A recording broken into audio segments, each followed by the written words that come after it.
Okay, I think we are there.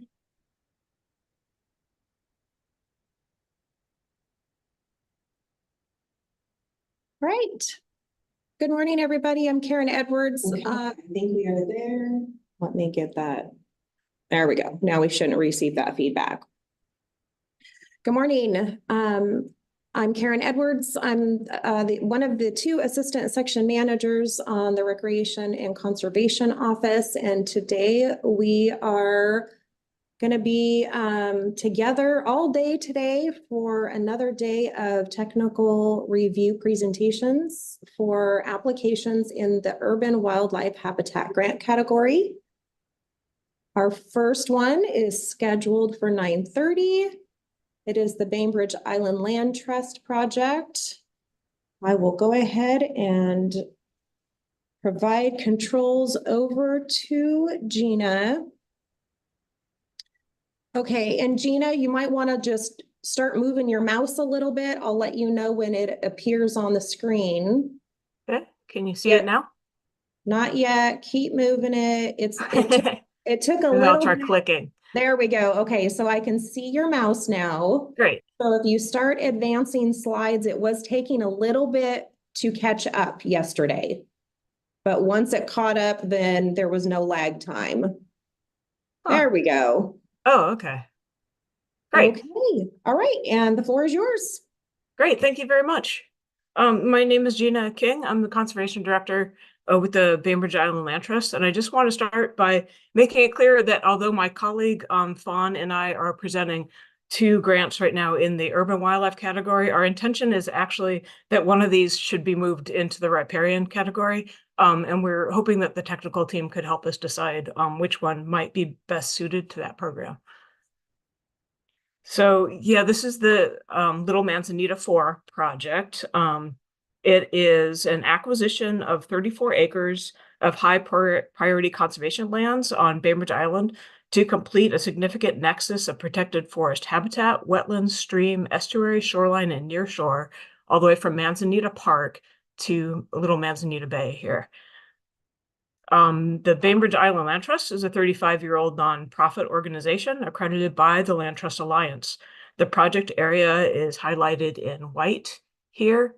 Our primary targets are in yellow, and the previously conserved lands are outlined in green on this map. Additional primary goals are to take advantage of a really rare opportunity to protect a 5-acre estuary and shoreline property and a 23-acre forested property on the stream, and expanding recreational access within that entire 170-acre contiguous protected area. Project cost is $3.1 million with $1.6 million in sponsor match. The match comes primarily from the generous support of our community.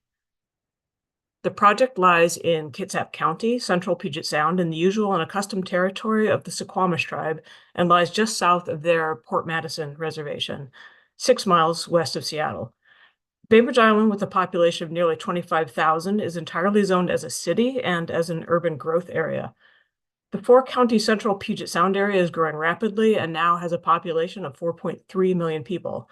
With this growth has come the increased pressure of development on habitat and increased crowds at outdoor recreation areas, making the pleasant 35-minute ferry ride to Bainbridge Island to enjoy less crowded preserves and parks desirable to Seattle area residents. Also, in our 2024 public survey, our natural areas and landscapes are what our local residents list as their favorite part of living on Bainbridge Island. The pressures of growth are very motivating for being proactive on conservation projects to protect enough habitat to accommodate our wildlife species needs and space for the public to enjoy the conserved lands. Bainbridge Island is nearly 18,000 acres in size. We've been directed to plan for an addition of about 70 new housing units per year until 2050. The green parcels on this map are lands already conserved by the Land Trust and other community partners through acquisition and conservation easements. The Land Trust has been responsible for helping to protect over 1,500 acres, of which over 1,100 are open to the public.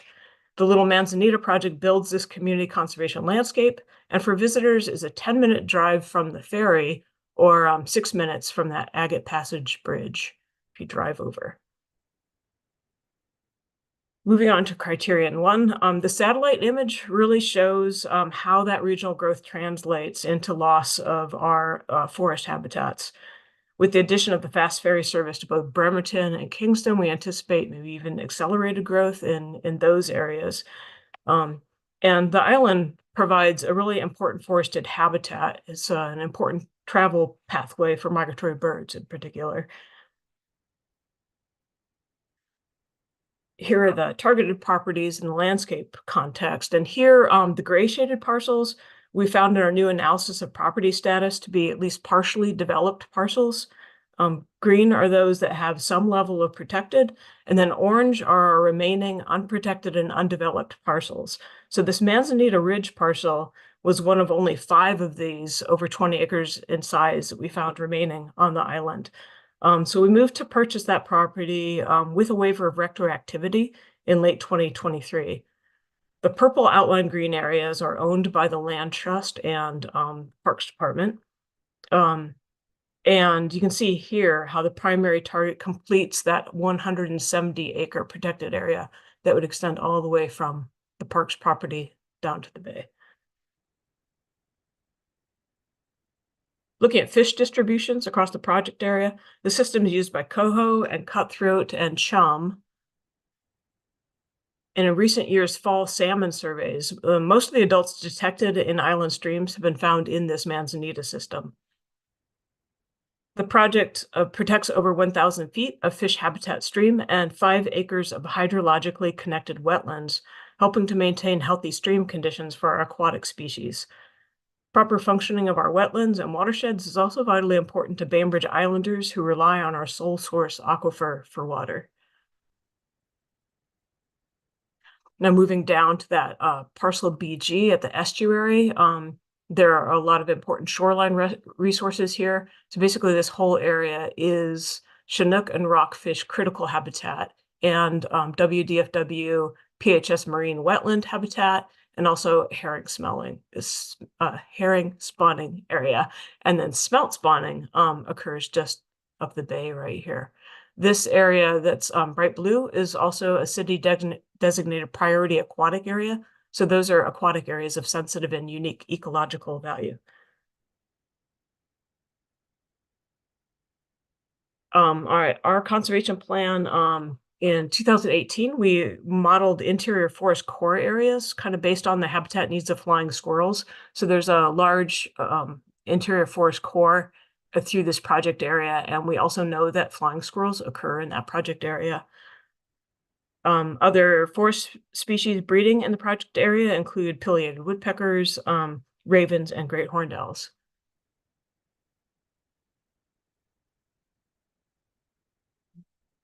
The primary targets within the project area, you can kind of see how this is an area of high CVI values. So that is an analysis we did where we combined both those forest core areas and like 23 other GIS layers of various other kinds of natural resources. So the darker areas here represent the areas of most concentrated natural resources.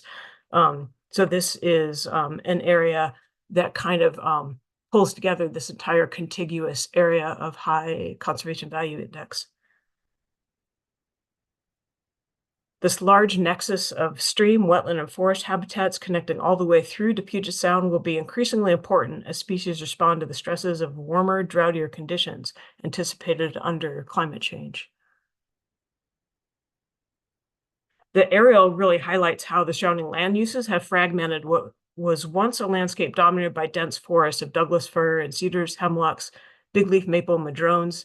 It's also a good reminder of how natural isolation of an island makes our species diversity highly dependent on these local habitat networks. Unfortunately, our forest habitats are all systems in recovery from the extreme clearcutting in the late 1800s, followed by agricultural use. What we would like to see over most of the area in our protected lands is a beautiful mixed forest, gradually transitioning to lowland Puget Sound old growth, which is now missing from the island.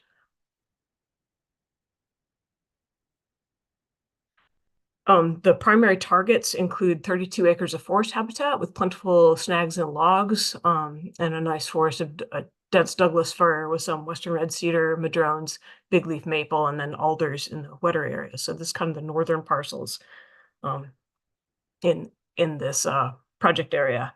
The forest also performs many important ecological functions such as carbon sequestration, protection of water quality and quantity. Unlike most of the island, there are really good decay elements here. And the maples and alders and madrones provide abundant nectar and pollen for our birds and insects. It also includes wetlands, over 5 acres of wetlands on the northern parcels, which add important habitat diversity. And our bats and amphibians find unusually good conditions here with those snags and logs right near those wet areas. Moving down to that parcel BG on the estuary, here's some photos of that property. The parcel has a really nice native understory of ferns and salals. That estuary area is an area of really extraordinary biological diversity, as you can see from this trail camera that was placed right near parcel BG. Just lots of really interesting wildlife using this area. The diverse understory plants provide forage, pollen, edible fruits and nuts, and serve as larval host plants for our local butterflies. Although we emphasize forest habitats in our uplands, the existing grassy area extending from our Miller-Kirkman Preserve here up into a portion of parcel BG, which is in the background, we see as an opportunity to create a rich meadow habitat with a diversity of flowering forbs and shrubs, supporting our native pollinators with emphasis on nectaring and larval host plants we plan to plant here, and those plants traditionally used by the Suquamish. We're working with the tribe to decide what to plant and if future traditional harvesting might be part of management here. Looking at the special status habitats, we have S2 and S3 forest and shore communities here. And this is an area identified as a priority in our conservation plan and in the island's open space study. On special status species, we know that pileated woodpeckers, bald eagles, and band-tailed pigeons are present. Vuxus, swift, silver-haired, and hoary bats have also been detected nearby and are likely present. Spotted skunks are possibly present. Cutthroat, coho, and chum are present, and at parcel BG, there's critical habitat for bocaccio, rockfish, and chinook. Moving to criterion 2, this project builds on previous partnerships and conservation efforts. These include the city's acquisition of the 120-acre Manzanita Park up here, the city's replacement of 2 culverts here, making them fully passable to fish, and we purchased the 10-acre North Fork Manzanita property here in 2022 with the help of our community. The Puget Sound Acquisition and Restoration Program awarded 2 grants that resulted in purchase of the 13-acre Miller-Kirkman Preserve here. And it would have resulted in purchase of parcel BG if that owner had not refused to sell at anything close to fair market value at that time. Now that property is in its second foreclosure, and the company anticipating taking full ownership at expiration of the redemption period in July is interested in selling that to us.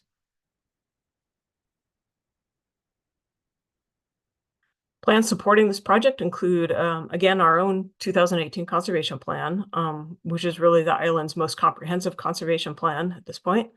Our 2024 update, again, shows that Manzanita Ridge is one of only 5 remaining unprotected, undeveloped parcels over 20 acres left on the island.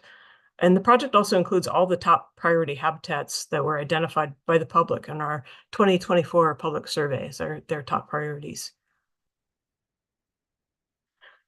Parcels here were identified as highest tier priority for protection in the high and medium categories of the island's open space study. The Park District identified a goal of adding over 400 acres of protected natural areas to keep pace with population growth. So we're going to help them meet that goal. And the Parks, Trails Vision Plan and City's non-motorized transportation plan identified desired trail routes between Day Road and Bergman Road in the Manzanita Ridge area. So this would help to make that connection that's desired in those plans.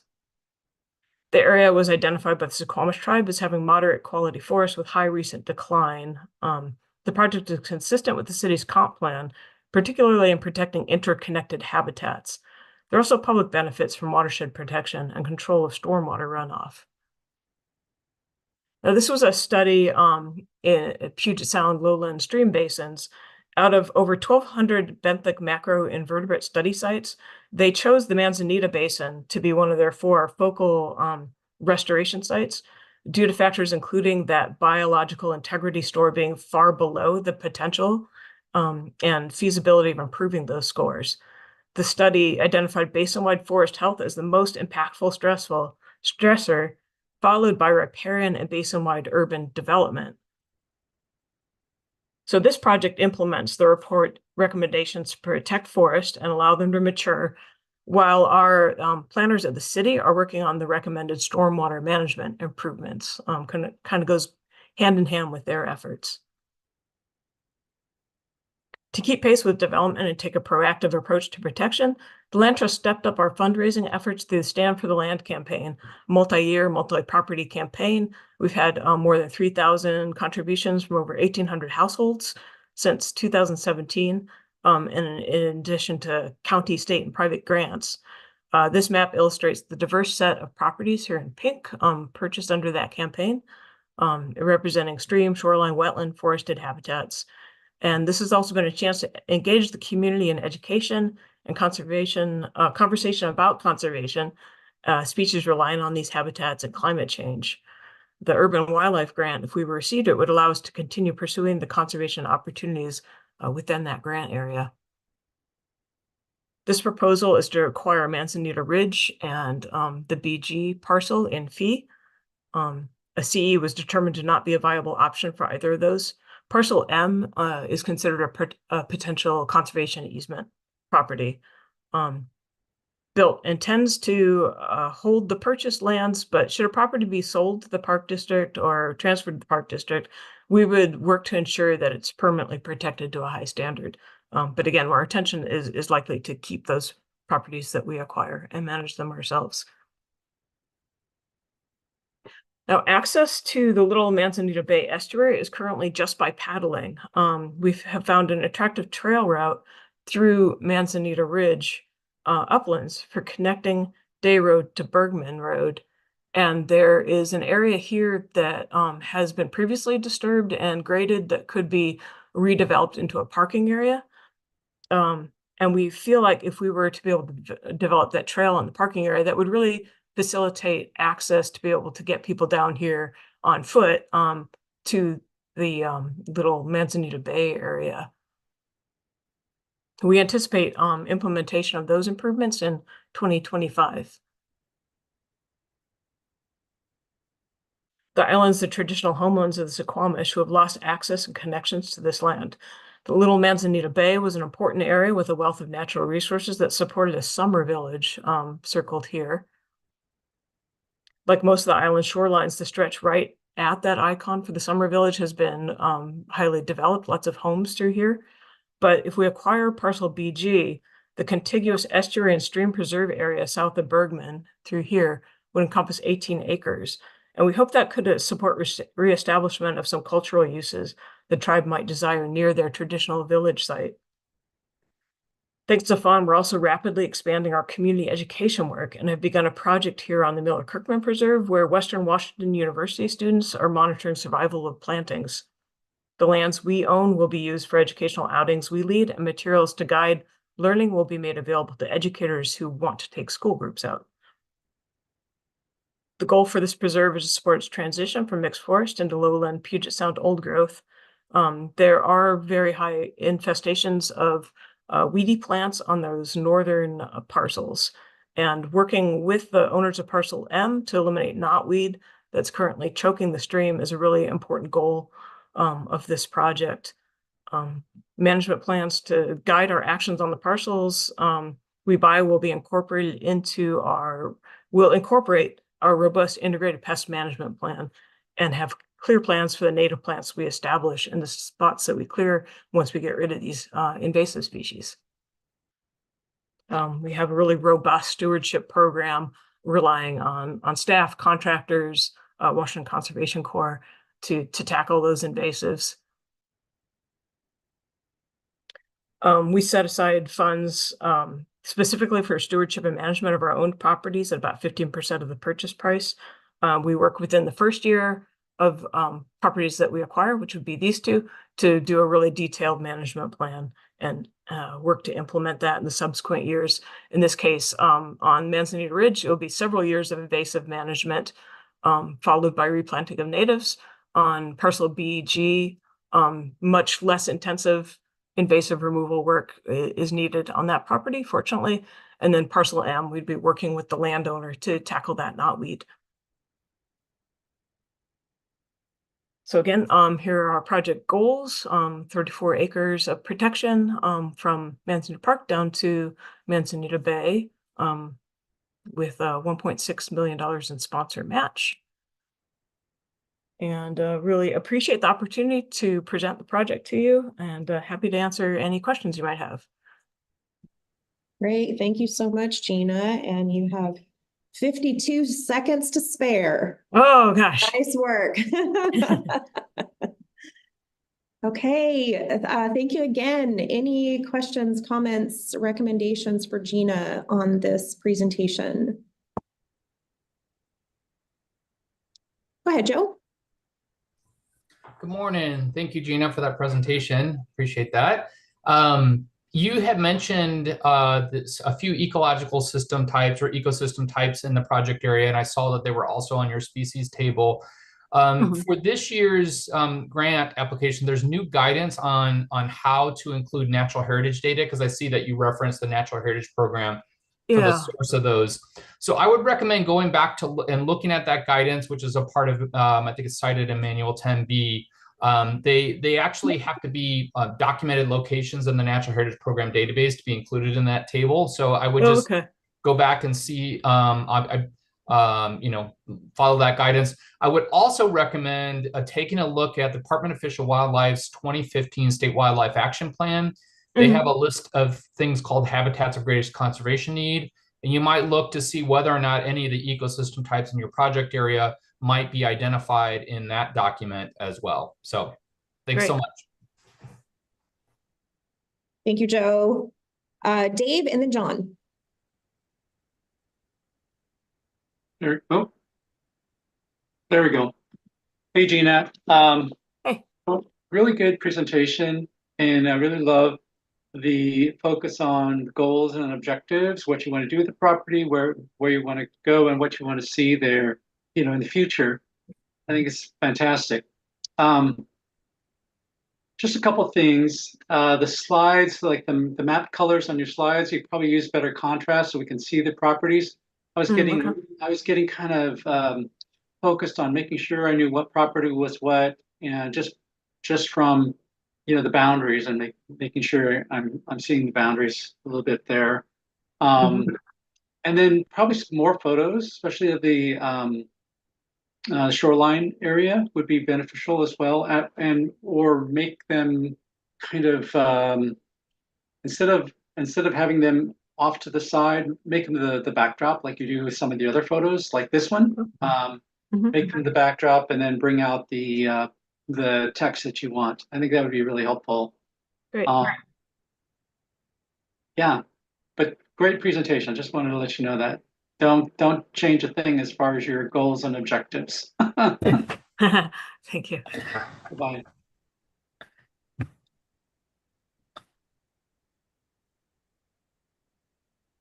So, Karen, I can go now? You're muted, by the way. So great presentation, Gina. Reiterate Dave's comments. It was really good, crisp, clear. We knew what you were saying, and it all made great sense, and it built a great case for your project. I do have a couple of comments in addition to that. One, on the intro, you included some information that really might be better placed in places where you get points for it. You had some information about growth and access, easy access to Seattle. That's okay. It does help understand the project, but given that time is always a limiting factor, You might just think about that a little bit. There's also, in particular, early on in the presentation, some of the maps are pretty busy, and it's hard to absorb all of the information on those in the short time that the slides on the screen. So, and I know your intent is not for us to try to absorb all of that, but it's, I think, kind of human nature to be looking at the map, trying to figure everything out, and inadvertently maybe tuning out what you're saying a little bit. So if there are places that you can easily simplify some of those, I'd consider it. I'd second Dave's comments about some of the color combos on shading. I think it's like slides 11, 12, 13, where they're darker colors. At least on my screen, I couldn't differentiate those different shades very well. Oh, okay. I will say on slide 13, I think it is, you did a great job of talking just a little bit about the land use history in terms of timber harvest, and connecting that to what you envision, what you see in the future for kind of the continuum of forest types. That was an excellent point to be made. Let's see, I want to give you kudos for, this is just a personal pet peeve, but kudos for using the singular of criteria on all your slides. Good job. One question, you don't need to answer it now, but when you're talking about the plans for the site and maybe having a trail and parking, I don't think you addressed whether or not you think doing that development would have a negative impact on the conservation values. So you might think about making some statement there. Yeah, my final comment is, and Joe, you can virtually kick me in the shins if you want, but Joe's comment of review the guidance regarding including natural heritage features. If those features that you've included in the table aren't in the database, but you feel they are appropriate or they are actually on your property, I think you can work with Joe and natural heritage staff to kind of make that determination, and it might be appropriate to get them entered in the database. So I guess I would encourage you to not just check and don't include them if they're not in the database, but explore it a little bit to see maybe they should be in the database. Interesting. Yeah, and on that point, in the guidance, there is direction on how to proceed with that possibility. There's also qualifications about staff capacity of Heritage being able to, how much we can do in regards to that. But that guidance will cover that very issue as well. That's all for my comments. Great job, Gina. Okay. Thank you. Great comments. Yeah, really helpful. Yeah. Okay. Any other comments, questions for Gina before we go to the next presentation? And Gina, are you presenting that one as well? No, actually, Fawn is presenting the second one. Fawn is. Okay, great. I will get this one started and then hand it over to Fawn.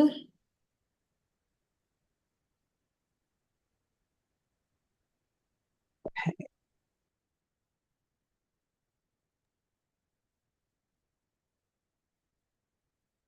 Okay, Fawn, you should have controls. All right.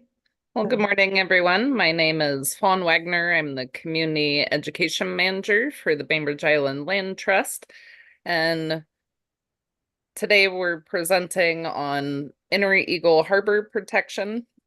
Again, as Gina said, we're trying to figure out which one of these projects might do better in what category.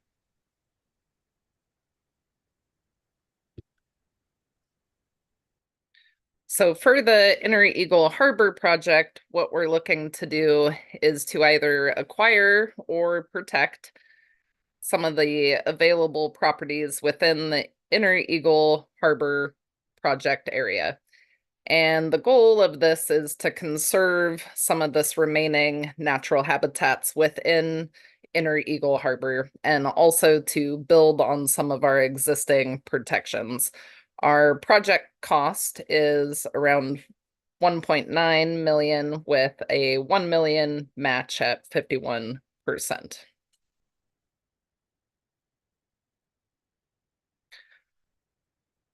Building off of the really nice background that Gina had set in the previous presentation. So this project location is within Bainbridge Island. If you've ever taken the ferry over to Bainbridge Island, you are arriving in Eagle Harbor. So we can see that this Eagle Harbor area is very developed and has a long history of development on the island. So our project area is outlined in this orange spot, which again is the more inner portion of Eagle Harbor.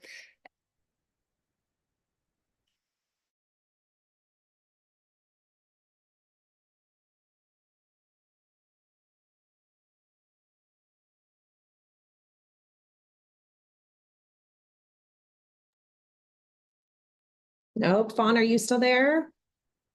Did Fawn lock up for everybody else too? Yeah, I can't Yes. hear anymore. Yeah. She's done. Yeah, looks like she is frozen. Gina, are you by chance in the same vicinity as Fawn, or are you two in two different locations? We're at two different locations. Vaughn, do you want to try turning off video? I think she's Oh, no. Uh-oh. Oh, I think we may have lost her completely. We'll see if she pops back on. okay. And if so, then we can admit her in and then give her controls again.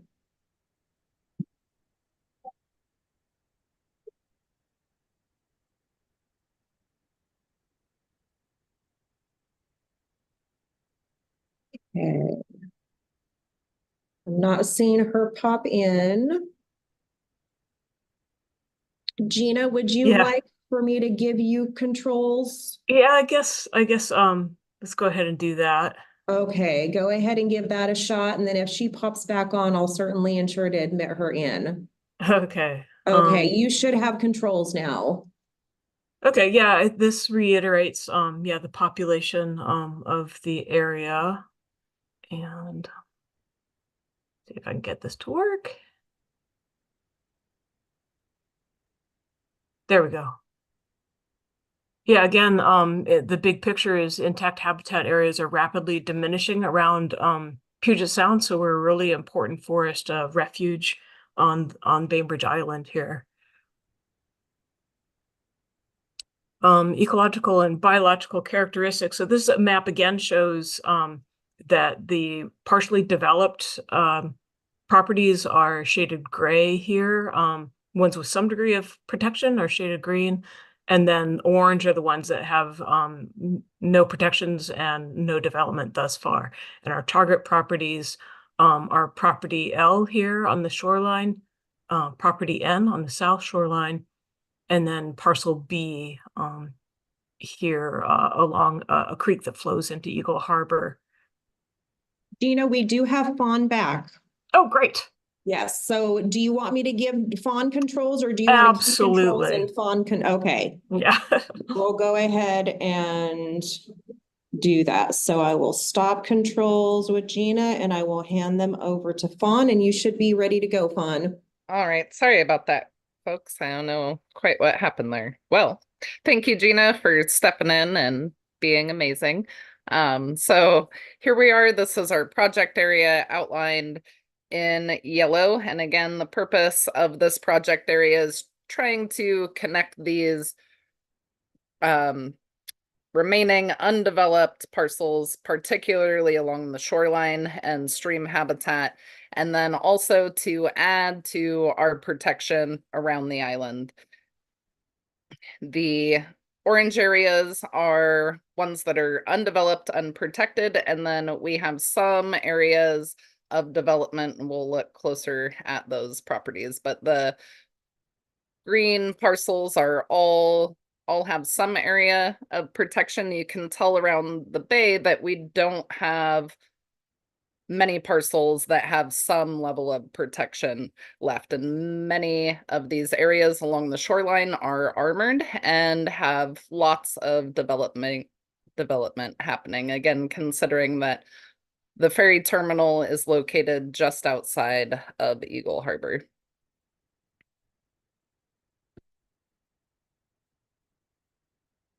So kind of zooming into those properties using our conservation values index, the darker spots on the map are the highest conservation value. Again, these conservation values are taken from several different habitat layers and prioritizing areas along streams, along forest cores, and in this project area, the yellow outline, you can see that we have some dark shaded areas, which are again considered the areas of highest conservation value.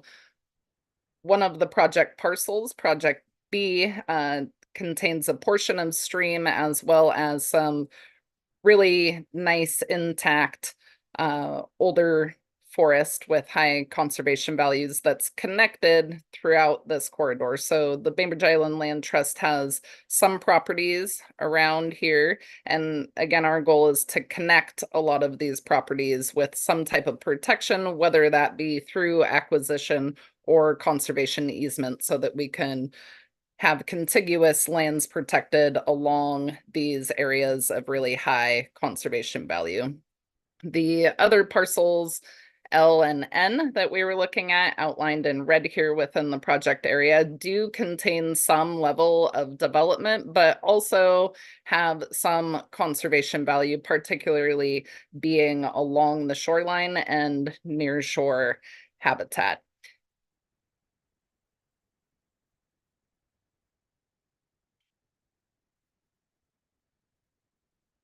So again, kind of looking at that bigger picture of the Eagle Harbor area, we know that the downtown Winslow area is really highly developed with the ferry terminal there. Also at the mouth of Eagle Harbor, there used to be a wood treatment facility, and a portion of the harbor was designated as a Superfund site. And so there has been a lot of conservation work and restoration that's been happening within the bay, and working to protect or acquire these parcels would build on those previous efforts, as well as protect some of the remaining undeveloped shoreline in that area. So these primary projects that we're looking at, parcel B, L, and N, total about 18.54 acres.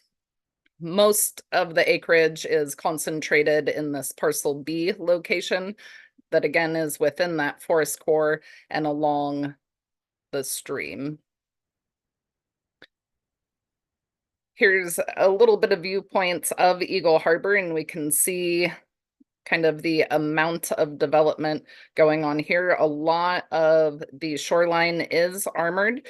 This lower picture in the bottom left is the N parcel, and it is undeveloped. There is a little bit of armoring here, but it's wooden armoring and it's mostly deteriorated. And so looking at protecting that area, removing that armoring, this area is designated as priority habitat for several different species, including coho and Chinook, chum, cutthroat, great blue heron, and also rockfish.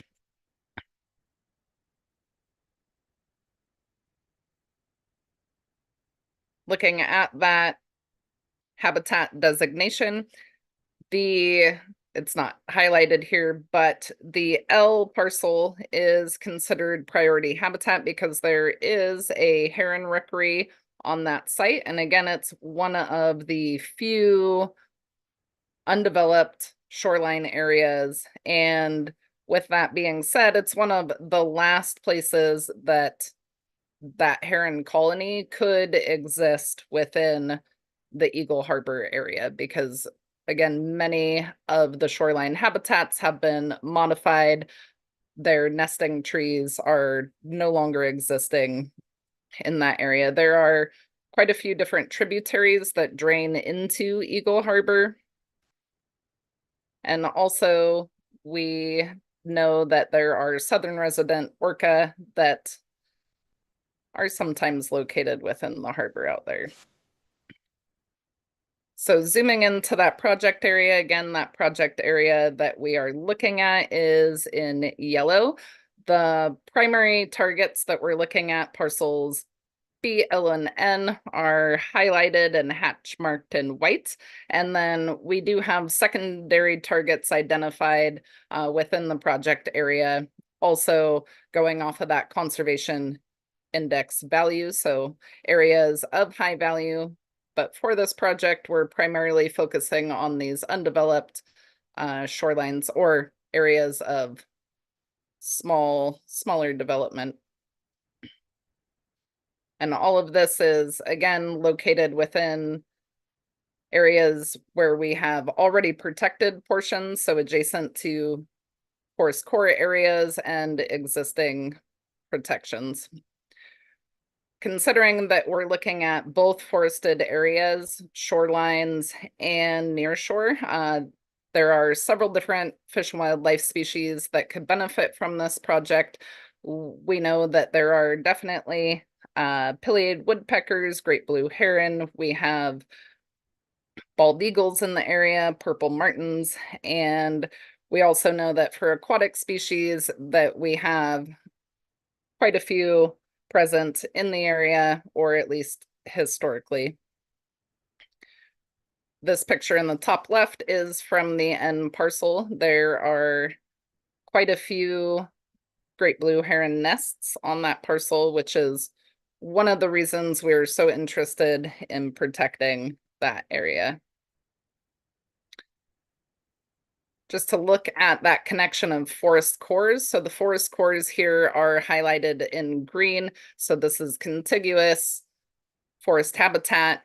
And we can see that parcel B lies kind of right within one of those 4 forest core areas. And our secondary targets are also located within the core forest core areas.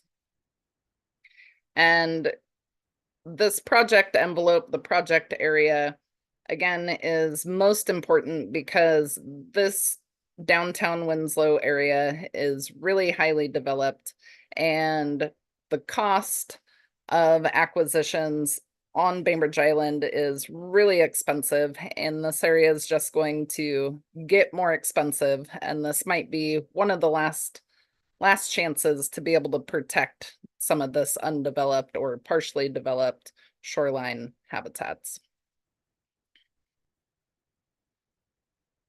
When we're looking at some of these special statuses, so although great blue herons don't have any local protections on Bainbridge Island, we consider them an important species, especially considering the habitat that they have left within Eagle Harbor. So because Eagle Harbor is so developed, because a lot of the trees near the shoreline have been cut down and turned into homes, there are very, very few nesting sites for birds like great blue herons and other waterfowl. So the L parcel has over 30 great blue heron nests that are active, and there are some protections to that property because it is along the shoreline and it does have steep slopes, but with different permit applications, there is a potential that this property could be developed, and the portion that would be eligible for development is actually right where all the nests occur. It's right along the street side here. And so we're particularly concerned with, if this parcel gets developed, what happens to this rookery and the birds that are living there, because there's very few other places for them to nest within Eagle Harbor.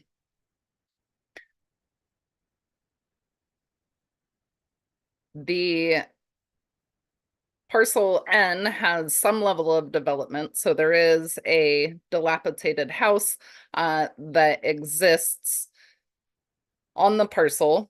Now, if somebody were to purchase that property and develop it, they could demolish the house and rebuild within that footprint. If the Bainbridge Island Land Trust were to acquire that property, we would remove the house and restore that habitat to a forested area, and then restore the shoreline. So there are some invasive species there. There are some materials that would need to be disposed of. But our goal would be to return that to undeveloped or more pristine shoreline and forested area. With parcel or property L, because there is the Great Blue Heron Rookery site, we would not necessarily want to create public access to that area, but we would want to ensure protections over time. And then the parcel B, our consideration for that is to put a conservation easement on that property to protect that stream habitat and that forest core. So again, acquiring these properties would allow us as the land trust to put permanent protections on the property, and then kind of looking into the future, if these properties aren't acquired now, the cost to acquire them will increase, and it will get harder for us to acquire these properties and protect them into the future if they don't get developed in that meantime. So we do have orca at the mouth at Eagle Harbor. You might have seen them on the ferry sometime. And we do have Chinook that have been documented within Eagle Harbor. So not only is this area important for the different fish species that are spawning and rearing in the tributaries of the Eagle Harbor, but protecting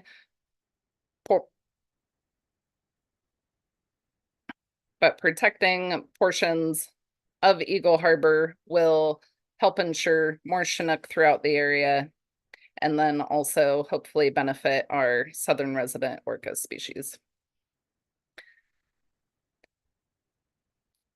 Here's a map that's again outlining that project area in yellow, and then also looking at protected lands. So we do have a conservation easement on one of these shoreline properties, but this also highlights the amount of development throughout that area.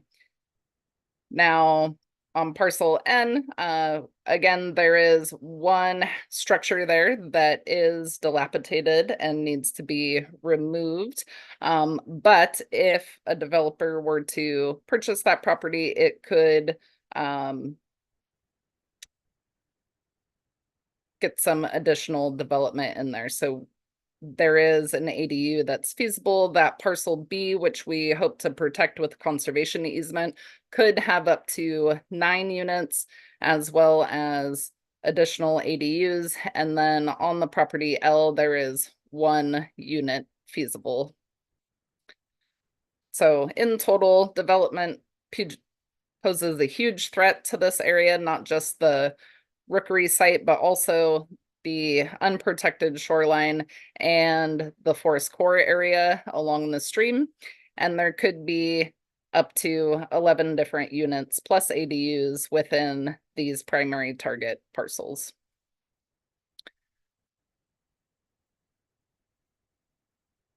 This is just another illustration of those forest core areas and kind of that importance of protecting these different parcels within the forest core area and the shoreline. When we think about the different conservation and restoration that's happened within Eagle Harbor, there has been a lot of different projects that have happened to work to conserve these areas. Again, that mouth at Eagle Harbor is a Superfund site, so there's been a lot of restoration that's happened there, including eelgrass restoration. There are several different WWRP grants or surfboard grants that have been awarded throughout this project area, and that just kind of highlights some of the commitment of local organizations and agencies to protecting and restoring this really degraded habitat in many areas. And looking at these parcels and adding them to previous conservation work really kind of highlights the interest of the community to be able to do this work. So at the Land Trust, we have a dedicated stewardship staff, including volunteers and interns. We also put a portion of funds assigned for our stewardship funds for each of our acquired properties. And every year we steward over 1,500 acres. We have over 150 volunteers, and volunteers donate about 1,400 hours of volunteer labor throughout the year. So that just kind of goes to show our ability to manage and steward these properties in the long term. And the Bainbridge Island Land Trust is an accredited land trust with the Land Trust Alliance. For public benefit of these properties, as Gina mentioned, we have quite a few of our acres that are open to the public. When looking at these projects, particularly for parcel L with the heron rookery, we do not want to disturb the herons, so we would allow for passive access from the roadway here, and also access by non-motorized watercraft to the shoreline there. So the heron rookery is actually like right next to the road, but we would allow for wildlife viewing areas there, but not to disturb the habitat where the nest sites exist. And then on the parcel N property, there is the ability to put a parking lot there due to the development that's already happened on that property. And this would also allow for shoreline access. So we asked our community some of the interests that they had as far as recreation, and having more shoreline access on Bainbridge Island was really important to the community. And we believe that if we were to acquire this parcel N, then we would allow the public to be able to come down to the shoreline and be able to participate in different activities along the shore, as well as wildlife viewing, and just to have a nice spot to visit the beach. So that was highly identified within our public survey. We did a 2024 survey, and one of the things that the public was really interested in was protecting corridors between protected habitats. So looking at our forest core maps and our conservation values index, again, trying to find areas where there are existing protections, and to add to those existing protections are of utmost importance to us as well as the community. And then the community is really interested in having more public shoreline access, where that parcel N would come into play. Hey, Fawn, I did want to say we're about 3 minutes over. I want to make sure that we do have time to get evaluators' comments, and you still have a few more slides to go. So just a quick Okay. reminder.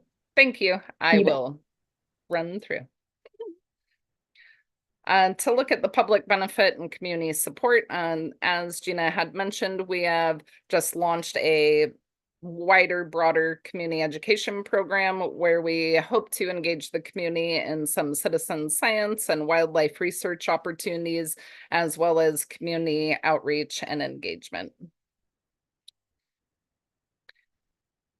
And then additional benefits of the area, again, are wildlife viewing opportunities, allowing public shoreline access, allowing access by non-motorized watercrafts, and then adding to some of our hiking trails throughout the island, which is especially important in this highly developed Winslow area. And then adding to that, allowing more of these areas to be protected. We are also looking to restore traditional access and use for the Squamish tribe. Bainbridge Island is within the homelands of the tribe, and so we have been working really hard to restore some of those relationships and consult with the tribe as far as restoration and conservation goes. And that is that. Any questions? Great. Thank you so much, Fawn. Any questions, recommendations? Go ahead, Dave.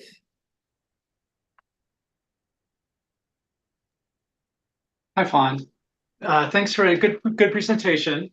There were a lot of slides with parcels and parcel maps, and I think you could probably balance that off a little bit more with pictures of the habitat, et cetera. There's a couple of things that I'd recommend you think about in preparing for the final. And one is the secondary acquisitions. So a lot of your presentation is discussing the nearshore parcels. And then there's these secondary acquisitions that are out further. Now, if those are going to be considered as alternatives, if you can't purchase the watershed, the waterfront parcels, then they need to be discussed similarly to those parcels. They need to be much more part of this presentation. So I would actually consider dropping them unless you, I mean, if you really want to, I think that that whole issue might decrease your scoring. So one thing to be considered about that. One thing about the herons, they need other places to nest. So after this, they're done nesting in this parcel, where can they use some of the other parcels that you have? And have you evaluated that? Is the habitat possibly for heron nesting in the other parcels? And then the third thing, I guess the most important thing that I had was there's a lot of discussion about the fish and the importance of the shoreline areas, but really the connection between the animals and the habitat wasn't made for me to understand what protection of these small parcels would mean for those species. And I would kind of dig in there. Maybe you deal with it in the context of all the protected parcels in the harbor, or I don't know, but I didn't get that, and that was an issue for me in listening. Anyway, thanks very much. Good luck on the final. Great. Thank you, Dave. I am getting a bit of feedback. Okay, here we go. Let's go with Joe and then John. Yeah, thank you, Fawn, for the presentation. And I just wanted to share, you may have already heard this information when I shared it with Gina, but just please consult the new natural heritage guidance for including natural heritage data at your project site. And that also provides guidance on potentially consulting with natural heritage scientists on whether or not you might have an undocumented occurrence of a species or ecosystems there. So that information is found on the Habitat Manual 10B and also on the website for this category. And then also consider looking at the State Wildlife Action Plan 2015 and whether or not you have habitats of greatest conservation need present at the site. So thanks so much for the presentation. Thank you. Thank you, Joe. Go ahead, John. Thanks, Fawn, for the good presentation and the good project. I have some comments similar, I think, to Dave's comments on the smaller shoreline parcels.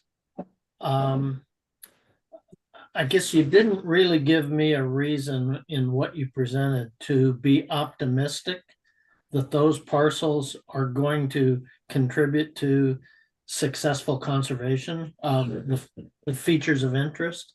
And so just think about that, convince me that kind of the investment and the conservation lift that you would get are going to contribute to long-term success. And this may be a little counter to that suggestion, but I noticed in a couple of slides, you had sort of aerial obliques of the shoreline. And I don't know if those were Department of Ecology shoreline photos or your own that someone took. But if you have access to photos that show the parcels, and maybe they were in the photos, but identifying them would be useful for us as evaluators to give a little more context. And the other comment is just a little nitpicky, and that's when I think it was slide 14. You were talking about herons and the rookery, and you went down the rabbit hole and stayed there a little long. And I'm not sure that was as effective as it could have been in terms of really making the key points and then moving on. Again, because time is so precious in these. So, but good job and good luck. Thank Thank you. you so much, John. I think if I had one piece of recommendation, when you move your cursor around the slide, it is viewable to the advisory committee as well. So just to be cognizant of that, if you need to point something out, make sure that you're actually on that spot. It kind of moved around the slide a little bit, could be maybe a little distracting. So thank you very much, Fawn. Hopefully the comments from the advisory committee can help you decide what, if any of these two projects you may want to move over to the riparian category. That is evaluated by a different advisory committee, not this advisory committee. So if you need any additional help with that, please feel free to get in touch with your grant manager. We can Thank certainly you. help with that. You bet. Okay, thank you so much. We are on a break right now, and it looks like we will be back for our next presentation, which is at 10:45. So if we can come back just a couple minutes before that, that would be great. Thank you.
Hey, as people start trickling in.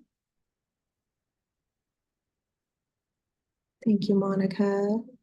I did want to let evaluators know, and we'll go ahead, I'll mention this a few times since some are probably not with us yet.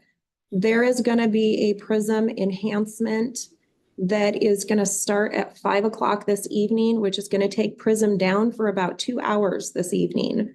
So, probably a good time to maybe take a dinner break, come back. We also recognize Monday is a holiday. So if evaluators need more time to submit comments over the weekend or anything, please feel free to do so, and then just let us know.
Hello, Jen.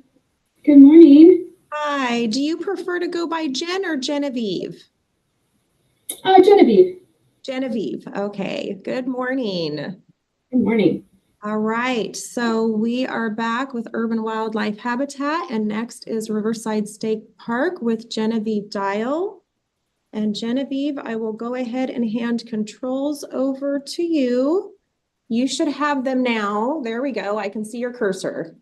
Yeah, I hope this works. I'm just going to be honest. I presented in another category earlier this week and it froze on me and I couldn't forward the slides. So okay, well, we will accommodate as needed if needed. So, okay, the floor is yours, Genevieve. Thank you. All right, thanks. Good morning, committee members. My name is Genevieve Dial. I'm a parks planner with Washington State Park, and I will be presenting today on an exciting acquisition project to expand Riverside State Park with an adjacent property known locally as Glentana. I think what's happening is it's just forwarding really fast. So let me just go a little slower. Let's see if that clicks. Thanks, guys.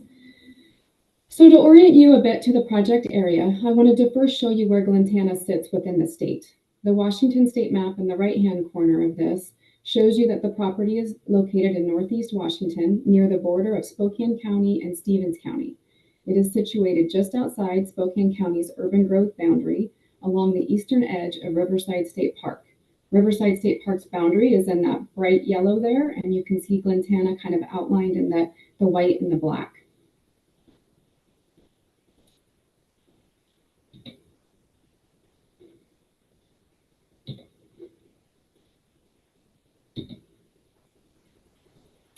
It is not advancing for me. So I could see your cursor up there, Genevieve, if, so you could use your arrow forward or arrow back to advance the slides forward or back. Will it work if you click on the lower left corner until it shows up? Right. So go to the left. Go ahead and X out of that. There you go. There you go. Oh, I think you turned the closed captions on, so you can turn that off, which is just to the left. There we go. Too funny. Okay. I think that works. Okay. Apologies.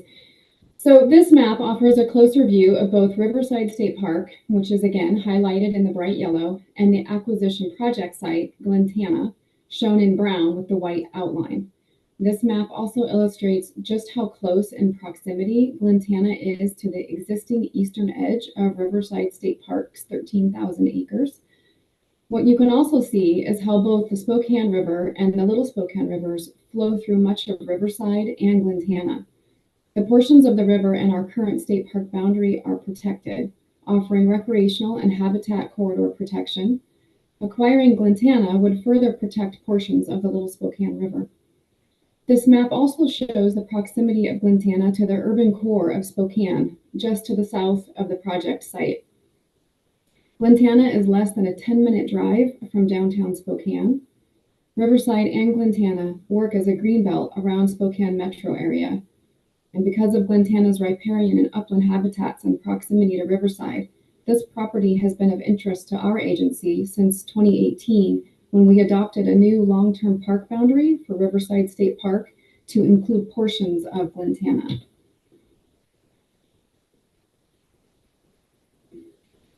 The goal of this acquisition is to close a critical gap between the eastern edge of Riverside State Park and neighboring conservation and recreation lands owned by a local land trust, Inland Northwest Land Conservancy, and the Washington Department of Fish and Wildlife, known as Waikiki Springs Nature Preserve. That's shown in red there. It's right to the right of Glentana, and the Waikiki Springs Natural Area, which is shown in purple, right next to the red parcel on the map. Glentana is literally the linchpin between the existing sites and would protect a critical recreational and habitat corridor. In addition to adjacent properties owned by the Department of Fish and Wildlife and Inland Northwest Land Conservancy, this map also shows additional adjacent property owners and project partners of ours. Glentana sits just north of property owned by the Spokane Tribe of Indians, kind of outlined in the blue in the bottom center of Glentana, where they have 90 acres, and the Kalispel Tribe of Indians, whose property is shown in teal. The Kalispel Tribe owns and operates a golf course on most of that property, but the northern tip of their property is undeveloped, including portions of the Little Spokane River and bordering Glentana.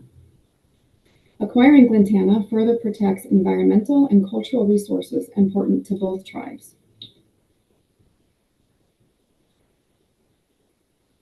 These images show you the varied topography and diverse habitat that Glentana contains. From the riverbed, Glentana rises up from the wetlands with open grasslands and meadows as it gets steeper with rocky outcroppings and upland forests that include ponderosa pine and Douglas fir, offering panoramic views of the river valley. A primary feature of Glentana is what's locally referred to as Rattlesnake Mountain, a large, well-known feature in the surrounding landscape on the north side of the Little Spokane River, which offers views and vistas across the valley.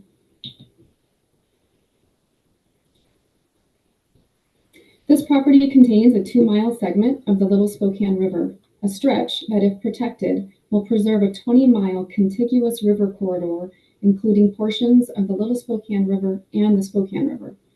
This river system was rated with high resiliency by the Nature Conservancy due to its riparian canopy and aquifer recharge, which keeps the water cool year-round, an essential element for cold water fish species. Glentana is especially important because it contains diverse habitats located between existing conservation and recreational areas. It includes high-quality riparian land, wetlands, and nearly 2 contiguous miles of aquifer-fed meandering oxbow lakes and portions of the Little Spokane River. The uplands have healthy, semi-arid ponderosa pine and Douglas fir forest with an understory carpeted in native elderberry, snowberry, roses, currants, and many native forbs like lupin and arrowleaf balsam root. The Midlands offer expansive grasslands and meadows of native blue bunch, wheatgrass, Idaho fescue, Great Basin wild rye, bottlebrush squirreltail, prairie June grass, and timothy. This property provides year-round habitat and broader dispersal land for several state-listed priority species and habitats, such as moose, white-tailed deer, gray wolf, kokanee, and rainbow trout. Priority habitats include freshwater emergent and forested wetlands, shrub steppe, biodiversity areas and corridors, riparian ecosystems, snags and logs, and cliffs.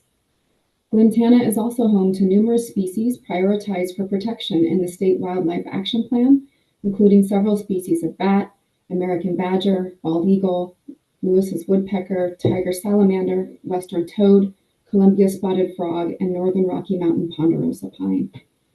Glentana also offers a mosaic of habitats with significant habitat for pollinators. It has year-round water, an abundance of large blue elderberry favored by some pollinators for nesting, and a variety of forb, shrub, and tree species provide both year-round habitat and seasonal nectar and pollen.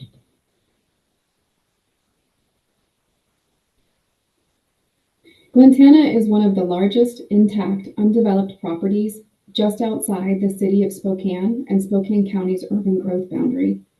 This is a rare opportunity to protect a large block of vital Tier 1 habitat, adding to the greenbelt close to Spokane's sprawling metro area.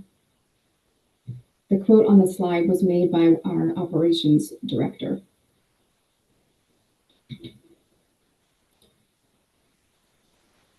Acquisition of this site is supported by Spokane County's 2020 Parks, Recreation, and Open Space Plan that identifies a need for an additional 13,000 acres of open space to meet its level of service standards based on the projected population growth, and the Spokane County Comprehensive Plan, which identifies Glentana as an open space corridor valued for its environmental resources, wildlife habitat, and role in providing recreational connectivity. This project also aligns with the Upper Columbia United Tribes Phase 2 Salmon Reintroduction Plan, the Inland Northwest Land Conservancy Stewardship Plan, and the City of Spokane Water Quality and Sustainability Plan. As part of the planning process associated with the Glentana acquisition, we've used a variety of outreach methods to reach the public and get community feedback, including 4 public workshops, both held in person and virtual, the development of 2 surveys to inform different phases of the project, attendance at local recreational events, direct stakeholder outreach and interviews, and the development of a project webpage to share project details and resources, and offer the public an opportunity to submit official comments through an online comment form. Altogether, these methods have resulted in over 1,500 responses of support for the protection of this site and will be used to inform the future uses and vision for the project. In addition to public support and engagement, we've received an abundance of support from friends groups and local, state, and federal government agencies, including the Friends of the Little Spokane River Valley, Riverside Foundation, the Washington State Department of Fish and Wildlife, the City of Spokane, and the U.S. Department of Fish and Wildlife. Several nonprofit organizations, such as Spokane Riverkeeper, the Washington Trails Association, Spokane Mountaineers, and the Audubon Society, among others, have also offered their support for the project. Additionally, both the Spokane Tribe of Indians and the Kalispel Tribe of Indians have expressed support for the project with formal support letters. Altogether, at this point in the project, we have received 15 letters of support. This image best depicts the landscape just outside of Glentana. This picture is of a neighborhood just outside of Glentana's boundary. The property sits just outside the border of the urban growth boundary of Spokane County, and it is at risk if the urban growth boundary is expanded as population increases in future years. Spokane County is getting ready to update their comprehensive plan, at which time they will review the current boundary to see if its expansion is needed. The current zoning for Glentana would allow single-family homes on large lots or cluster development. Prior to the local land trust protecting this site, Glentana was slated for 105 single-family homes to be built on it. The local land trust was able to be nimble and protect this site for now, but they are only intended to be the bridge owners and are currently holding the largest loan their organization has had to date, which is crippling them with interest payments, and the intention has always been for state parks to be the long-term landowner and manager of this site. Acquiring the property protects open space in an area experiencing growing housing needs and development pressure. The picture on the left represents the partnership we have with Inland Northwest Land Conservancy. This image was taken with our Parks Commissioners and Agency Director and staff in the Inland Northwest, with the staff of Inland Northwest Land Conservancy at Glentana. We've been partnering for over a year to make this project a reality. The partners are ready to continue working together to make it successful. There are no known encumbrances. This project is fully ready to move forward. The map on the right side of this slide shows what may not have been obvious in the previous slide. While Glentana is made up of over 1,000 acres, it's not one parcel. It's actually divided into 14 parcels in total. We are applying for the parcels colored in the dark blue shown in the middle of the map, consisting of 346 acres. The other dark blue area in the middle of the map with the hash lines shows the portions of the property that will be used as match. In the last legislative cycle, the legislature provided $3 million to protect portions of Glentana, and those parcels will be donated to state parks to support the full acquisition of the site. The remaining parcels in the northeast corner, which I'm calling Part A of the acquisition strategy, is for the remaining 153 acres. We are applying in the same grant round in the WWRP State Parks category to acquire the northeast corner. Together, these acquisition strategies will protect the entirety of the property.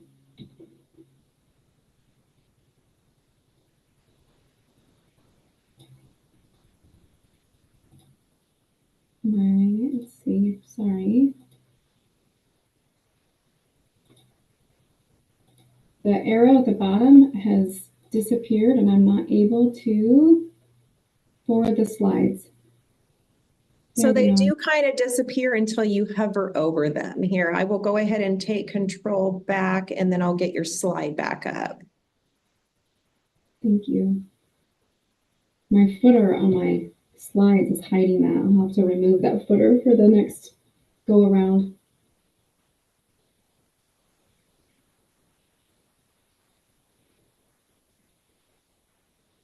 Okay, so we'll advance your slides. Just let me know. Go back. One more. Right there. Okay, and if you want to, Geneva, just let me know when you want them advanced and I can certainly do it for you. Thanks so much, Karen. You're welcome. So the protection of this property adds a critical link of Tier 1 habitat to a larger 15,000-acre protected recreation and wildlife corridor that buffers the north and western edges of Spokane. If this acquisition is successful, it will complete a 20-mile contiguous protected corridor along the Spokane and Little Spokane rivers. A protected river corridor is vital for both wildlife and the recreational water trail that currently functions throughout Riverside State Park. Closing this gap also ensures habitat and recreational trail connectivity represented on this map with the white dotted trail lines. As you can see on the left, the yellow outlines are Riverside State Park's current park boundary. The white dotted line is the current trail network. And you can see that also represented on the right side of Glentana in the Waikiki Springs recreational properties. Acquiring Glentana will allow for a public access point, connecting users with adjacent recreational lands, making a recreational corridor around the western edge of Spokane. Currently, our planning efforts identify a trailhead parking area, a trail plan for recreational access, and partnership with the Spokane Tribe of Indians to support cultural heritage education on the site. Securing this property creates a seamless connection between adjacent public lands, providing a more integrated experience as part of the larger Little Spokane Natural Area and Riverside State Park. This project adds valuable public land to Spokane County's public land and open space inventory. Spokane County's land base is limited to only 10% of public land, significantly lower than that of other counties in the state. And next slide. In terms of education and citizen science, the influence of cold aquifer water recharge and high-quality riparian ecosystems makes Glentana an ideal site for environmental education. Current planning efforts identify opportunities for an informational kiosk, interpretive signage, and ranger-guided walks and information sessions. Additionally, a neighboring property is home to a K-12 school who has expressed interest in partnering with us to expand their environmental science and cultural education for their students. We also have plans to support our partner in this project, the Spokane Tribe of Indians, who own the 90 acres along the Little Spokane River. They have plans to develop a cultural education center to teach the public about first foods and the importance of this river to native salmon species. Next slide.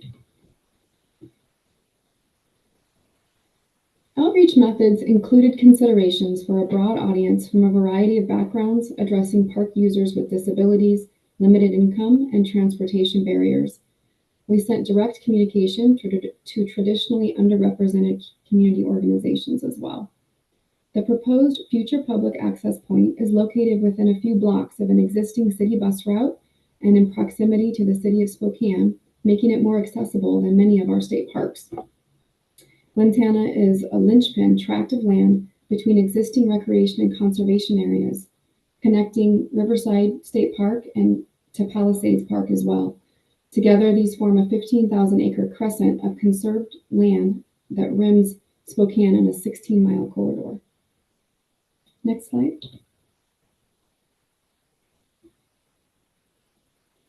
Management and stewardship plan and restoration needs. Glentana will be managed and stewarded as an extension of Riverside State Park, drawing on best practices and successful management methods used throughout our state park system. In partnership with neighboring landowners of the Spokane Tribe of Indians and Inland Northwest Land Conservancy, park management and stewardship efforts will include cultural resources protection, noxious weeds management, fuel reduction, promotion of native species, and water quality protection.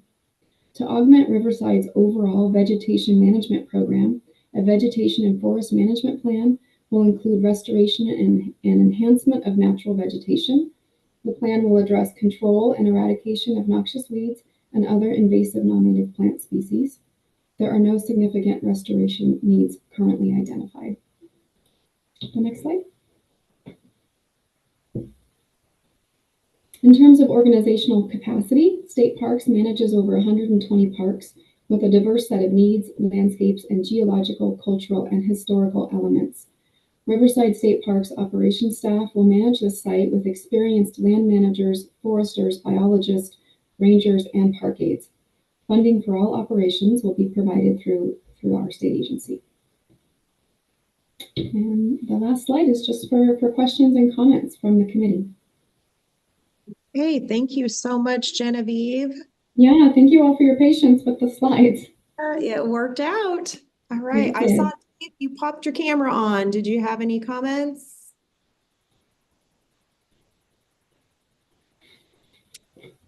Go right ahead, Dave. Hi. A good presentation. I felt like you covered all the sections similarly. And Oh, first thing I wanted to say was I had trouble hearing you. And so I turned up my volume and I got close to the computer, but I think there's something maybe on your end that's just affecting the quality of the sound a little bit. But improving that would probably help for the final. You might want to test it or something. I don't know if anybody else had the same Yeah, issues thank with you for that. that. If others felt that too, please let me know because I definitely want you to be able to hear me. Yeah. I made out everything. I got close and was able to hear you, but I just think that maybe for the final, it just might be good to just test that out a little bit, make sure you coming in real clear. Yeah. Wanted to see more. I listened to this presentation and I wanted to see more about the wildlife value, particularly you've got all these other properties and that are nearby. You've got a Department of Fish and Wildlife property, you've got some tribal property, you've got river property connecting them all. What's the added value of this property to the goals and objectives of those other properties? And maybe focus in on one aspect of this project, like salmon recovery or something, where you talk about the connectivity, the importance of this piece with the adjacent properties. I think that would be really important to maybe focus a little bit more on the wildlife aspect and tell us a little bit more about the values here for wildlife. Thanks very much. That's helpful. Thank you. Great. Thank you, Dave. John, and then Heather. Good presentation, Jennifer, and it looks like a great project. My comment is pretty minor. I think it's on slide 13, which is under, well, the kind of subheading on it was threat. Yeah, that slide. I get that housing development is a threat, and I assume the primary threat you're trying to identify is the threat of the property or portions of it being developed rather than the threat of this dense housing adjacent to the property. I get that also that there's both of those threats, but I'm kind of left overwhelmed by this slide showing dense housing going, oh my gosh, that is a huge threat. So I might have a picture that's zoomed out or puts this in context when you're talking about it. There's a slide later on that I can look at and go, oh yeah, the housing is just kind of touching one small portion of the project area, but putting this threat in that context would really be helpful. And I think it would be beneficial to you making your point. That's Thanks, all. John. I appreciate that. Thank you, John. Go ahead, Heather. I think overall this presentation was great, and I really appreciated all the great images and graphics. They were clear and they were beautiful. So thank you for that. On slide 15, you're making a case about protecting the long contiguous riparian corridor stretch and about community connections. This map is missing an easement that State Parks owns across the St. George School property along the river. And so I think, and double check my recollection, because my memory is that that was acquired with LWCF. If you do own that, including this on this map, I think strengthens the case that the Glentana property is like this last missing link. Yeah, that's a good point. That little section there is where St. George's School is located. So it's not part of Riverside State Park, but it is protected by the school and their own environmental and conservation efforts. No, So what I'm saying is State Parks owns an easement along the river across that property. So double check your property records. That was acquired with grant funding. So unless it's been divested in the last 5 years. I see the easement itself. Yeah. Yeah. Okay. Right. Okay. Because that just reinforces your contiguous riparian protection. Thank you. That's helpful. I can add that to the map. Good comment, Heather. Alex, I think you had your hand up and then it went back down. Did you have anything you wanted to add?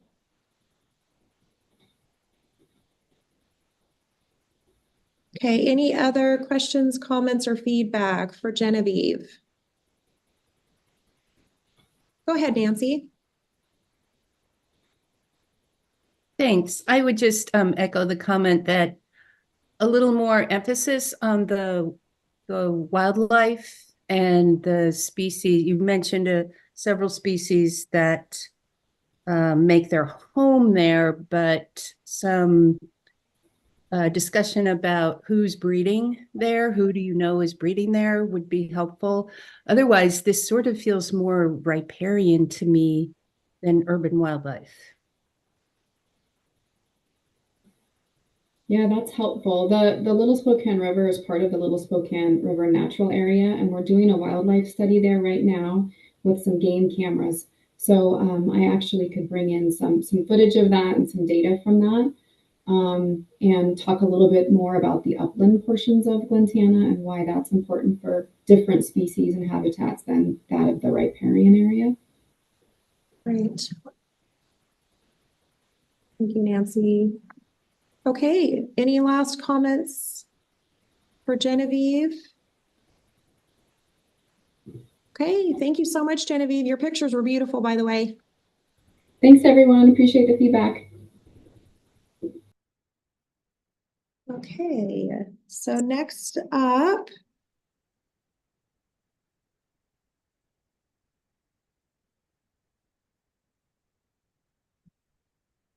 Tacoma Metropolitan District, we've got Swan Creek Park.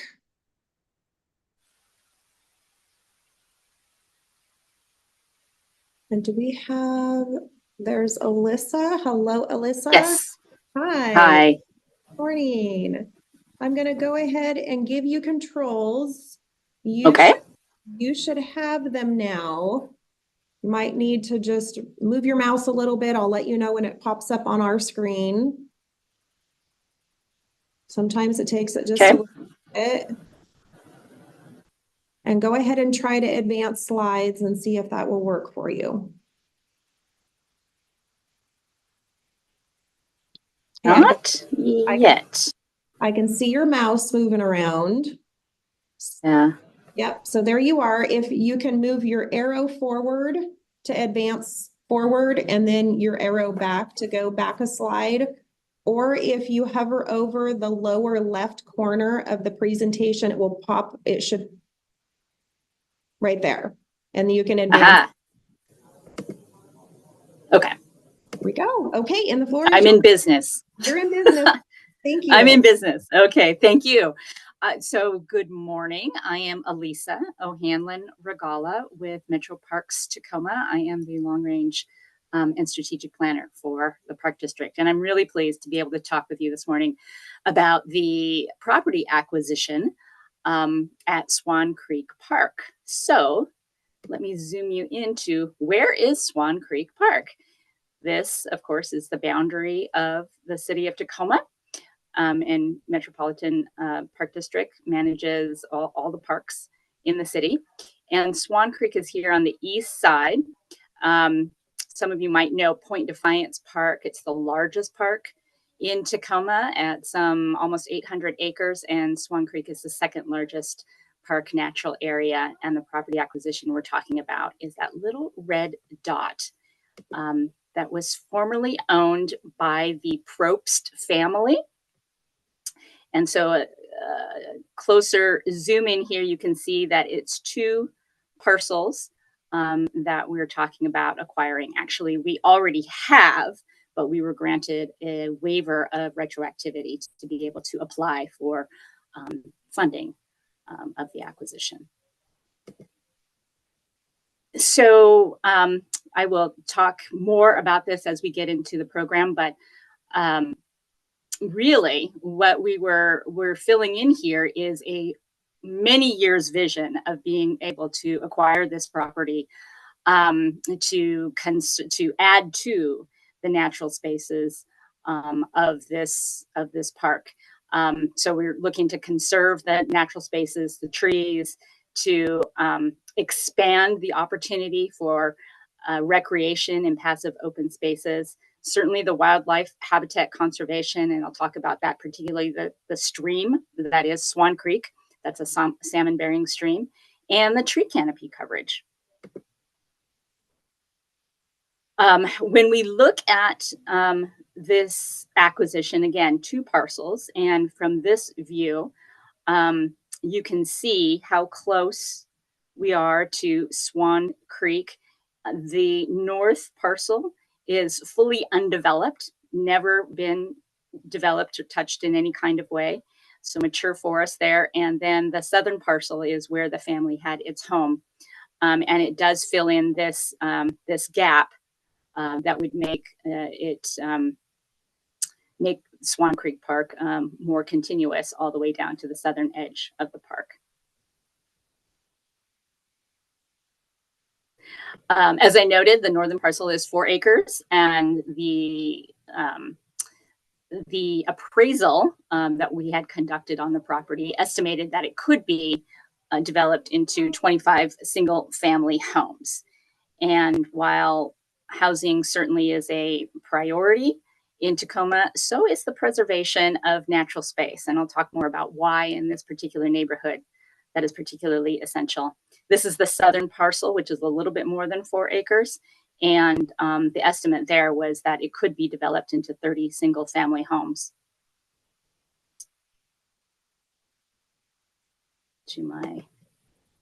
Okay. So what we know throughout Swan Creek Park is that there are a number of species who make their home there. Some of the birds that we observe are, as noted, the sharp-shinned hawk, the hooded merganser, band-tailed pigeon, purple martin. We have, oops, sorry, I can't hardly see those arrows. So, oh shoot. There we go. Oh no, darn it. Can you use your arrow forward and back on your keyboard? Will it let you do that? Yeah, it looks like it's letting me do that now. Okay, Great. fantastic. So among the trees that are throughout Swan Creek Park, particularly in this part of the park that we call the Doug Fir Forest, there are the mature Douglas firs, the western hemlock, the western red cedar, and as I noted, Swan Creek is a salmon-bearing stream. There also, on these particular properties that we're acquiring, there are existing fruit trees. So there is pollinator habitat. And then the eastern slope or the eastern boundary of the parcels is right on the slope. It's a deep ravine down to Swan Creek. We tried hard to get some pictures to show that steep slope. You can see this is the chain link fence around the property. So it's hard to get the perspective, but it does drop right down into the creek. Here's a couple more to try and show you that perspective. And so it was really important to us to be able to preserve this as natural space rather than have it cleared for housing, so as to stabilize and contribute to keeping those slopes stabilized. And I'll note on a few more slides the work that's being done by both Pierce County and the Puyallup Tribe of Indians to ensure that this continues to be stabilized slopes and salmon habitat. So I mentioned it's been a long-term vision. It was back in 2012 that the Swan Creek Park Master Plan was adopted, created through a long planning process with the community. And just a couple of landmarks here. Lister Elementary is an elementary school at the northern end of the park. This is where what we begin to call the Doug Fir Forest area, and this is the keyhole of property, that is the Probst property that we acquired. And again, the Swan Creek that is right on the edge of that. And so the vision that the community articulated is that they really wanted to see a place that was a combination of natural areas and some active areas. So again, the Probst property here, the Doug Fir Forest, actually through the forest, there is Tacoma's only mountain biking facility. And there's more active areas up here toward where the elementary school is. And this park is unique in that it is mostly Metro Parks owned and managed, but it also does, there are some portions that are managed by Pierce County. So this is a great partnership that we have in expanding this park. As I noted, it's the second largest park in Tacoma. So it's a great partnership we have of people all invested in advancing this vision of both a natural area and an active area for the community. This is just a shot of what the neighborhood looks like. And it's not a real, it's a pretty urban setting. So it's a real gem to have Swan Creek Park right adjacent to the neighborhood where people can access nature. Otherwise, it's all the way across town to have this kind of experience, or out of town to have this kind of experience.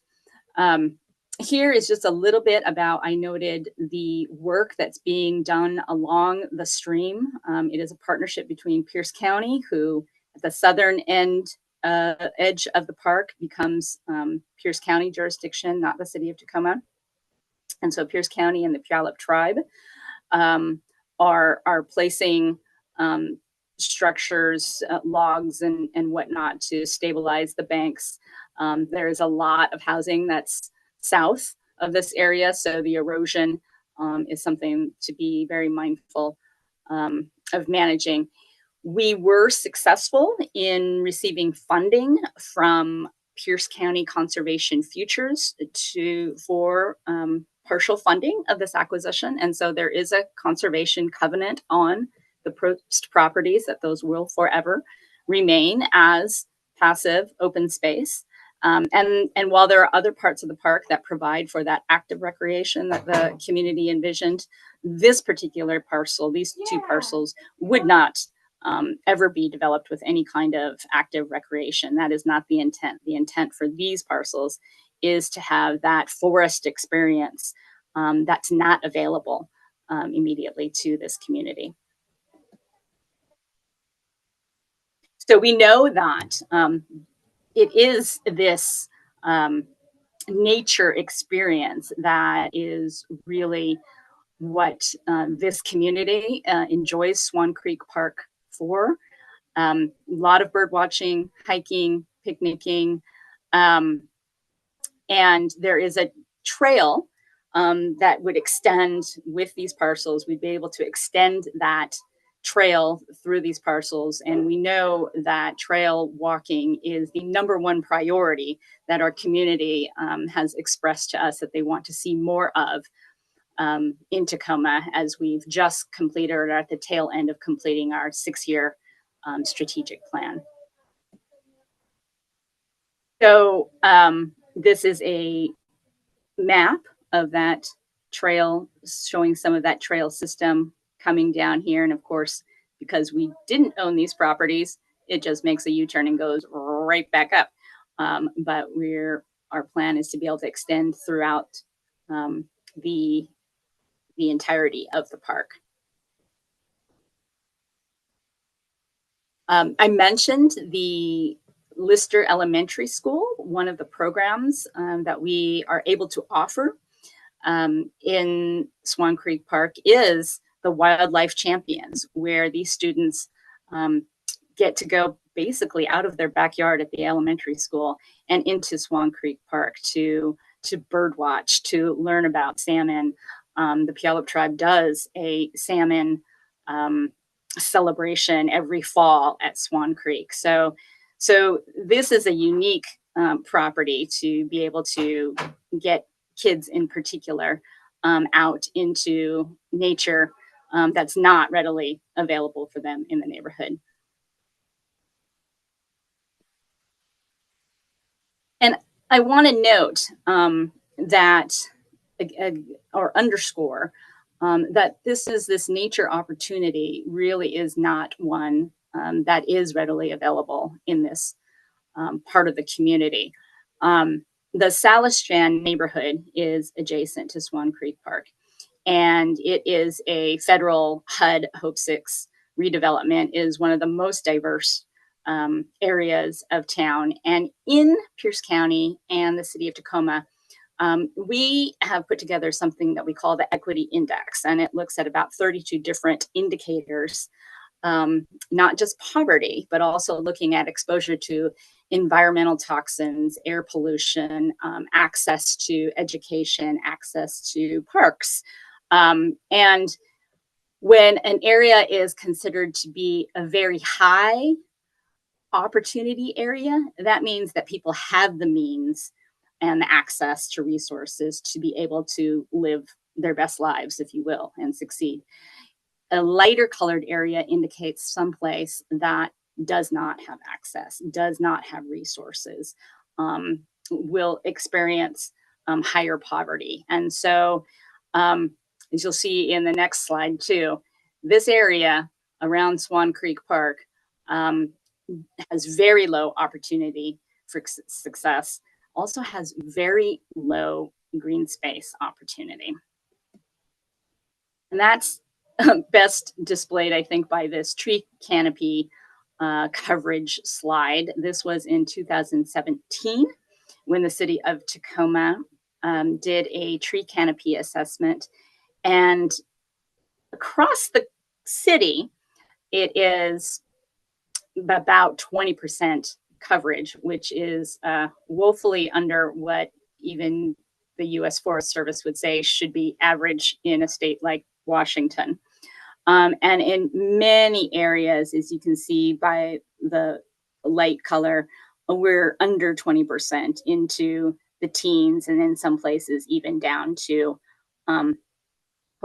I'm leaning way in, so hopefully your eyes are better than mine, down to like 9%, less than 10% in some areas. So you can see not a lot of tree canopy coverage across the city. As I was mentioning, if not for Swan Creek over here, folks in this area, in this low opportunity area, would have to travel across town to have this kind of experience. So we are really pleased to be able to continue to build out Swan Creek Park with this acquisition, so that we are continuing to provide that nature experience, that we are continuing to help preserve the creek, so that we can preserve salmon spawning, so that we can contribute to the other species that inhabit this area, and really provide that for our community. As we move forward with this property, the goal, as I noted, is not to put any kind of active recreation. Our intent is to remove the existing house and the associated structures, and really to return the land to as natural a state as possible. Most of it, as you saw, is undeveloped, and so we would leave it that way, and remove the structures, and really return it to as much as a forested type of experience as we can provide. We do have a team in our maintenance team that is dedicated to natural areas and is developing an urban forestry management plan. We do also have our chip-in program, which is volunteers, many of them dedicated to natural plantings and restoration of the natural environment. And we found that chip-in program is really beneficial in helping folks to really understand our natural environment and the impacts, and being very protective of making sure that we do preserve these natural areas, and how important they are to our communities. So our chip-in program is one of our best public relations tools, if you will. So I just wanted to end on that note of how long this has been a vision of the community, to preserve, continue to build out Swan Creek Park, preserve the natural state of the area, really for generations to come. This is the acquisition they've been looking forward to for a long time, and we're really pleased to be able to support fulfilling that vision. Happy to answer any questions. Great. Thank you so much, Alyssa. Any comments for Alyssa on her presentation?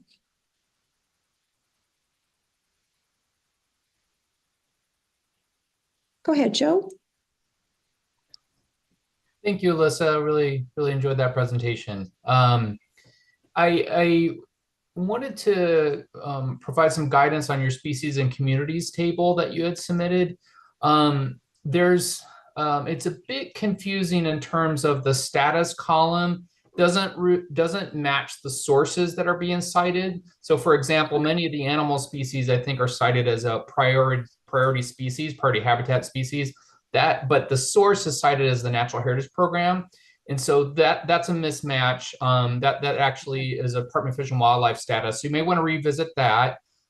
We also have new guidance about how to include natural heritage data, and that information, that guidance is cited in the 10B manual. And so you can read about that. So for example, those last three elements, there's a rare plant, 2 ecosystems. The rare plant actually is in the Natural Heritage Program database. And so if you go to that guidance, you'll see that's one of the criteria to include here. So that's positive.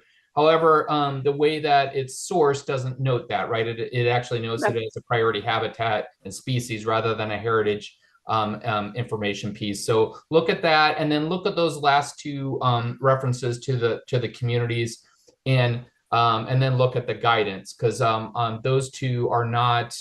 Well, one, the Vancouverian coastal rainforest is not a priority habitat type. And so I wasn't certain what was trying to be relayed there. So I would just take another look at this table relative to the recommended data sources and see if that can be cleaned up a bit. But yeah, thanks so much. Fantastic. Thank you. Thank you for that guidance. Thank you, Joe. Any other comments, suggestions? We're pretty ahead of schedule, so we got plenty of time. Go ahead, Nancy. Hi, Alyssa. I really loved your discussion of the importance of this project to the local community, and especially your graphics on the equity graphic. That was really compelling, as well as the tree. Just to make those a little more pointed, I would suggest that you somehow indicate the location of the acquisition in both of those graphics. That's all. Otherwise, I thought it was great. Thank you. Thank you, Nancy. Any other comments? Go ahead, John. I will try to do this quickly. I've got some construction going on here, so occasionally it's really loud. But I'm wondering if you did a good job of showing some of the recreational uses of the site and what you hope for down the road. But I'm wondering, are there any ongoing existing inappropriate uses, I would say, of the park, and does that pose any sort of challenge to you?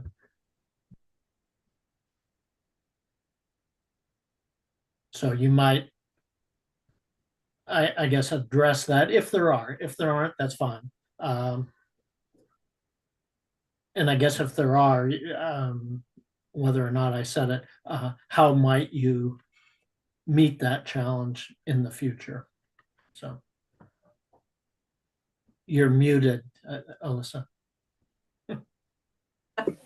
Yeah, I think I understand what you're saying. If there are any challenges that threaten the way that we envision continuing to build out this park, and it's an asset to the way that it's an asset to the community, yeah, address those and how we will mitigate those or abolish those. Yep, thanks. Good comment, John. Okay, any others? Before Alyssa. Please, okay. Thank you so much. Great presentation, Alyssa. Fantastic. Thank you so much for all your comments. Really appreciate it. And great to meet you. Thank you. Okay, so we are a little bit ahead of schedule. Our next presentation is at 12:45. So if we could start rolling back in about 12:40, and then we will start Christina at Pierce County for the PLU Prairie Protection Site presentation. Okay, have a great lunch. Thanks, everybody.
Hello, Chris. Hello, you can hear me? I sure can. Good to see you. You too.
We will let evaluators continue trickling in.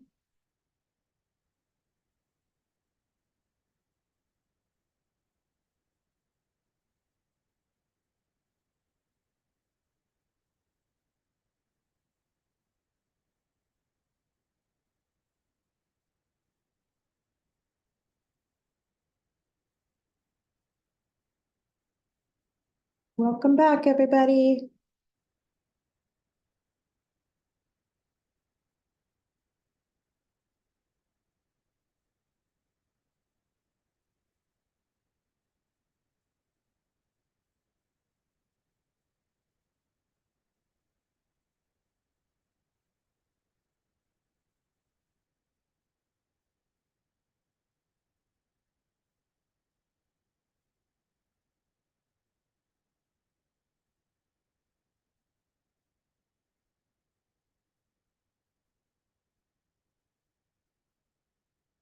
All right, welcome back.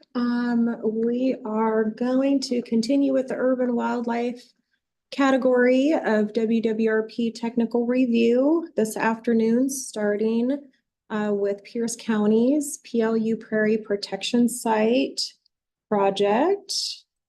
Chris, I will go ahead and hand controls over to you. You should have them now. Okay. And I got a little tip over the lunch hour that if you double click your mouse, it seems to connect it quicker. And it looks like that worked. Yay. And there's, yep, or you can talk, or you can use your arrow keys if that, whichever works better for you. Got it. Great. Right. Looks like I've got control and you can hear me. Sure can. Okay, it's all Okay. yours. Yes, thanks. All right. Thanks. Hi, all. I'm Chris Chapeau. I'm with Pierce County Parks Resource Stewardship Division. I'm here to present the PLU Prairie Protection Site project. It's a lot of P's. Much of the prairie remaining outside of JBLM in Pierce County is in urban growth areas.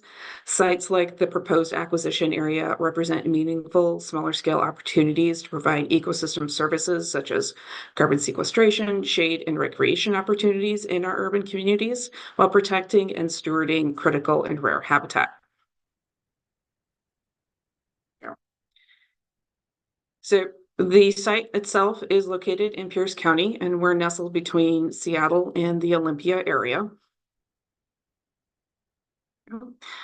More specifically, the project site is in the Parkland community, which is the north central area of Pierce County's UGA, just south of Tacoma and just east of JBLM.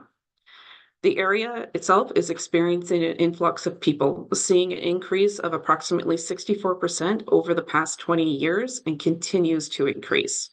The proposed easement area is zoned for moderate density housing and institutional development, allowing for the area to be converted into development.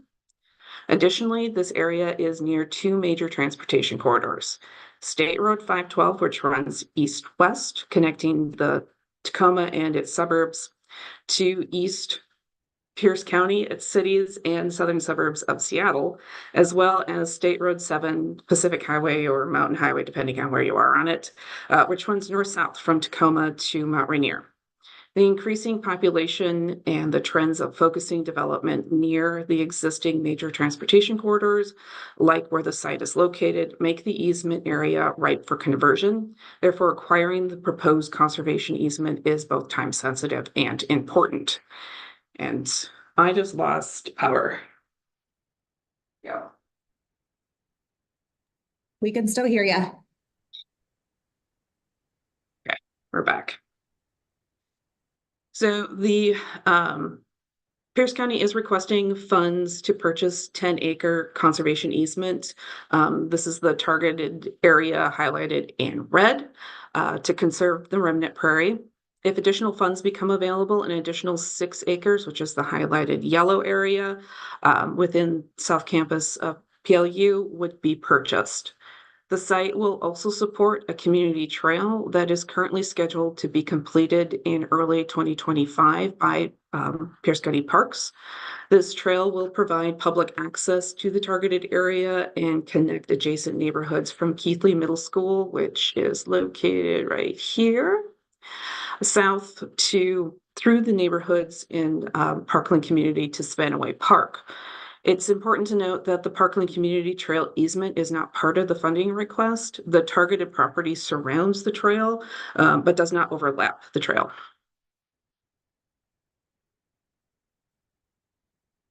The target site contains Spanaway gravelly sandy loam, a prairie outwash soil.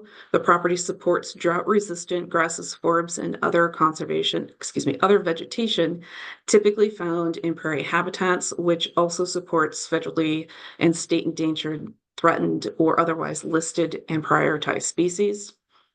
The prairie ecosystem is rare. Over 90% of Puget lowland prairies have been lost to conversion or fire suppression over the past 2 centuries. However, South Campus of PLU post-European settlement was not fully converted.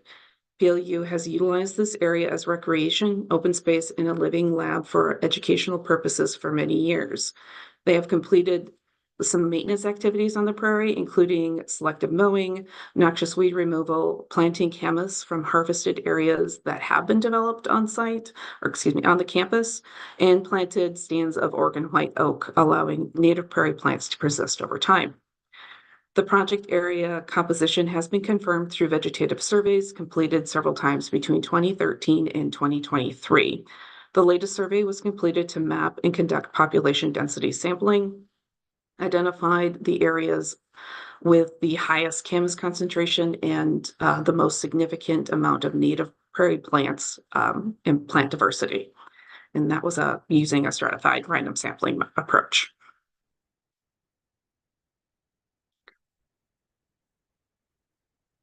So camas was identified as the dominant species, and later blooming harvest Burdelia was also observed to be abundantly growing on site.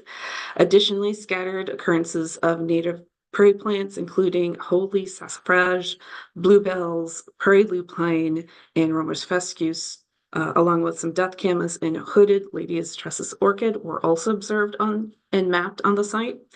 These prairie plants specifically support pollinator species associated with South Puget Sound prairies, including Taylor checker spot butterfly, a federally and state endangered species, the Mardon skipper, a state endangered species, the Oregon branded skipper, classified by Washington Department of Fish and Wildlife, and U.S. Fish and Wildlife as species of greatest conservation need or species of conservation concern, respectively. And these plants also support important pollinator species such as bumblebees, hummingbirds, and swallowtail butterflies.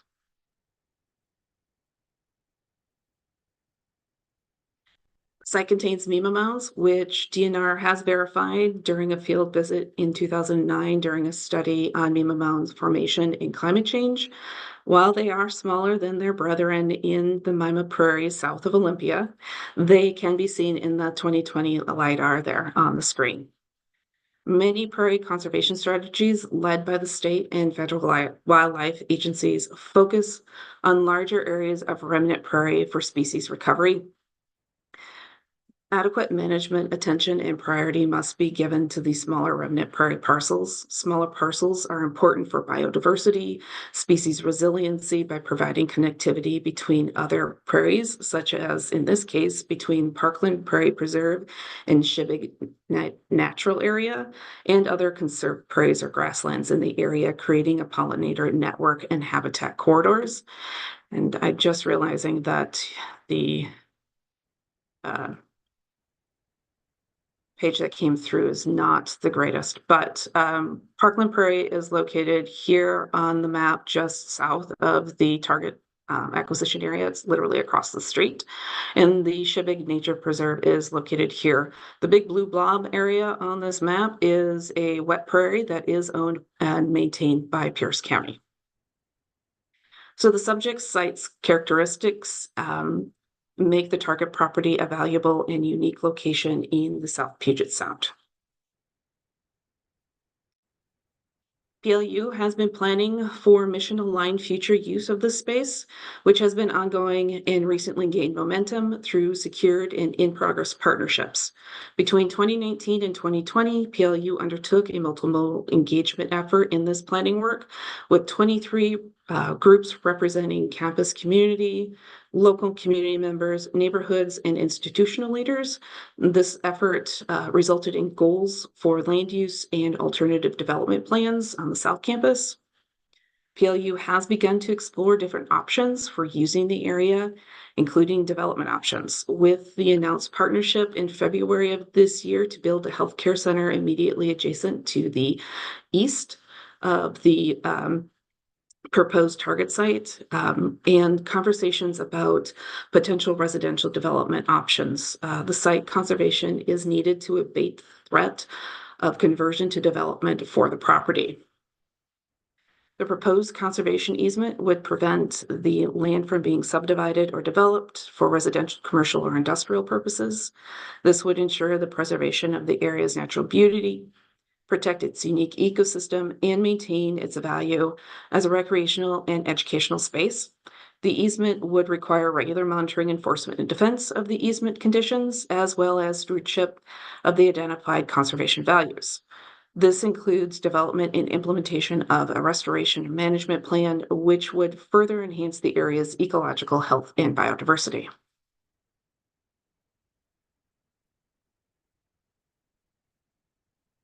There we go. In addition to PLU's planning efforts, Pierce County has completed its own. Pierce County is a GMA county required under state law to create plans and plan for future development and growth. Pierce County's comprehensive plan and the Parks, Recreation, and Open Space, better known as the PROS plan, incorporates planning objectives to increase open space and recreation and protect natural environment.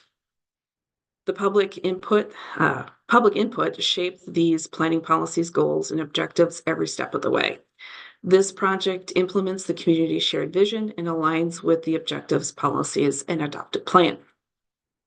Other community support comes from several local tribes, including representatives on the PLU's Indigenous Community Advisory Network, or ICANN. They have also expressed their support and desire to create a seed bank, propagate these plants, and use them to reseed other prairies in our region.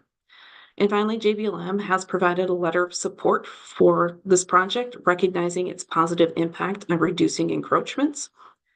The project's efforts, such as decreasing development in the flight path of McCord Airfield and within a mile of the installation fence line, aligns with JBLM's interests, reducing conflict between military activities and the public.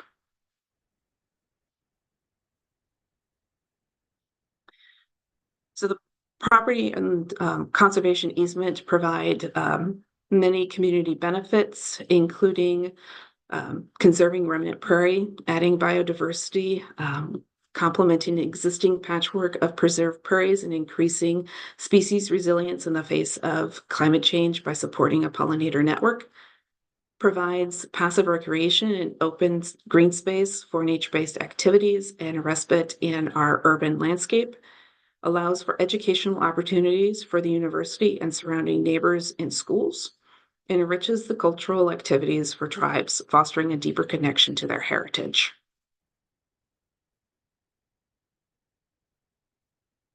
Conservation easement will benefit the local community by protecting this open space, adding passive recreation to the highly urbanized area of Pierce County. The completed project consists of an installation of soft surface trails and interpretive signs. This will not only provide close to home opportunity for nature-based activities, but also creates a unique space for the local community to connect with nature. This initiative will support educational opportunities for the university and adjacent local schools, fostering a deeper understanding and appreciation of our natural environment. It also allows for the continued partnership PLU has with Puyallup Tribe and more recently the Nisqually Tribe to harvest camas bulbs in the spring. It invests in our underserved communities. According to the county's equity map, the surrounding community here is moderate to low equity, or in the moderate to low equity percentile. Additionally, analysis completed during our Parks, Recreation, Open Space planning showed that this particular area has the highest population and the lowest rate of parks, open space, and trail miles. Moreover, the plan identifies walking paths and parks and nature trails in the public as the public's most desired natural additions to park activities. The proposed conservation easement provides much needed urban green space and offers the potential to connect the community to the nature and directly addresses the community's need and desires. We talked about the benefits to the military. More specifically, the presence of ESA listed species on JBLM requires costly management that restricts the flexibility of training lands. And then the rapid population growth here in the South Sound poses ongoing development threats to the remaining prairie. Conserving this area and managing the prairie habitat will help to limit impacts of the climate change on the prairie and support biodiversity, helping create that habitat connection, species resiliency, assisting in increasing the training flexibility and military readiness for JBLM.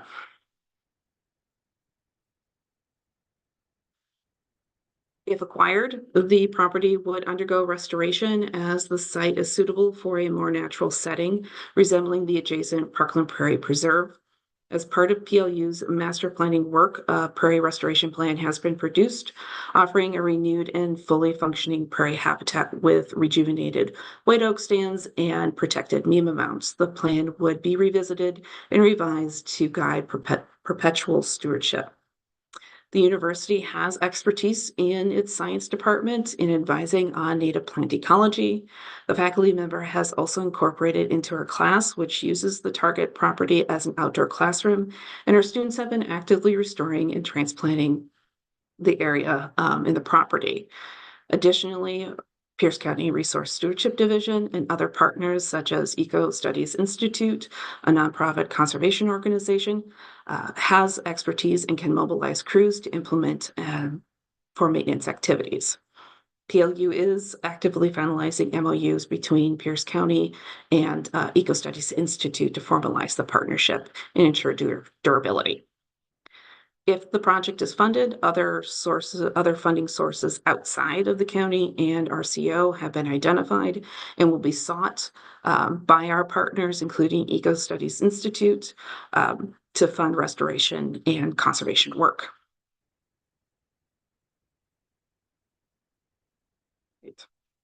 So the target acquisition is a unique piece of the landscape strategically positioned to provide multiple open space uses. It can effectively link parks, schools, and neighborhoods in the Parkland area, protect the increasingly rare prairie habitat and associated imperiled species, and provide open space in highly developed and fast-growing urban areas. And that does conclude my presentation. Thank you to the technical committee for your time.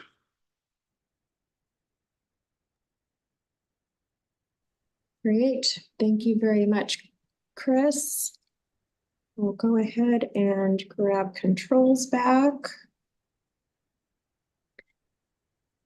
Okay, any comments for Chris?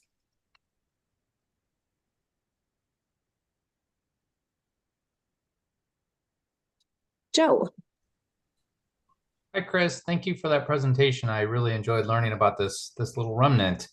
Looking at your species and communities table and listening to the presentation, looking at your project description, you list Westside Prairie as well as Oregon White Oak Savanna as a priority habitat.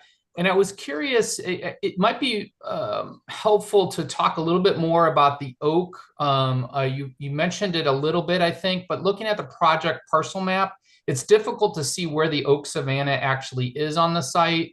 I'm wondering, you know, and looking at it, are those lines of trees planted oak, and that's what's being referred to as oak savanna? So if you could clarify that a little bit, that would help kind of think about for us to look at what, you know, which of these, because these are both really, you know, really important habitats for conservation. So it'd be great to get a little bit more information on that. Also on the harvest rodea, really interesting to see that there is new guidance about, so the harvest rodea is listed as state sensitive by the Natural Heritage Program. And so, but in order to list a species listed by the Heritage Program, it actually has to be in the Heritage Program's database. So there is new guidance related to how to determine that. And if, you know, obviously, it looks like you may have found the site. So there would be a consultation with heritage botanists to confirm that if it's not already in the database. So I would encourage you to look at that guidance, which is cited in Manual 10B. Thank you so much for the presentation. Thank you. Thank you very much, Joe. John and then Dave. Hi, thanks for the presentation. And I have a question similar to Joe's first comment, or a suggestion that you might spend a little more time talking about the land use history of the site. And I say that because in looking at those rows of trees or whatever, it looks like it had been a golf course. And if it has not ever been a golf course, then you ought to dispel that from my mind, because it then influences what I think of the condition of the site. You don't need to elaborate at length, but a little more information. Let's see. And also, I think you just kind of moved from the introduction into the scoring criteria without any sort of announcement. And I think it really is helpful for you to just simply say, I'm now moving to the first scoring criterion. And then as you go from criterion to criterion, just make that simple statement. It helps the evaluator keep track of where you are. Okay. Two other quick points. One is on the image with the LiDAR showing the MIMA mounts. It would be helpful to outline the property or the project area on that. So I'm not wondering, well, is it the flattened section or is it the MIMA mounds you can see? And then you might also, this is my last comment, address the interest and emphasis on camas. Why camas?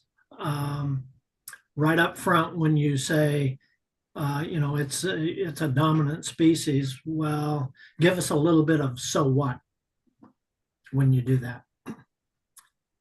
That's all. Thank you, John. And we're ahead of schedule, so you have plenty of time. Go ahead, Dave. Hi, Chris. Hey, Nice Dave. presentation. I just want to let you know the two things that really stood out for me in your presentation that made me, you know, think more about this project were, one, the education component, and two, the proximity to the other prairie sites that you have. And so thinking on that, perhaps in your first statements about why you're acquiring it, part of that is the public use, the education, the in an urban environment, these areas are important for people to learn about prairies and learn about, students learning about what it is. And so I actually think that that could be something to include right up front. And then secondly, you had a nice slide showing the different parcels, the wet prairie versus the upland prairies in the vicinity. You maybe could just, enhance that a little bit with proximity, some little bit of information on distance and size, something like that. Anyway, I just want to let you know that those two things really hit me and really affected my view of the project. Thanks. Thank you. Thank you, Dave. Any other comments or feedback for Chris? Yeah, thank you very much for the presentation, Chris. You were probably hanging right around 14 minutes and you have up to 20 minutes. So yeah, so you've got plenty of time to integrate some of the feedback into your presentation and still be well under your 20 minutes. Wonderful. Great. Good to know. Great. All right. Thank you so much, Chris. Thank you. Bye, guys. Bye. Bye-bye. Okay, next up, we have Great Peninsula Conservancy, Green Mountain Protection. Looks like we have Eric Steffens here with us. If you're ready to go, Eric, hello. Hi there. Actually, I'm waiting on Monica Montgomery. Okay. She will be joining us very shortly. I'll just make sure. Okay, we are She's running a joining us. little ahead of schedule. You're not scheduled for until 1:15. So that is, we can certainly wait a couple of minutes for her if we would like. Yes, please. Okay. I just texted her, so.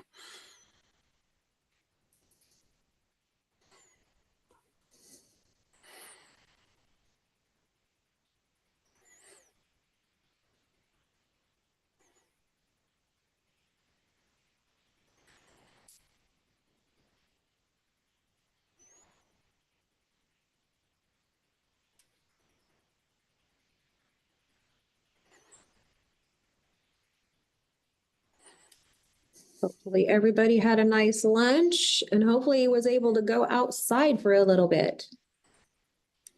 Looks like it's decent out there.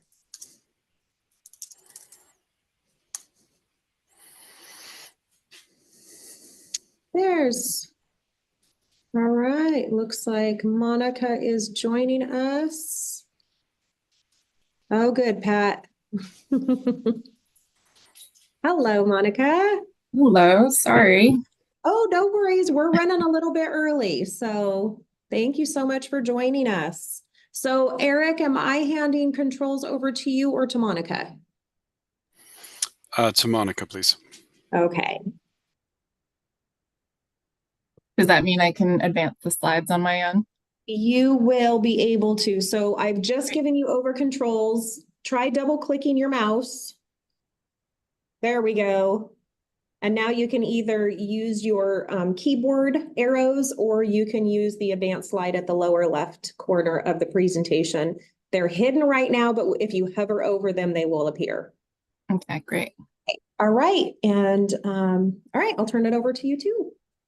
Great. Well, thank you so much for your time in reviewing this project. I'm Monica Montgomery with the Great Peninsula Conservancy, here with Eric Steffens.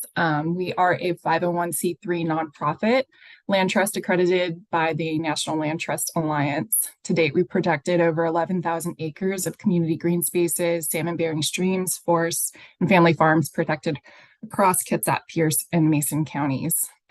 With this urban wildlife application, GPC is seeking to permanently protect through fee simple acquisition 350 acres of undeveloped forest lands abutting the city of Bremerton in Kitsap County. Great. So to bring you to this place, the project is located within central Puget Sound region here on the Kitsap Peninsula. We're just a ferry ride across from the Sound with Seattle to the east and separated by the Olympic Peninsula by the Hood Canal to the west. And like I mentioned, this property on the peninsula is nestled within 3 large population centers. To the east, the property butts the city of Bremerton and its urban growth area with an estimated population of over 45,000. Just 2 miles north is Silverdale, Silverdale's urban growth area, and 3 miles south is the city of Port Orchard. Not depicted here is the Puget Sound Naval Shipyard, which is near the ferry terminal, and this serves as Bremerton's principal economic base with over 14,000 employees.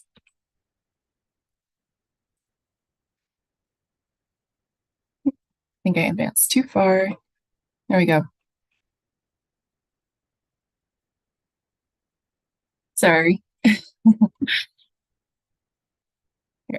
And so focusing in a bit closer, the property we seek is located in the Chico Creek watershed and is immediately surrounded on 3 sides by over 15,000 acres of protected forest lands, with the rhododendron preserve to the north, Green Mountain State Forest to the west, and City of Bremerton Union River watershed to the south. These forest lands are further connected to the Tuhuia Headwaters Forest Legacy Project and additional private timberlands, forming a contiguous 70,000 acre forested landscape. Separate from this project, GPC is simultaneously seeking to protect the 719 acres of forest land directly south of the property under the theme ownership through other state and federal funding sources to be established as a community forest with the potential to further expand in this green hatched area in the future.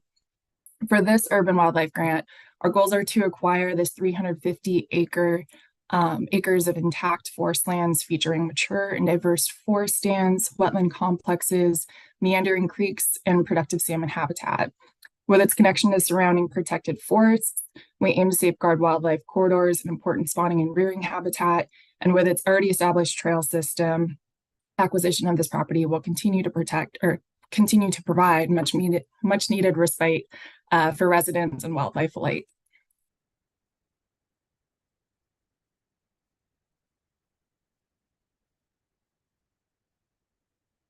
Oh no. There we go. So on a parcel scale, GPC will be acquiring a total of 17 parcels plus portions of 5 parcels amounting to 350 acres to be protected in perpetuity. To orient you a bit better, here's a look at the project site map displaying more of the land features. There's already an established trail system that's non-motorized, leading from an unpaved parking lot here in the northeast corner of the property, with Lieber's Lane trailhead near a residential development here. Here the trail leads hikers, bikers, cyclists, horseback riders through the forest to Dickerson Falls. You can see the trail follows the path of Dickerson Creek, however, is buffered from it. Near the waterfalls is 100-plus-year-old trees, beautiful cedars, and salmon habitat that connect the old growth area of the rhododendron preserve here along the northern border of the property. The preserve's 514 acres, which you can see a photo from here, holds one of the largest remaining examples of lowland virgin forest in the Puget Sound Basin, with about 70 acres of old growth at its center, protecting rare old growth Douglas fir, western red cedar, and western hemlock, as well as mature Pacific rhododendrons. The preserve runs along the northern boundary and into the project site with this conservation easement here that protects important riparian habitat.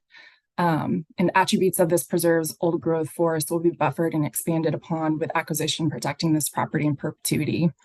There's also a canyon below the falls that offers the coolest water temperatures and best rearing salmon habitat in the summers for juvenile coho. The Suquamish tribe has been monitoring the watershed and salmon returns here for more than 30 years and have shared their observations of very high concentrations of coho in this particular area. Past the waterfall, the trail continues around these wetland complexes. You can see these darker circles here. And further north is more forest that has been managed to FSC standards over the past decade. With acquisition, we'll manage for an increasing stand age to grow and expand the old growth forest of the preserve. So getting into the meat of the proposal, addressing the various criteria, starting with the property's ecological and biological characteristics. While the majority of parcels in the lower Chico Creek watershed Oops, sorry. Struggling with the advancement. There we go. So while the majority of parcels in the lower Chico Creek watershed have been developed, the upper watershed remains largely as forested lots, undeveloped forested lots. Much of the project area has been managed by Yulin Family LLC over the last decade as working timberlands, following Forest Stewardship Council standards, mostly through thinning to enhance habitat values, forest diversity, and community sustainability. Maintaining a sustainable harvest regime has created significant heterogeneity with a mix of early and mid-successional habitat across much of the project site. The overstory is primarily Douglas fir, as well as western red cedar, western hemlock, western white pine, red alder, and yugmic species, with an understory of salmonberry, salal, and evergreen huckleberry, with lesser amounts of osoberry, ocean spray, and various ferns. Wildlife species common to the watershed include black bear, bobcat, deer, coyote, beavers, as well as western toad, pileated woodpecker, and other charismatic species. The Cornell Lab of Ornithology Citizen Science app eBirds has documented more than 86 bird species here. The project site offers beautiful, high-quality wildlife habitat, though we do note the presence of some invasive and noxious weeds, including English ivy, English holly, and Himalayan blackberry.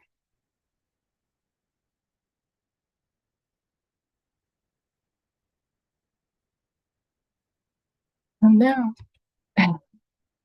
Okay, so sustainable timber harvesting practices have also protected wetland and riparian buffers beyond what forest practice rules require to ensure water quality, quantity, and those stream temperatures for supporting rearing and spawning habitat within the Dickerson Creek and downstream Chico Creek subbasins. A relatively high number of wetland areas are found within the Dickerson subbasin specifically, which along with beaver dams have helped to moderate infiltration, provide storage capacity, and augment summer low flows for both Dickerson and Chico Creeks. The Chico Creek watershed is the most productive and diverse salmon system on the Kitsap Peninsula and has been identified as priority refugia with natural ecological integrity. The Chico Creek chum run is the most abundant among Kitsap Peninsula streams, with monitoring from the Suquamish tribe finding chum spawning escapements to exceed 100,000 fish in some years.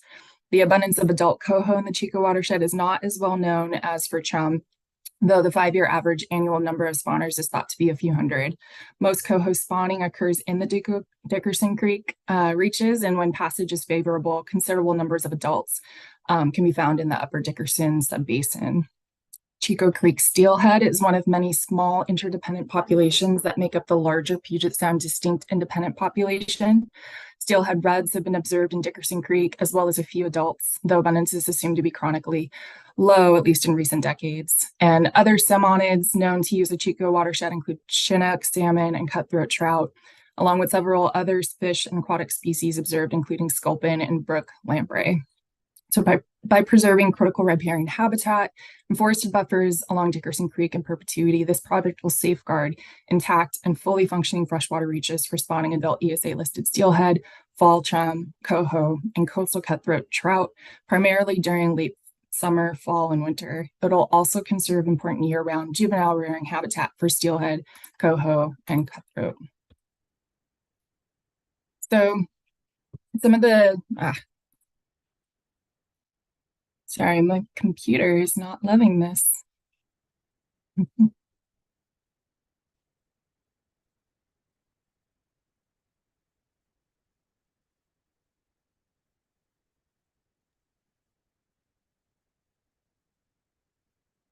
Monica, would you like me to take controls back and advance slides for you?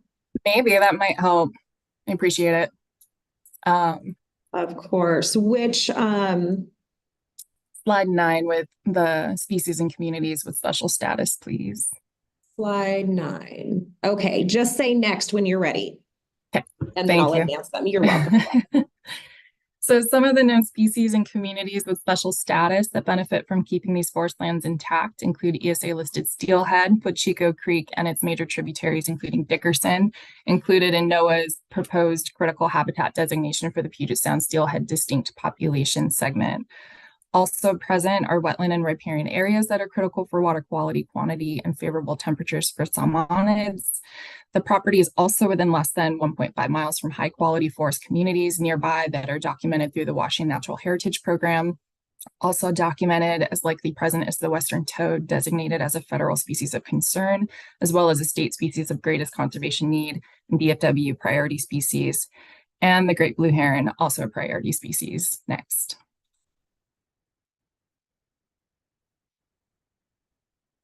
So finally, this project is uniquely poised to expand existing protected forest lands within the Green Mountain Complex. The 6,000-acre Green Mountain State Forest owned by Washington Department of Natural Resources is located to the west. The Tahuya Headwaters Forest Legacy Project, creating permanent link between DNR managed Green Mountain and Tahuya Forest, is located only 3 miles southwest. Also to the southwest lies 3,000 acres of protected forest land surrounding the city of Bremerton Union River watershed. Directly south is another property, the 719 acres that GPC is simultaneously seeking to protect. And north of the project site, as I mentioned, is the Rhododendron Preserve, which protects one of the last remaining old growth western red cedar and Douglas fir stands in Puget Sound. With the urban growth area of Bremerton encroaching from the east, this project will preserve one of the last sizable tracts within a 70,000-acre landscape of working and protected forest lands, providing habitat connectivity and a critical refuge for biodiversity. Next. So protection of these forest lands align with numerous local planning efforts for public recreation, watershed protection, and salmon recovery.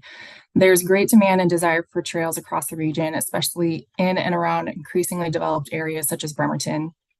Parks in developing and urban areas especially serve a much greater role in supporting environmental health, personal, physical, and emotional health, sense of place and community, and many other aspects of quality of life. The demand for trail opportunities appears on surveys conducted as part of Kitsap County's comprehensive plan and more recent county parks surveys, with residents asking for more trails that are easily accessed by developed communities, as well as more remote nature-oriented trail systems. Acquisition of this property complements the Bremerton PROS plan, aligning with the city's strategy for future growth planning and addressing a documented community need for parklands with trails and pathways that provide exercise and walking opportunities.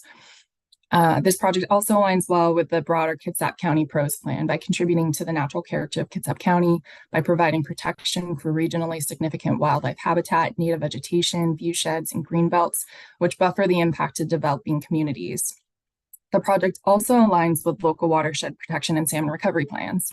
The project will address several limiting factors and ecological concerns identified in our local watershed salmon recovery and conservation plan, including addressing stream bed degradation, sedimentation, and low summer flows. And finally, the Chico Creek watershed assessment identifies protection of the functioning floodplain habitat in the Dickerson Creek subbasin as an important part of watershed restoration and salmon recovery strategies. Next.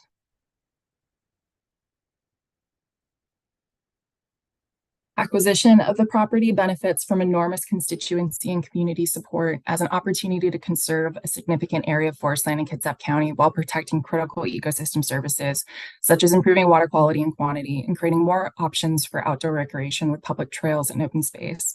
Letters of support from the Suquamish Tribe, Rhododendron Preserve Keto Legacy Foundation, Mountain Bike Alliance, and Naval Base Kitsap are included in our application package. Additionally, more than 80,000 visitors enjoy the site annually and currently enjoy passive recreation, education, and cultural opportunities. Initial project support has also been positive from all 3 Kitsap County commissioners, and with the property overlapping 2 of our commissioner districts.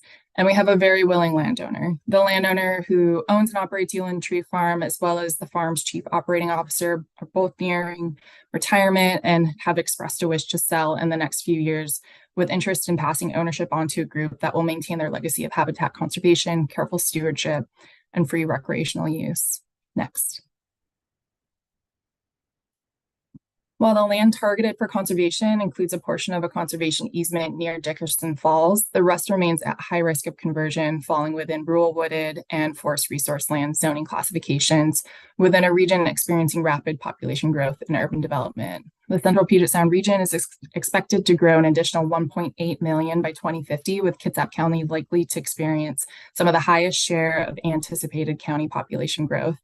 The population for Bremerton and its associated urban growth areas alone is expected to increase by 16,000 residents by 2036, an increase of 24%. By acquiring these lands, GPC seeks to preserve their high conservation value while still providing public access and community benefits. Next. So over the past decade, the property's owner has generously allowed and encouraged the public to access the farm for non-motorized recreation. The project site features an established unpaved parking lot and non-motorized trail system that is already well utilized by local schools, environmental organizations, and a growing nearby urban population. By protecting these lands from conversion, this property will serve as a key link in local trail systems, connecting 4 miles of existing trails and 14 miles of logging roads across the tree farm to popular hikes, including Dickerson Falls, as I mentioned, as well as Zach's Lookout and the South Loop Trail, which some of these also connect to nearby forests as well, expanding those opportunities. Next. So as I mentioned, over 80,000 users enjoy the site for hiking, running, mountain biking, riding horses, and other passive recreation activities.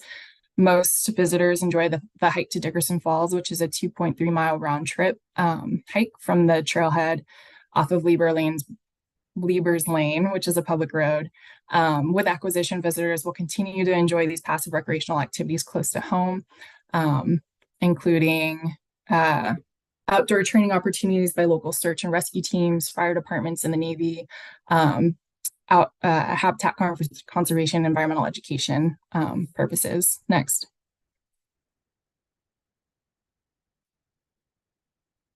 With high quality habitat in close proximity to the region's population centers, the property serves as an ideal venue for environmental education events such as the Kitsap County. Oh, did you go back one?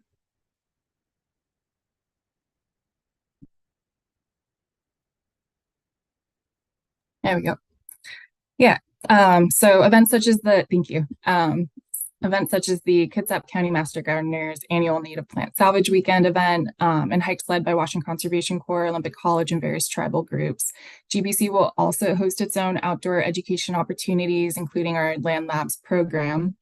Photos here are from this program, some of which are on site, which GPC organizes with teachers from local elementary and middle schools to bring students out to our nature preserves where students study plant and animal identification, salmon life cycles, forest and riparian ecology, and human environment and relationships.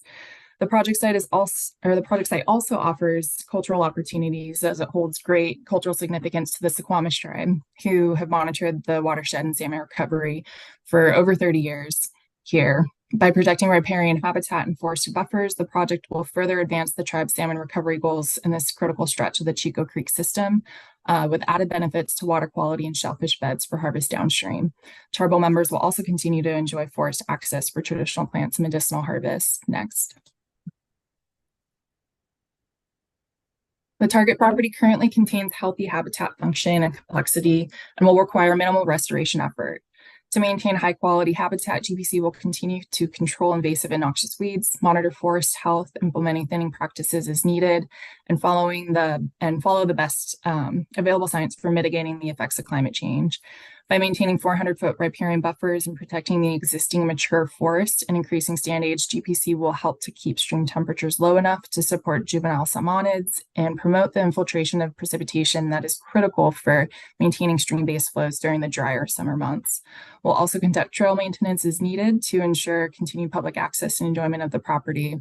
And these are just some photos of GPC staff and interns and volunteers out on our properties engaged in stewardship activities. Next.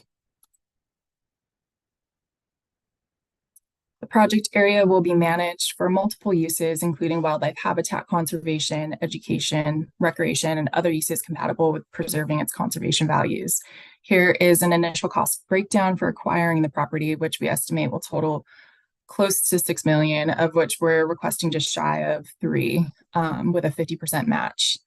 To fund ongoing management needs, GPC maintains a healthy stewardship and defense fund, as well as insurance policies for the legal costs of defending its fee-owned properties through terra firma. GPC also has a track record of securing funding for stewardship, for example, through the USDA Natural Resources Conservation Service Environmental Quality Incentives Program.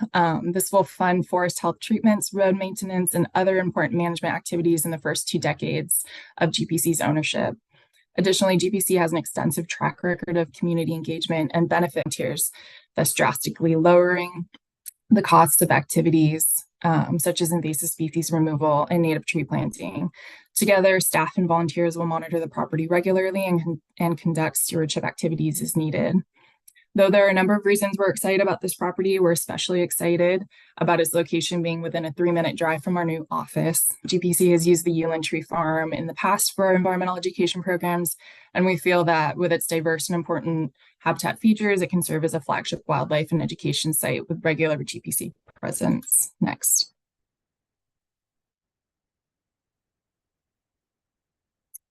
So Great Peninsula Conservancy is highly experienced and capable of managing the property in perpetuity. GPC formed in 2000 as the product of a merger of 4 all-volunteer land trusts, the earliest of which was formed in 1980. We have a long history of acquiring and managing forest and salmon habitat properties with over 11,000 acres preserved across Kitsap, Mason, and Pierce counties, which have provided valuable insight and experience balancing stewardship priorities with public access.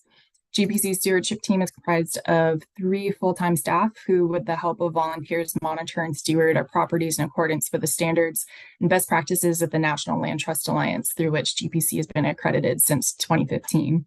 GPC's success in conserving and stewarding lands has been a product of fostering strong partnerships with local governments, tribes, and nonprofits, and by engaging directly with GPC members and the broader community.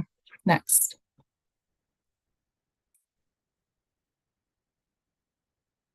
To sum it up, the property we're seeking to protect encompasses high-quality wildlife habitat, including mature and diverse forest stands, complex of wetlands and streams that support Kitsap Peninsula's highest natural production of chum and coho salmon, as well as ESA-listed steelhead. Acquisition of these 350 acres will preserve a crucial link within a contiguous 70,000-acre forest landscape, safeguarding wildlife corridors, important spawning and rearing habitat, as well as public access within a rapidly developing region. We're so excited about adding this portion of Green Mountain to our list of protected properties to benefit the wildlife that inhabit them, as well as future generations with increasingly fewer opportunities to experience such a place so close to home. So with that, thank you so much for your time and dealing with my difficulties, advancing slides. And then the next slide is just for questions. All right, no worries. That is what we are here for. Okay, thank you very much for the presentation. Great job, Monica. Go ahead, Dave. Monica. Hi. So I think that was a good presentation. You packed a lot in. In fact, I was thinking that you think about slowing down and or maybe slowing down at some of the most important points, because the importance of this Chico Dickerson for salmon I don't think can be overstated. I mean, we don't see many projects in a system like this very often. So I think maybe some photos of chum salmon just jamming the river, something like that in the background, or something to really hit us with the significance of this system, I think would be really important. And so on those points that are really unique to this project, really important to communicate to us, maybe if you just stopped and showed us a picture or something like that, and then just slowly said what you need to say. I think it'd be really helpful, because otherwise we're going to miss it. We sit here all day and we listen to people talk, and provide us all this information coming out as fast, and if you really want us to get it, you're going to have to slow down and say, "Bow, this is big, this is important, and you guys pay attention." And so I guess that's my main point to communicate. There are a lot of things I could talk about I loved a lot of your photos, a lot of your slides, a lot of the information is great. But I think I just wanted to communicate that to you. Think about those things that are really big, hit us over the head with it, slow down, whack us with it with pictures, and maybe say it 3 times. Sometimes I get that's best for me if I hear it more than once. Anyway, Appreciate okay, thanks. Good advice, Dave. Go ahead, Joe. Monica, thank you so much for the presentation. Just wanted to point out on the species and communities table, there's new guidance regarding how to include or whether or not to include natural heritage data. So you had referenced that rare plant community that is nearby, and that is in the database. But the new guidance requires that a species or ecosystem be actually at the project site as determined by the new guidance. So I would recommend just revisiting that guidance, And if you think you may have that plant community on site, there is also a procedure described in that guidance about consulting natural heritage scientists and determining whether or not you have the data that would allow them to make that determination. So I'd recommend just revisiting that and potentially, seeing whether or not that applies to you. But thanks so much. Really enjoyed the presentation. Great, thank you.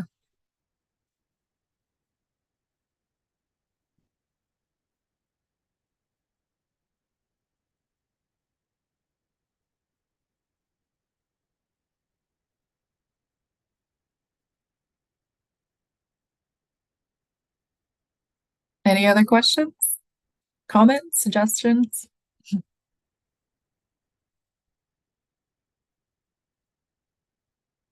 Everyone loved the project.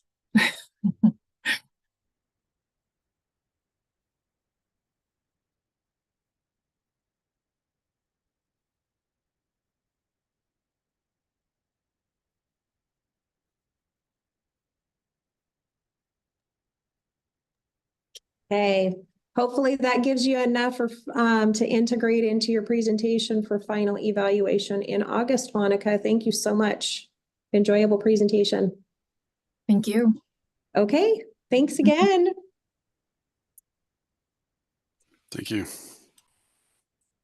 Okay, next up we have Sue O'Neill. Hello, Sue. Great Peninsula Conservancy. Let's see, I need the next slide.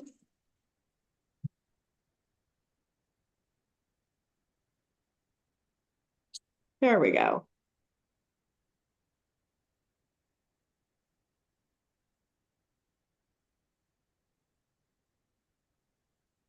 All right, Sue, we're a little bit early. Is it okay if we go ahead and start now? Are you ready? Sure. Great. Okay, I will go ahead and give control over to you. Okay. Let me find you here. There you are. Do you want my video on, Karen, during the presentation or? Not necessarily, not necessarily. If, maybe during the Q&A would be good, but I think during the presentation, your slides are great. Okay. You should have control now. Maybe double click your mouse. There we go. And I can see your, yep. So you can either advance using your arrows or at the lower left corner of your slides. And it is all yours. Good luck. All right, thank you. Well, good afternoon. I'm Sue O'Neill with Peninsula Metropolitan Park District, PenMet Parks. We're celebrating our 20th anniversary this year, and we manage over 600 acres of parkland property. So we routinely identify and evaluate potential property acquisitions.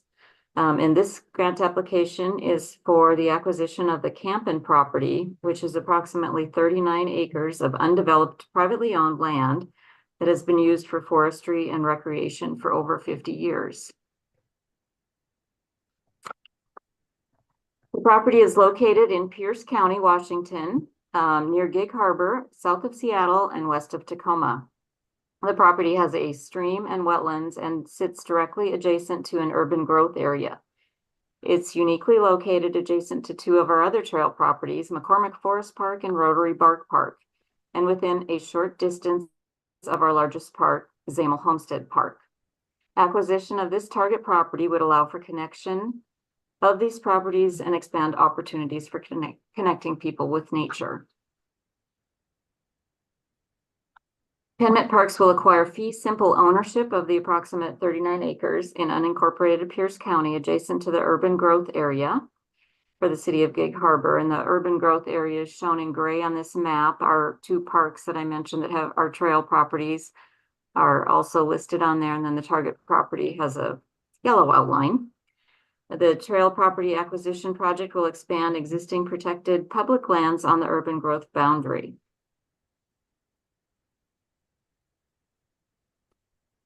And this is the conceptual site plan for the property, not very complicated. The plan shows the approximate location of trails along with the location of the stream and wetlands. And this beautiful property would provide public access opportunities for passive recreation, including hiking trails and nature viewing opportunities. In addition to trails, signage, and some fencing and some educational components are planned. A small parking lot might also be incorporated near Busage Road. And then uses of the property would be limited to those compatible with conservation.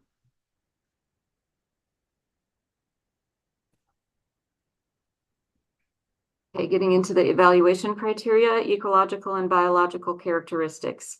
So this project will safeguard one of the last sizable tracts of undeveloped land in Gig Harbor and provide a critical refuge for biodiversity in this increasingly urbanized area. The target property is undeveloped and has been used for forestry and recreation for decades, including only 2 selective harvests in the past 7 decades. This management has created significant habitat heterogeneity and allowed a diverse forest to flourish. The target property contains diverse mature forest, intact stream corridor, and wetland habitat, providing cold, clean water for ESA-listed Chinook and steelhead trout, as well as chum salmon, coho salmon, and cutthroat trout downstream. The overstory is composed of Douglas fir, red cedar, red alder, bigleaf maple, western hemlock, with a scattering of other species, including western white pine, Pacific madrone, and Pacific yew. The lush understory contains osoberry, hazelnut, evergreen, huckleberry, elderberry, salmonberry, salal, sword fern, trillium, and a rich mix of mosses and lichens in the uplands, and also a mix of skunk cabbage, devil's club, and various sedges in the riparian and wetland areas. And then, as is common with urban or suburban properties, a small amount of invasive species are present, including Himalayan blackberry and English holly, but have been controlled and are not dominant in the understory.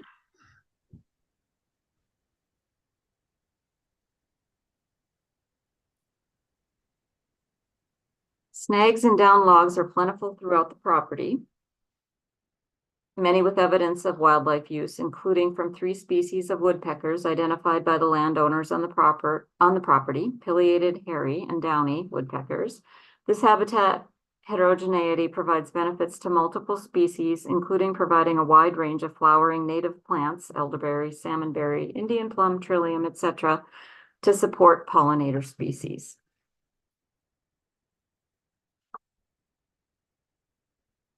Target property expands a matrix of open space land, which together provide habitat for feeding and shelter, as well as a corridor for movement. Adjacent to the property is Penn Met's McCormick Forest Park and Rotary Bark Park, as I mentioned, which together provide 219-acre habitat block straddling the UGA, a much-needed respite for many species of wildlife present on the Gig Harbor Peninsula and observed on the target property, including bear, river otter, deer, coyote, raccoons, and a variety of migratory bird species. Protecting the forested riparian buffers and uplands will facilitate, whoops, I think I got off of my slides here a little bit. Sorry about that. Let me try again.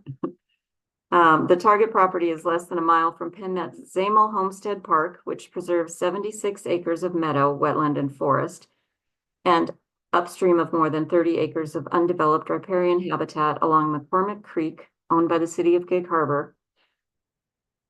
Primary species present in Gig Harbor, including bald eagle, purple martin, and great blue heron, the former 2 of which have been observed on or nearby to the target property, need streams, wetlands, and forests on large contiguous open space for breeding, foraging, and travel. The trail property acquisition project will permanently protect 900 feet and associated wetlands of an important tributary to McCormick Creek, one of the largest watersheds in the Gig Harbor Peninsula. Washington Department of Fish and Wildlife has documented presence of Endangered Species Act listed false Chinook threatened, steelhead trout threatened, as well as chum salmon, and the Wild Fish Conservancy has documented cutthroat trout, coho salmon, brook lamprey, and sculpin within McCormick Creek. A fish passage barrier under Highway 16, which is scheduled to be removed in the future by WashDOT, presents a barrier for some species. However, during the 2019 survey of the tributary that passes through the target property, the Wild Fish Conservancy documented juvenile cutthroat trout on the adjacent park property and noted that on the target property, the stream meanders through a forested wetland, providing potential rearing habitat for juvenile salmonids. Protecting the forested riparian buffers and uplands will facilitate groundwater recharge and contribute to higher stream base flows in the dry summer months. The riparian area will also help to decrease runoff in the wet winter months and mitigate flooding and the destructive rapid increase in stream flow after heavy rainfall events throughout the watershed. Next criteria is planning and community support.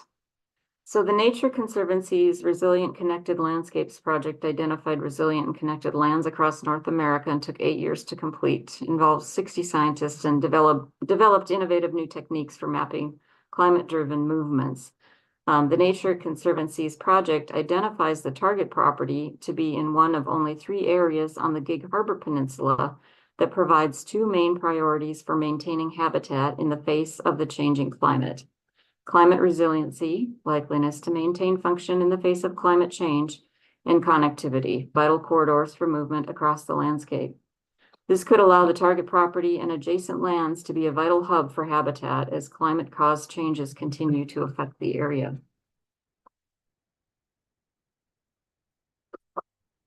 So PennMet Parks has conducted extensive outreach to listen and learn about our community's priorities for parks and recreation services. And feedback is reflected in our district's 5-year strategic plan and also in our 6-year Parks, Recreation, and Open Space PROS plan. Both plans were finalized and published in 23, so they're both pretty new. Through these processes, we learned our users visit a park to be close to nature. We heard preserving our natural resources is important and should be balanced with providing active recreation opportunities. Walking and hiking trails, access to water, and regional parks are top priority park amenities that have been identified in our PROS plan. During the planning process, multiple outreach methods were used to generate community input, including presentations to our park board, user focus group sessions, stakeholder interviews, a public open house, and surveys. Ongoing engagement throughout the planning process was also available through a customized ADA accessible and multilingual website. To get feedback from users and non-users of parks and recreation and trails in the district, a statistically valid survey was used. The survey consisted of a survey invite based on a random sampling of 4,000 residents of PennMet Parks, together with an open link survey for all other residents who were not included in the invitation sample. The underlying survey data was weighted by age and ethnicity within the district to help ensure appropriate representation of residents across different demographics in the sample. Using U.S. Census Bureau data, the population, age, and race distributions in the total sample were adjusted to match the actual population profile of the district more closely. A total of 942 responses were received.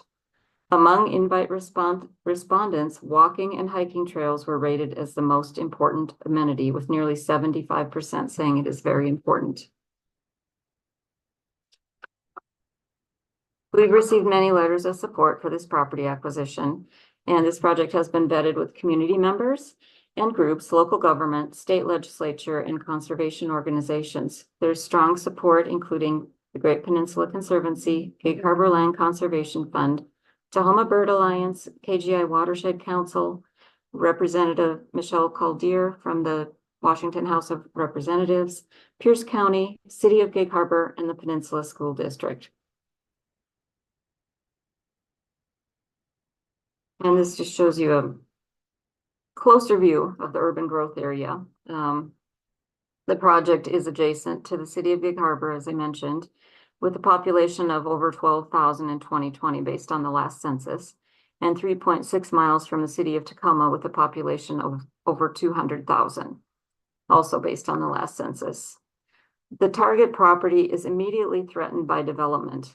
The landowner is interested in divesting of the property, and if the property is not purchased by PennMet Parks, the property will be listed and likely sold to be developed, which would likely include the subdivision and construction of up to 8 private residences and associated infrastructure, degrading and fragmenting wildlife habitat.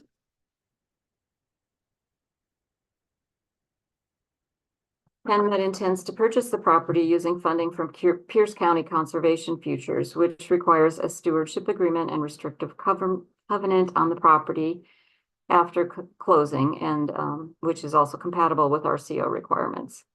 And then, as I mentioned earlier, as a future phase, within 5 years of property acquisition, PennMet plans to develop a trail system for pedestrian access and nature enjoyment and education on the property.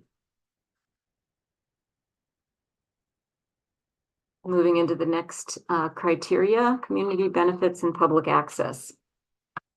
So the target property provides excellent opportunities for expanded public access from adjacent popular park properties, which currently contain 7 miles of trails for hikers, bicycles, and horses. The property's existing trails, which were maintained along former logging roads and gentle slopes, would provide easy walking trails for people of all ages, and the beautiful scenery, vegetation, and variety of wildlife would provide a high-quality recreational experience. The target property could be accessed from existing parks or directly from Busich Road. Community members will be able to follow pervious trails through the property and enjoy stream watching, bird watching, and other nature viewing.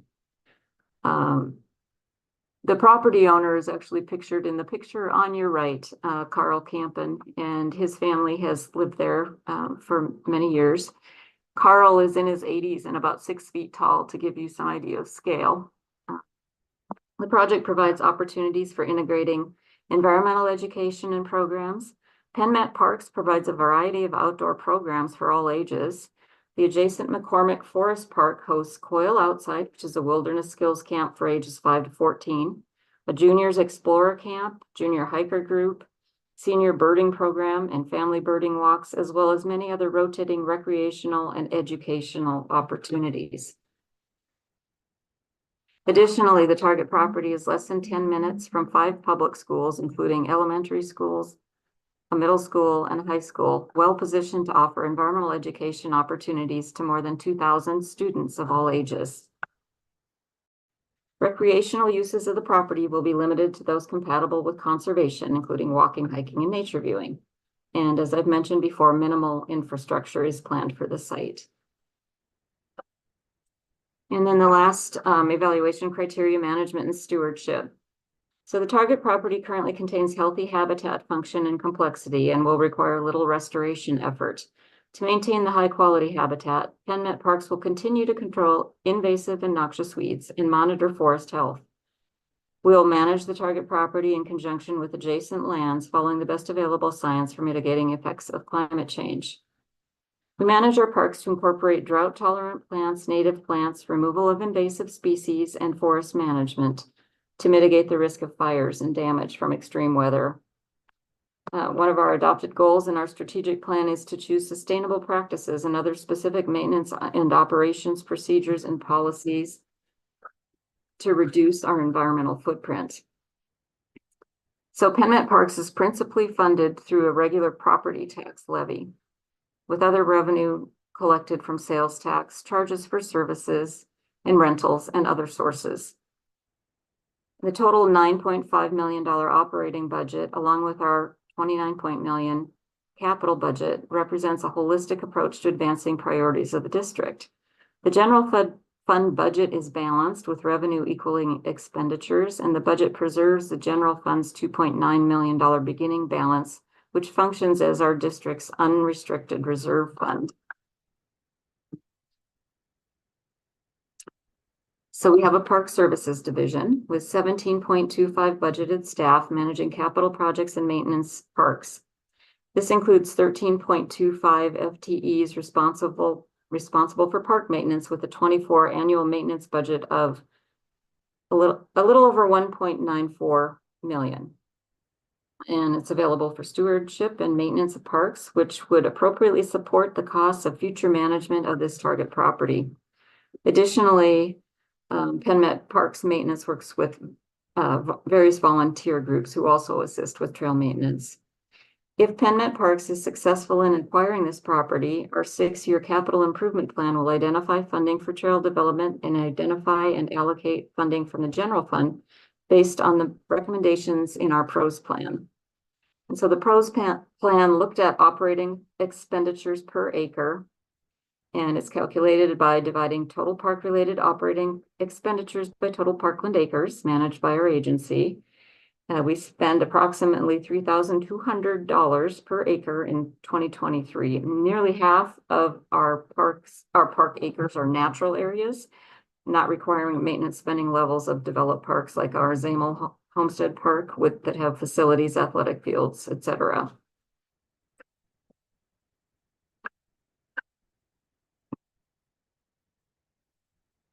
And that is the end of my presentation. So thank you so much for your time. We appreciate your review and support of our grant application. We're very excited about this project and the ability to increase protected lands and protect the habitat and open space for local wildlife and the community of our district and surrounding users. Thank you so much, Sue. Great presentation. Pretty picture too. This is actually a drone picture of the property. So. Oh, wonderful. In the forefront, yeah, kind of towards the bottom there. That's where the is located. Even better. Okay, thank you so much. Any questions, recommendations, comments, suggestions for Sue?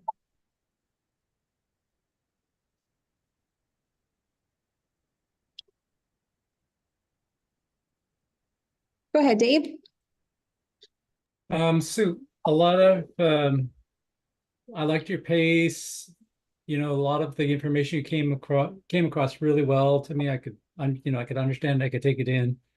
There were times when I felt like we were on a photo, a screen for that evaluation criteria, and you were saying things that I thought would be better communicated with photos at the same time. So more photos, I guess. I don't say more photos in your presentation, but more photos like on some of the points you made. Think about supporting those with additional photos. I think it'd be really helpful, and it would just support the communication. Sure. Thank you. I'm sorry, I'm trying to turn on my camera. I can't seem to figure out how to do it. But I thought the presentation was really good, and you provided a lot of information. I was interested in seeing when you talked about the fish barrier, I was interested in seeing a map of the location of the fish barrier to the conserved properties there. Sure. And just things like that would really enhance the project proposal. Okay, great. Thank you so much. Sure. Thank you, Dave. Go ahead, John. Well, real quickly, I noticed at the start and just now when you were trying to connect the video, yes, there's some feedback that happens. During your presentation, I didn't notice any, but so I don't know if that's on your end or it could RCO's. be. I'm actually at a conference. I'm at a conference in Vancouver, so I'm in a motel room. It could be on my end. Okay, well, it would be a shame to have that occurring during your actual presentation. Sure. The only comment I have, other than I enjoyed the presentation, looks like a good project, is that on slide 10, TNC's Connected Landscapes, all it shows on there is, and it says Eastern North America. Well, oh dear. I think there's got to be a better slide than you're right. Thank you. Demonstrating Eastern North America. So, but good job. Thanks. Thank you.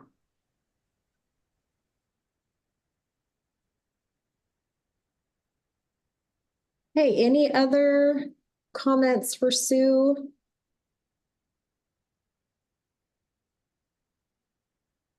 Okay. Great job, Sue. Thank you so much. Thank you. Good luck with all the other presentations. Thank you. Thank you. Bye. Okay, we are very early for our next break. So looks like we have a half an hour. Our next presentation is not until 2:30. So I will see everybody back here about 2:25. We'll start trickling back in for the next presentation at 2:30. Have a great break.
So Heather, I gotta ask, what is the picture in your background?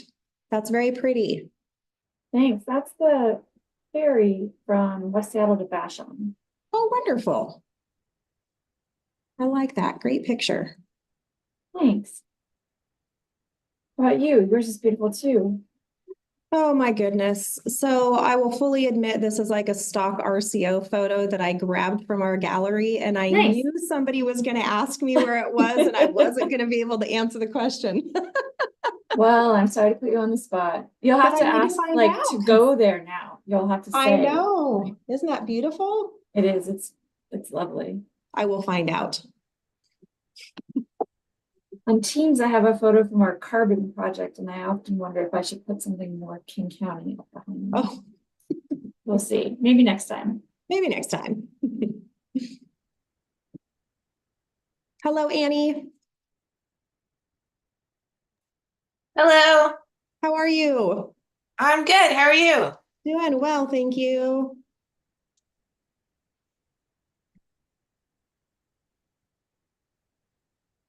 I see you have your real estate backup, Lisa Kaufman, on here too. Hi, Lisa.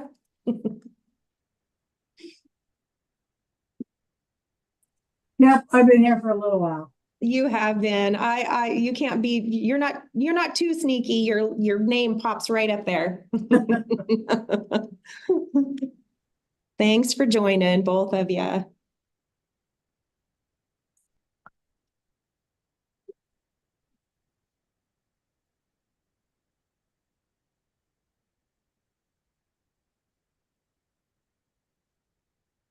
All right, well, it's a good thing that we started early because I just lost, there we go.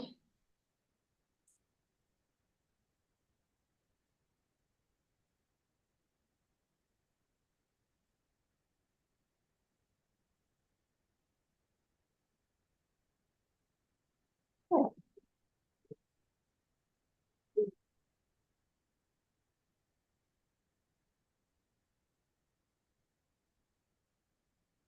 And I want to thank you all for being very patient with me. This is the first time I have moderated, ran Zoom, YouTube. It's been a very enlightening experience.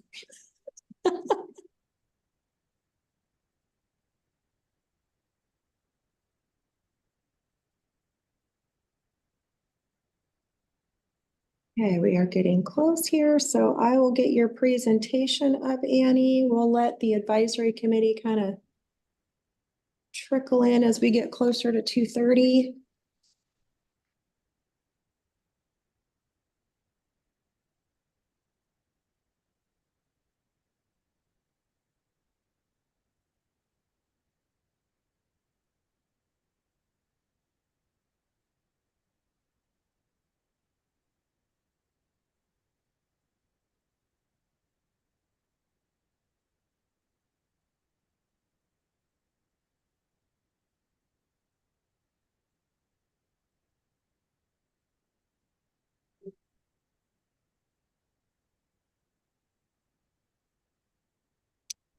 Okay, Annie, I have just given you control. So if you double click with your mouse on the screen, there we go. I can see your cursor.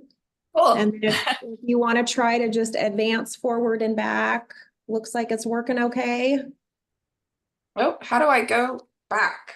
So you can use the arrows on your keyboard to go back and forth. Okay, perfect. Yep, that is Okay. working too. Cool. Great. Okay, well, the floor is yours, Annie. Okay, great. Well, thank you so much. I'm excited to be here to talk to you about our proposal for the West Weiser property. My name is Annie Loggins. I'm with the Department of Fish and Wildlife, and I'm the Whatcom Wildlife Area Manager up here. So if we acquired this property, this would become one of our Whatcom Wildlife areas. And this picture is from the property, and you can see Mount Baker in the background. Mount Baker is just to the east. Okay, let's see. Yay, there we go. So a little bit of background on the property before we get into the maps and everything and some of our goals. This property is around 117 acres in size. and it's only 3 miles from Linden, Washington. It's also pretty close to Ferndale. It's about 5 miles from Ferndale, Washington. Both of these towns have over 16,000 people in each of them, and they're both growing. So there's a lot of increased development in the area, which is one reason why we want to jump on this property and make sure we can protect it and keep it valuable for recreation for the area. So this property has been used under the private lands program for waterfowl hunting for some time now. So there's a lot of existing recreation opportunities already on site. It's heavily utilized for the waterfowl hunting. And so we definitely want to preserve that. And we also would like to expand the recreation opportunities for the site, including year-round access that's not just for hunting purposes. Pictured here, you can see part of the freshwater wetland area, which is a really valuable habitat on this site that we would like to restore and improve the functionality of for a lot of different species and the ecology of the system. And then finally, as I mentioned, there's a lot of development in the area, so we do want to protect the site from that development and also to support the ongoing recreation we have and potential for future recreation and restoration.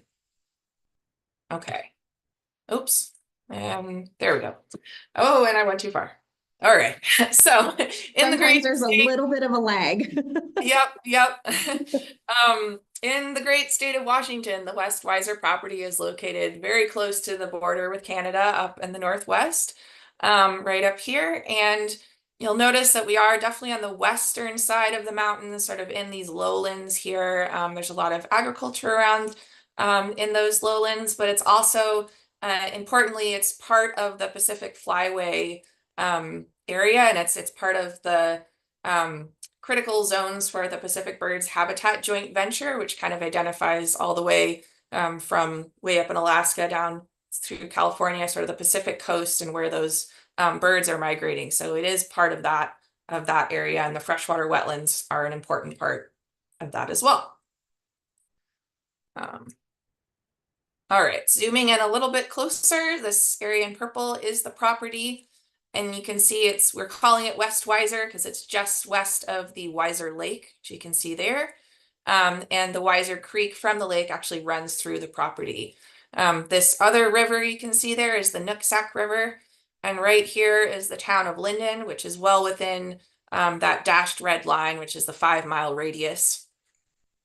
And then for context, this property, if we acquire it, would become part of Region 4 in the Washington Department of Fish and Wildlife region. So it would be managed together with Whatcom County, Skagit County, Snohomish, and King counties. Close up on the site, again, with the purple border, you can see Weiser Lake over here and the creek that runs through and then to the northern border of the property. So all of these sort of riparian wetland habitat is up here. A little bit further south is more uplands, and there's a couple access areas. There's a road that can come down through here, you can see, as well as a little bit of access from the north. There is a DNR managed land just north here. You can see the hash marks, but there's no other Department of Fish and Wildlife properties around there.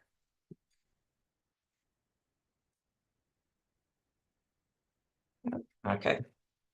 There we go. This is just to orient you to the context of the Whatcom Wildlife area. So everything in the red outlines are the different properties that I manage. And you can see that we really don't have a lot of, we really don't have anything that's east of the freeway that supports the town of Linden. So this property would really fit very well into our properties, provide some recreational opportunities for people in Linden while also still being geographically close enough to the rest of the property. So the headquarters here at Lake Terrell, still very close by and easy to manage from that headquarters. Okay. Now that you're oriented, we'll look at some of the ecological and biological characteristics on site. Both of these photos are from the site showing the wetlands and then some of the species that use those wetland habitats, especially in the winter. So again, we'll get very familiar with this map of the site. So the riparian zone here that flows through is around 7 acres of the property. And then adding on to that are some freshwater wetlands here, which is another 15 acres. So in total, we've got about 20% of the property is part of the wetlands and riparian zone. The rest of it is uplands, which has been currently and historically leased for agriculture. So it's current and fallow agricultural land, primarily for a local dairy farm that uses it as silage and corn, and that benefits the waterfowl as well.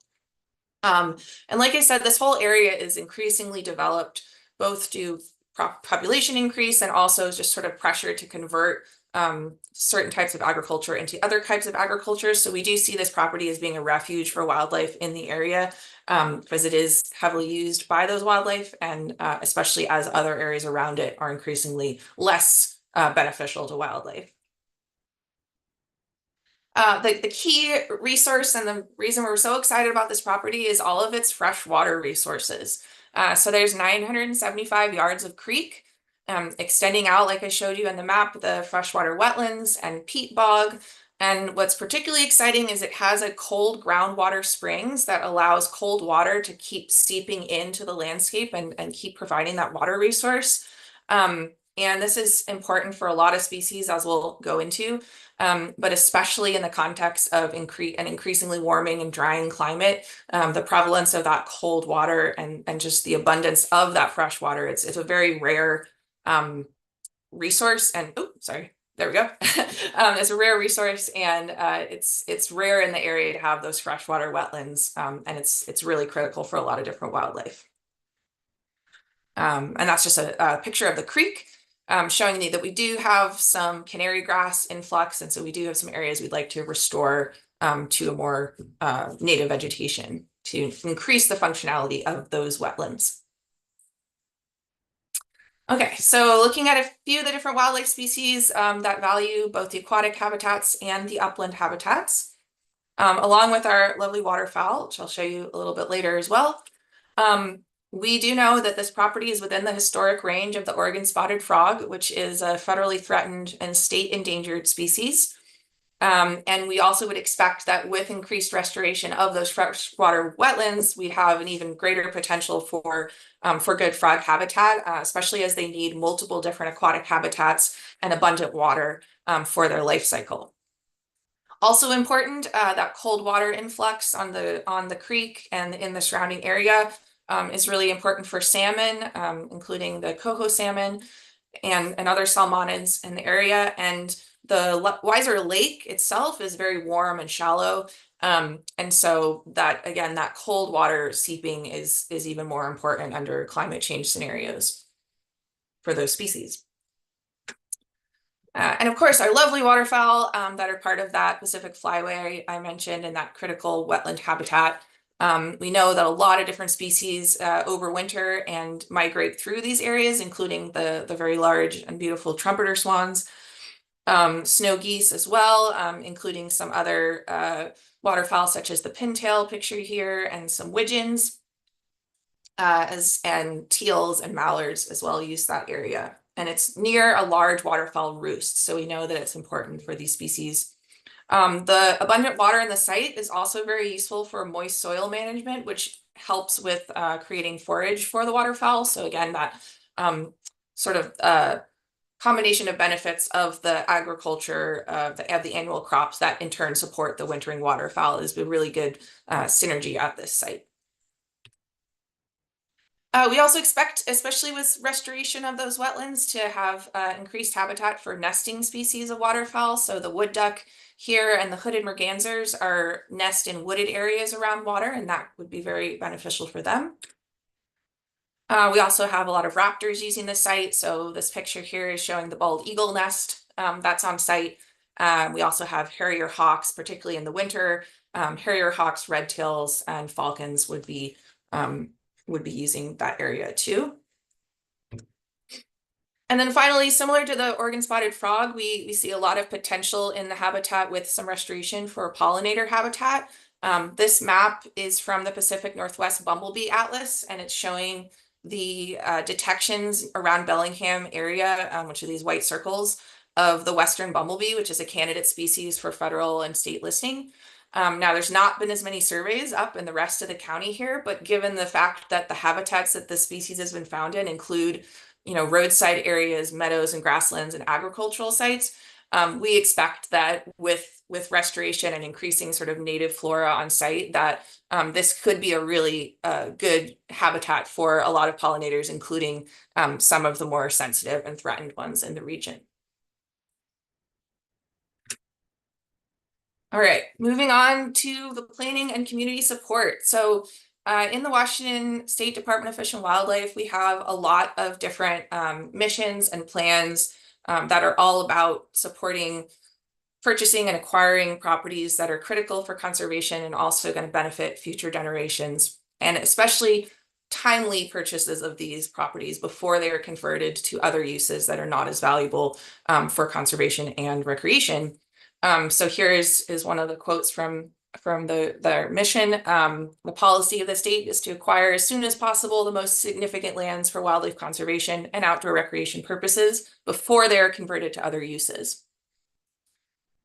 So as part of that, this acquisition supports both the mission as well as the strategic plan.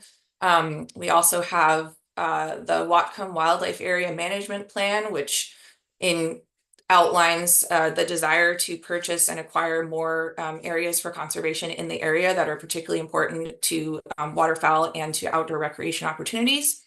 And then we also, within our agency, have the Lands 2020 vision, which allows us to prioritize and specifically look out for properties that we can acquire that will fulfill our mission and enhance conservation and recreation opportunities.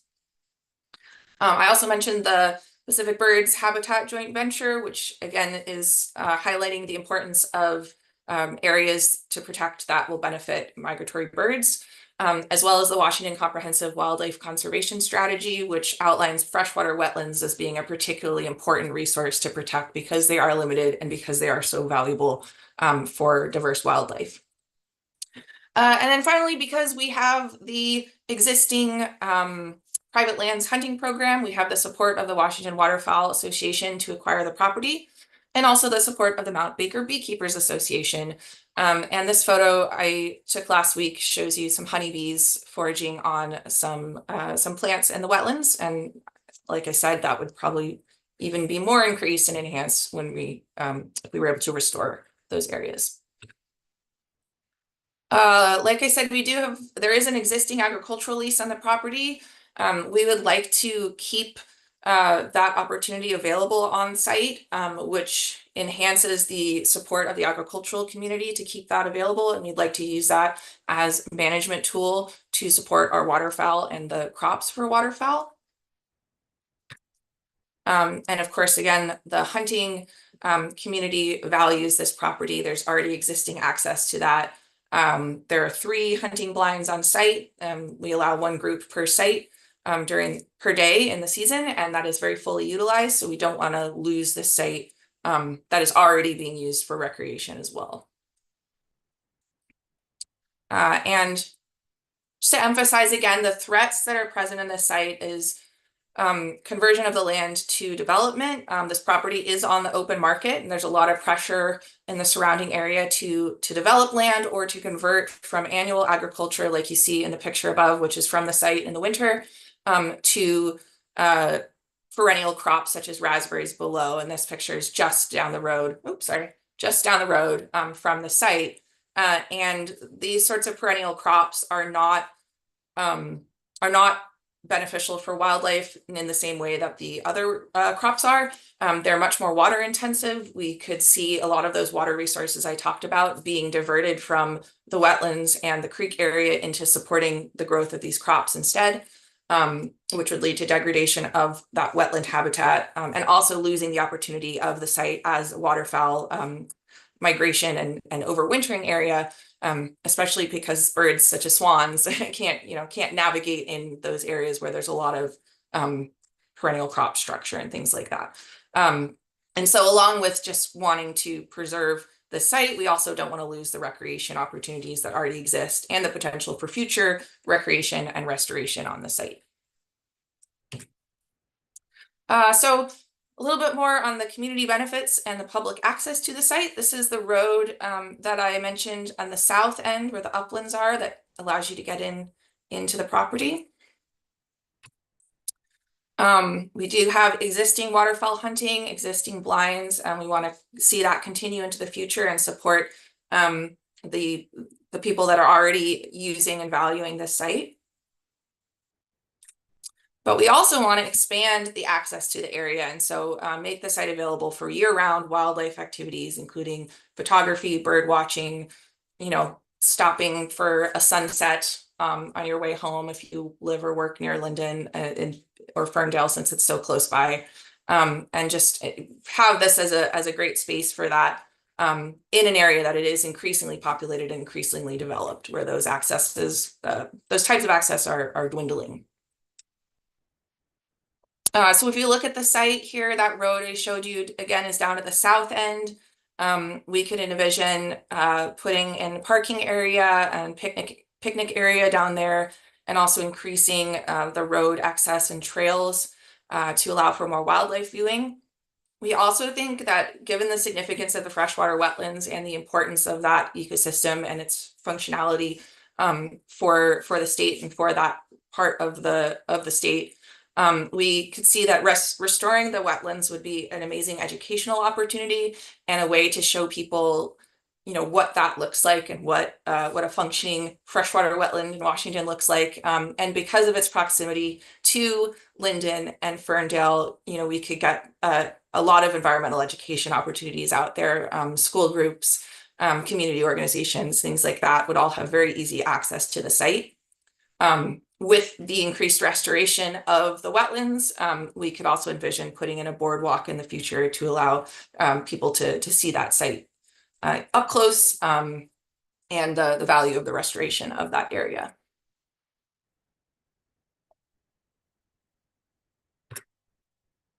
Okay, and finally, how would we manage and take care of this property? So, like I said, this property would become part of the Whatcom Wildlife Area if we acquired it, and that would be incorporated into the Whatcom Wildlife Area Management Plan. This plan exists, but is definitely is planned for being revised and updated and increased to have a vision forward, and that's something that I'll be working on. And so we would see that as being part of that management plan, and our priorities for the site especially would be restoring and removing some of the invasive species. You can see here the canary grass and the Himalayan blackberry along some of the drainage and the wetland areas, and improving those conditions for some of the species like the waterfowl pictured here. So here's another couple photos from the wetlands. You can see a lot of that canary grass is sort of choking the growth of a lot of other species. Back in 2023, last year, the private lands crew looked into mechanically removing that and whether that was feasible on the land, and that did seem to be a good strategy. It's a really important control tool for controlling reed canary grass and reducing the invasive species on the property so that we could improve the restoration. So that is definitely a priority for us, but is also very much feasible given our experience with it and the way that the landscape is laid out. Again, we would hope to continue with agricultural practices on the site and use those as a management tool to support our waterfowl with that silage, if it's silage grass or corn, those annual crops to support wintering waterfowl when they come, or migratory waterfowl when they come through to support the forage. And that would increase our capacity and our ability to manage the lands to continue that, that aspect. And just once again, highlighting that this property would be geographically very close to the headquarters, again, at Lake Terrell, and the other Whatcom Wildlife Area properties. And it also fits in very well with what we are already doing on these properties and what our expertise is. We already do a lot of waterfowl forage production. We have trails, we have boardwalks, we have hunting access. And it fits in very well with what we're already working on our other properties, restoring, controlling invasive weeds, and would contribute very well to both the Whatcom Wildlife Area and also to reaching those other communities that are maybe not as close by to access the other areas in our system. And thank you so much for the opportunity to present. I've given you the map if you have questions, and I'm happy to take questions or go back to any slides if you need to see more. Great timing, Annie. You are like 20 minutes on the button. Okay, Nancy, go ahead. Hi, Annie. Thanks for that presentation. I just have a quick question. You may have mentioned this, but I might have missed it. So right now, the agricultural lease is how much of the 117 acres you're talking about? I would have to confirm exactly. I don't believe it's the entire upland area. I know Belinda is on the call, and if you have an answer, definitely please jump in. But yeah, the upland area is around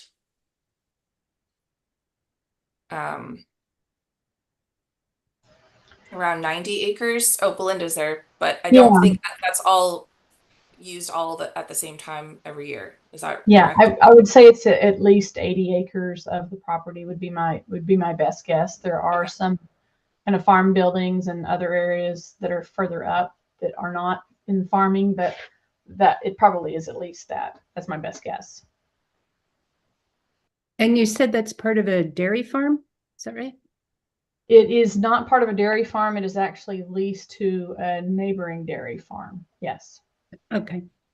Yeah, there's no livestock on the property. It's only for producing silage food sources. Yeah. Great. Thank you. Thank you, Nancy. Joe, John, and then Dave. Thank you, Annie, for that presentation. Really appreciate that. I had a question kind of around your restoration goals. The Weiser Lake, well, maybe not necessarily to answer it now, but maybe you can speak to this a little bit more in your presentation, although you hit it right on the nose. I hate to ask you to insert more, but I was left curious as to what you mean by restoring freshwater wetlands. And so, that's a big ecological bucket.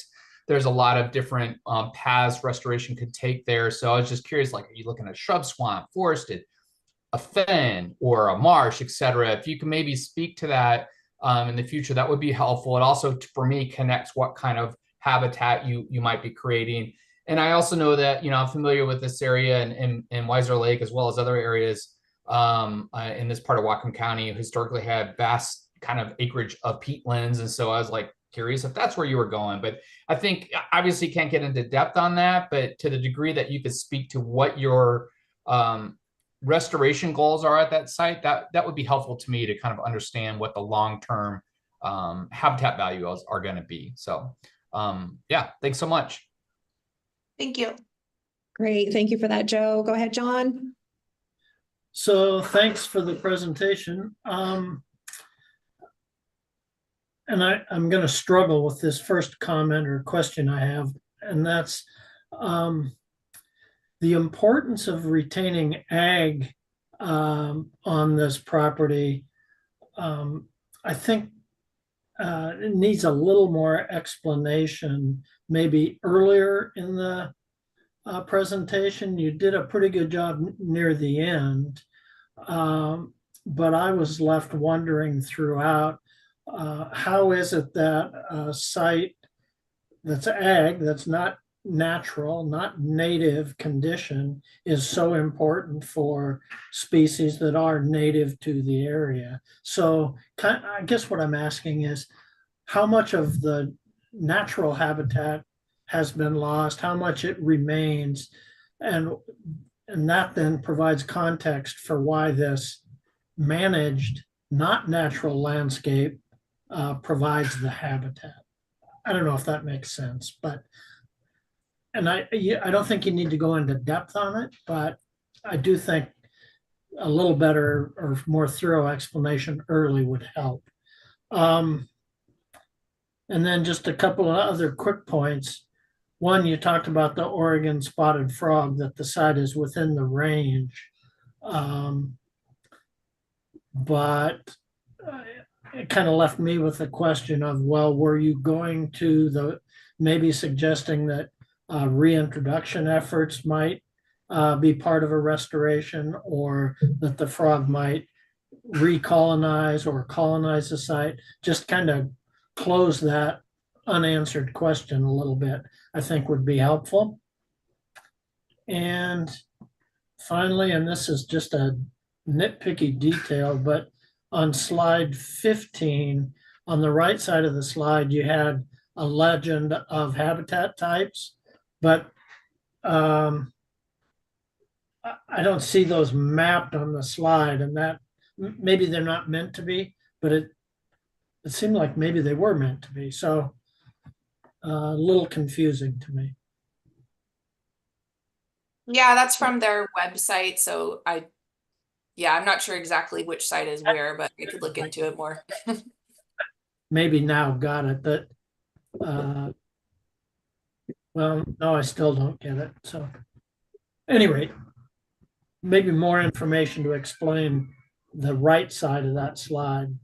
So. And how it applies to the map on the left part of the side. Yeah, for example, 0 to 10, is that percent of habitat type that the Western bumblebee requires or uses, or anyway, it seems like it's out of context. So thanks. I think it's the survey numbers, but I understand that it's a little confusing for sure. I think it's just like out of the number of surveys they did, these ones were, Okay. Great. Thank you, John. Thanks. Go ahead, Dave.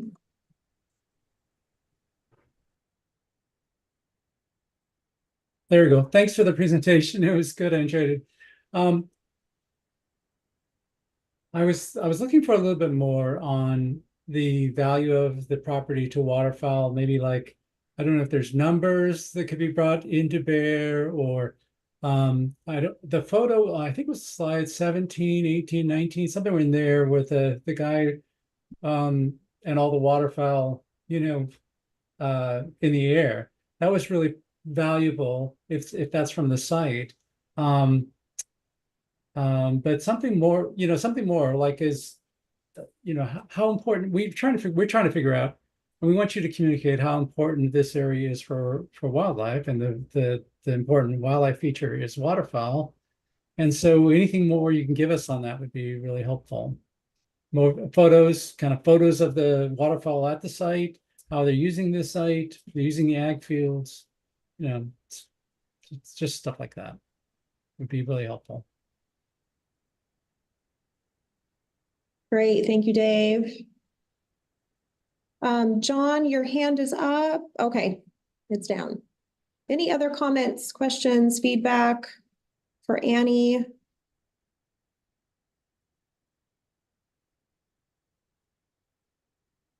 Great. Okay. Thank you so much, Annie. Great presentation. Belinda, hello. It's very good to hear your voice. Thank you so much. Thank you. Thanks very much for the opportunity. All right. Take care.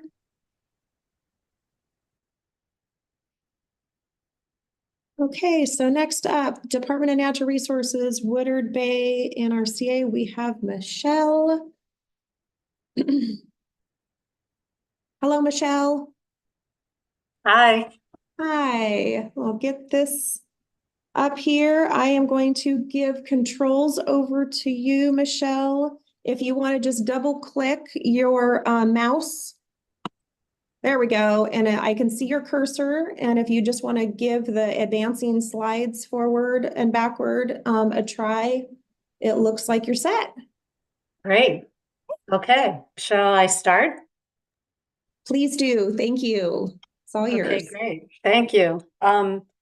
So thank you for this opportunity. And I already realized that my slides will advance without me. So this is to present Woodard Bay Natural Resources Conservation Area for Urban Wildlife. And my name is Michelle Zuckerberg, and I've been managing Woodard Bay for Department of Natural Resources for over 20 years. It's a site that's very near and dear to my heart, as it is to many, many, many people in this region. And anyway, so I appreciate the opportunity for this technical review, and I very much appreciate RCO and what you all do. It's been very beneficial to the site and to the state. So I'm a big fan. Okay, so the goals here are to protect in perpetuity a large complex of freshwater wetlands and riparian and mature forest habitats that are within 2.5 miles of Olympia and Lacey. And within all that, protecting 18 priority species, 9 priority habitats, and adding environmental and cultural education and low impact recreation opportunities this close to Olympia and Lacey and Tacoma as well, because people from all those areas come here. So specifically acquiring 395 acres of private lands into the conservation area. And just to orient you, Woodard Bay is located in Olympia area in Thurston County. It is in the southern fingers of Puget Sound. This is Henderson Inlet here, Budd Inlet over here. And here you see the urban growth area of Olympia and Lacey, and the circle is the 5-mile circle. And the properties you can see are here, but the overall Woodard Bay boundary is all this, these dashed dots and all. So it's very close in, and as the manager, I definitely feel that impact. So it's part of the impetus for trying to bring more properties into conservation. So to orient you specifically to the properties, it's 3 parcels or 3 ownerships. A is, I think it's 300 and something acres. And here's B right here, and C is right here. So the red hatch marks are what we're seeking to acquire. The black boundary is the boundary of the conservation area. And the yellow is all of the properties that are within the boundary that we can acquire, because that boundary gives us the ability to pursue grants and acquire private lands into the conservation area. The green is what we already own in the Woodard Bay boundary. And I'll speak to that this boundary was recently expanded later in this presentation. So to talk about ecological and biological characteristics, Woodard Bay was established in 1987 under RCW 7971. It was actually listed in the Act, the NRCA Act. The objective was to protect ecological resources, provide low impact recreation opportunities, and environmental and cultural resource education opportunities. Woodard Bay is now 3,400 acre boundary. As I mentioned, the number of species and habitats within the boundary, there's 10 miles of shoreline, 5 miles are undeveloped and already included in the conservation area. It includes Henderson Inlet, Chapman and Woodard Bays, Libby Creek, Woodard Creek, there's tidelands, wetlands, and it has a very rich cultural and historic history resources, and I'm going to get into those. So there's at least 20 archaeological sites around Woodard Bay. It's very important to the Squaxin Island tribe, the Nisqually Indian tribe. This is one of the signs that we're working with the tribe on putting at the site, acknowledging the value. It's part of their homelands, and they're still very active at the site. In terms of historic values, the site was approved for registration on the National Register of Historic Places because it was the Weyerhaeuser South Bay log dump from the 1920s till the 1980s. And a lot of this, well, obviously the logs are not there, and we've removed a lot of the structures, but the structures that remain are actually a big part of the habitat values of the site. So that's one of the many things that makes Woodard Bay complex and exciting, and why people like to visit, including also why wildlife's there. So Getting into the priority species, there's federally threatened false Chinook, winter steelhead, chum, great gray owl. You can see the whole list. It has a population of Olympia oyster at Woodard Bay, the only native oyster on the West Coast. All of these priority habitats that are listed here.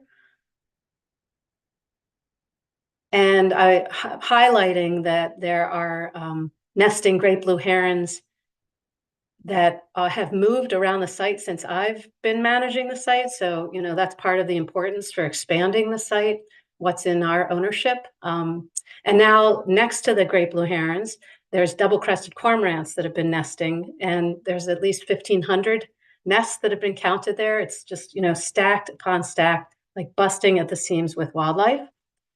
So including all of those are the peregrine falcons that are nesting there, the bald eagles that are nesting there. And they're all, you know, eating, it's all in the web of life here. Woodard Bay has the largest maternity bat colony known in the state. There's 1,500 bats. The mama bats come in the spring, and then, you know, by the end of the season, there's 3,000 bats, and they're commuting to forage over the wetlands, including one of the wetlands that's proposed here. They're going to Capitol Lake. The bats don't forage over the saltwater, so they're hitting all the network of wetlands all along the way. And here there's been studies done. This is showing this red star is the pier that you saw. This yellow is the property. This is showing bat commutes that were captured at Woodard Bay and Capitol Lake back and forth. Okay, so in terms of, again, the habitats, this yellow is showing the priority properties, and you can see this large network of wetlands. We're very fortunate that the landowner is interested in selling to us. It's a really important opportunity that has come up now that the boundaries expanded and we can purchase the land. In terms of pollinators, the forest edges, the wetlands, they all provide variety of habitats for nesting, feeding, and reproduction for pollinators. And the fact that this will be a natural area, you know, moving into our management ensures that the needs of pollinators are considered for future activities, because it's what we do in terms of our restoration and management intentions. So showing you here the relationship to other conservation projects. This is Henderson Inlet, this is Butt Inlet over here, and Capital Land Trust has had a whole initiative around supporting conservation across this landscape. And so the purple is actually Capital Land Trust's projects that they've already put under easement. And then the black hatch, which is really hard to see, that's the main parcel that we're trying to acquire. So some of it is actually included as conservation easement. We would be buying all of these fee simple. So all connected to Capital Land Trust. And then these other parcels here are Thurston County. And that's a close-up on that. I'll move on. So moving to planning and community support. I mentioned the boundary expansion. That is a great way to show how supported this whole site is and any acquisition within the boundary is for us. So within the past year, we went through the whole public and stakeholder process of expanding the boundary from it was about 1,000 acres to 3,400 acres. That was actually initiated by Squaxin Island Tribe many, many, many years ago. It might have been, well, at least more than a decade ago. And so they were interested in us looking at, you know, what's the hydrologic connection? Are there other features? Can this be expanded? And over the years, our ecologists have looked at that and found that, yes, it's an important area to expand. So this past year, we went out to community meetings. We went through public hearing, met with the tribes. talked to the neighbors, all, tremendous amount of support. Thurston County, letters of support, all about the expansion, which means, translates into the acquisition. We can't purchase the land unless it's within the boundary. So the boundary is an administrative, option for us to actually go in and acquire land, but it doesn't change the land ownership or the zoning or anything the landowner can do within the boundary, just as an aside for what that boundary means. So all of these partnerships and support over the many years for Woodard Bay, and we have letters of support from Squaxin, Taylor Shellfish, Salmon Enhancement Group, and Black Hills Audubon have all put up funding or staff time to contribute to other grants that we're going for that are, this grant will leverage those. So we do have many forms of support for Woodard Bay. It's also high priority for the Raya, the Deschutes watershed, acquiring that connection between Bud and Henderson Inlets, including the riparian and freshwater habitats. And here's that conservation initiative overview map from Capital Land Trust. So you can see they've been working in this area as we have, and we're excited about the partnerships. Thurston County plans, their shoreline master plan, their critical areas ordinance, also are supportive of having these lands protected. Henderson Inlet has a watershed protection area and includes a shellfish protection district. So anything we can do to remove the septics or the more development, which we would be doing by acquiring these lands, is supportive of those plans. Thurston Climate Mitigation Plan speaks to acquiring or moving into conservation some of these habitats. And then the comprehensive plan specifically calls out retaining wetlands, natural functions of wetlands, supporting conservation organizations to acquire lands for preserves. And the county Board of County Commissioners wrote a letter in support of the boundary that spoke to how it does support their comprehensive plan. In addition, the NRCA statewide management plan and the specific Woodard Bay site management plan speak to the importance of acquiring wetlands, riparian habitats into the conservation area. And in terms of the acquisition strategy, now that we've expanded the boundary, there's at least 100 plus different ownerships within this. So we went through our own prioritization, and properties A, B, and C actually ranked in the number 1 category of what we should be looking for acquisition. And that strategy looks at size, connectivity, condition, ecological features, are there willing sellers, management and recreation opportunities. And we're also leveraging other grants with this proposal. And you can see some of these other the red parcels here are other proposals we're looking at through either WWRP or National Coastal Wetlands. So, this is a big, large project that this is a very important part of. In terms of threat, Thurston County, this area is growing. It's accessible from people who are commuting even from Seattle and Tacoma, and they're definitely buying lands in that area. It's rural residential 1/5 zoning. Property A, that big wetland, does have a lot of development potential. Property B could be 1 to 2 home sites, and there's already, I believe, a septic that's put in. So the landowner, would prefer to sell to us, but there is a possibility that he would have to sell and develop. And similar with property C, there's already electric and water. So they prefer to sell to us, but, development's happening.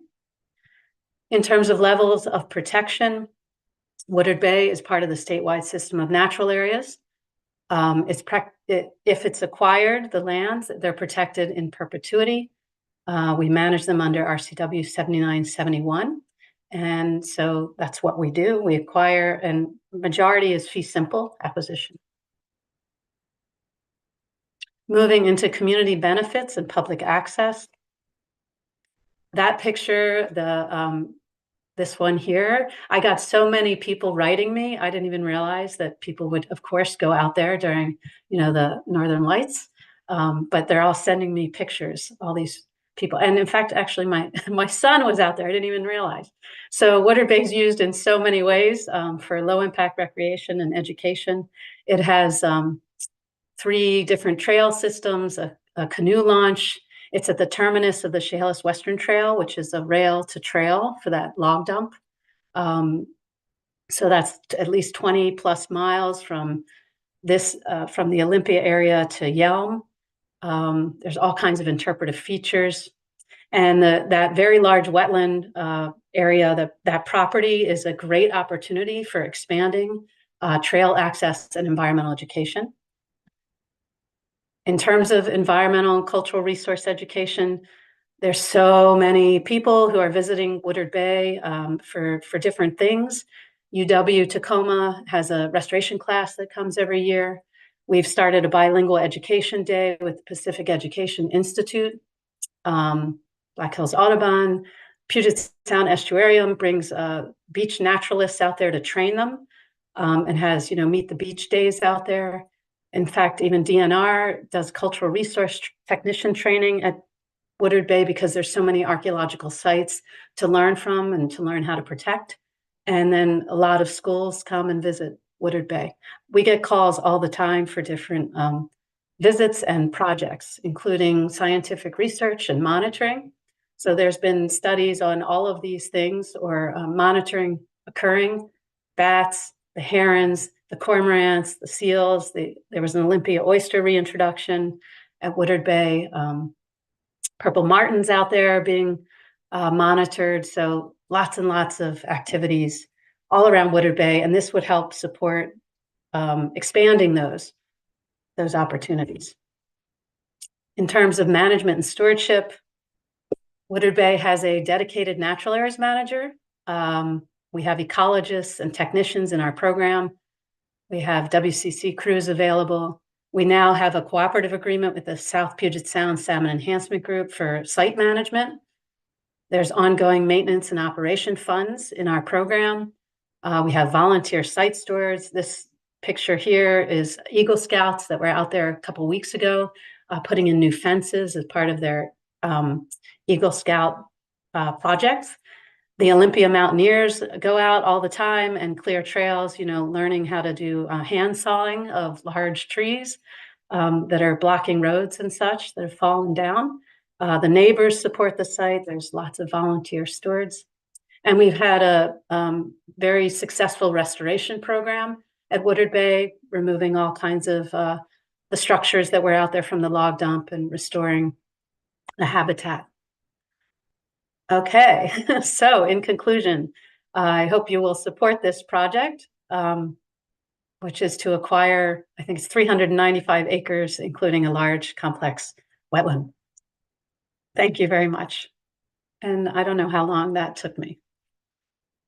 You have 51 seconds left. So yeah. So I can breathe. You can breathe. Maybe I could pace it a little bit more. All right. Thank you so much, Michelle. Okay. All right. Any questions, comments, or feedback for Michelle on her presentation? Nice work. I really enjoyed the picture of the Northern Lights pictures. That's a great capture. Yeah, I've got many, many of them being sent to me. Very nice. I wish I had thought to go out there, Then I would have been worried about, is the bathroom clean? Is the gate open? Oh, yes. Okay, any feedback for Michelle? Oh, there's your timer, by the way. Oh, great. There's Okay, well, I take that as a good sign. John, go ahead, John. I'm really just chiming in to say hi, Michelle, and great job on the presentation. And the pace maybe seemed fast to you, but it seemed measured and good to me. And toward the end, you kind of stole what I was going to say, but way to go to include a geomagnetic storm event in your presentation. Yeah, I have a lot of those pictures I want to put in there. Yeah. Extra bonus points. Yeah, and I hope you saw that the boundary's now 3,400 acres. So yeah, big site. Keeps growing. Mm-hmm. Near and dear, I bet, John. Okay, any feedback before we go on our last break of the afternoon? Okay, thank you so Great. much, Michelle. Thank you, everyone. See you in a couple of months, I guess. Sounds Right? good. Thank Okay. you. Take care. Bye, everyone. You too. Thanks, Michelle. Okay, so this is our last afternoon break and we are ahead of schedule again. So the last presentation of the day is at 3:45. That is Kitsap County's Illahee Preserve Phase 3, and that is the only presentation we have this afternoon before our end of day discussion. So we'll come back at about 3:40 and start the next and last presentation at 3:45. Have a nice break, everybody.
Hello, Jim.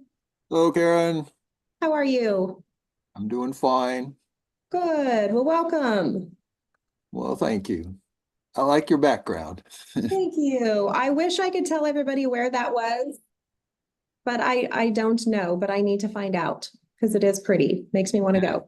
Looks like the Olympics to me.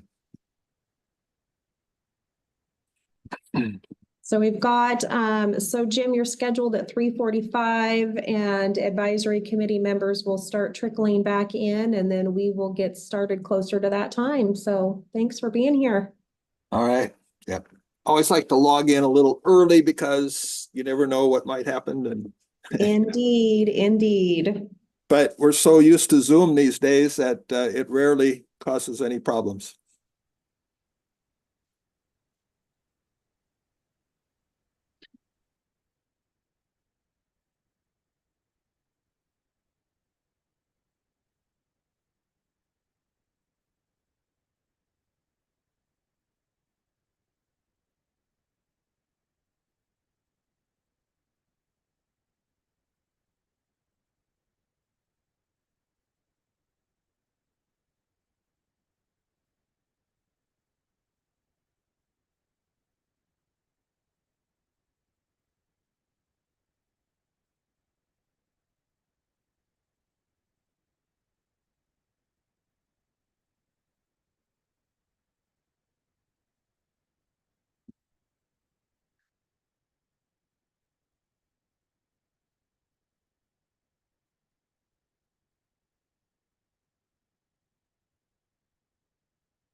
It's interesting that it shows that it's recording even now. It is. So we set the YouTube to record and it just runs throughout the duration of the entire day, even during the breaks and during lunch. All right. And the reason for that is just so that if people pop on and they don't see anybody here, but they see the slide, Okay. that they know that the meeting is still running, but we're either on a break or on lunch. So All right. kind of the intent behind it. Yep. So I guess I need to watch what I anyway. I should just turn my video off. No worries. No. Yeah, no. Well, Fine, you know keep- what? It is nice to have you there, to see your background and see you. So yeah, so that's good. And then if somebody does log in, they know that something is going on. Exactly. Yes. And that they're in the right place. Just, we'll be back. Yeah. Yeah. Indeed. So did things go pretty good this morning?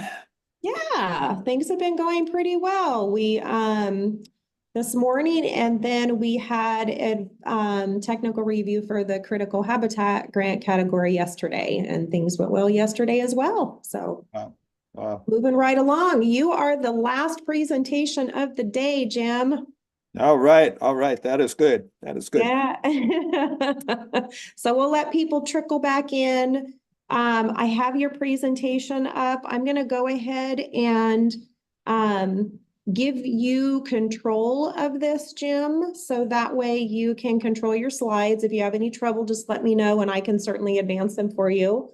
If you double click on the screen, that will usually get things keyed up for you. Oh, okay. Double click to enter full screen mode, but let me do that. Oh, wait, let's see. Well, I don't have full screen mode yet, but. Okay, so it says it has control if you just maybe move your mouse around a little bit and I can let you know once I see your cursor on the screen. And then that is usually when it means that you have controls. Okay. It has something up here, view options. So maybe I should click on that. To see. You Not yet. shouldn't have to. Let me take control back. Do you still have that? Yep. So it says you are viewing Karen Edwards. Okay, screen. So I'm looking at your screen theoretically now. Oh, wait. Right. There I go. Okay. So now I double clicked and then I get full screen, it looks like. Okay, so double click on your screen with your mouse. Because you should have control now. Okay, but I don't have anything to control of, so. Okay, I'm gonna go ahead and I will go ahead and advance your slides for you, Jim. And if you Okay. just want to just say next when you're ready for the next slide, and I can go ahead and advance them for you. Okay, that may Okay. have to do. Yeah, because I don't see anything right now. No worries. Okay, do you see your presentation right now on your screen? No, I don't. Okay. Can anybody from the evaluation or the advisory committee let me know if you can see the presentation? Yeah, I can see the presentation. You can see it? Okay, so Jim, do you have multiple screens maybe by chance, or do you have something else open No, that might be covering it? I do have multiple screens, so let me figure out what to do because, oh my gosh.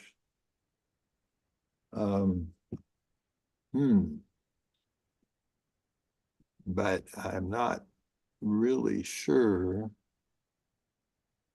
how to. If you have other things open, you might have to either close out of them or reduce them because your presentation might be maybe hiding behind.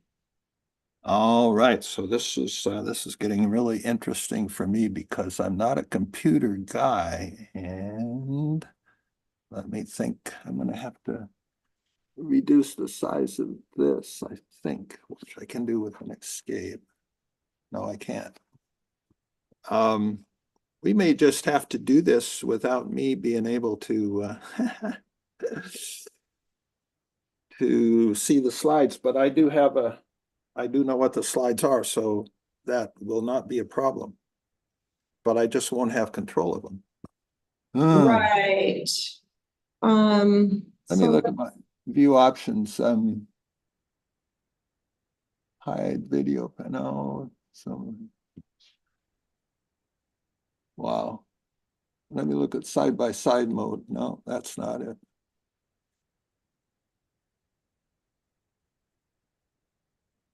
I'll tell you what, we may just have to go with me knowing what the slides are and okay.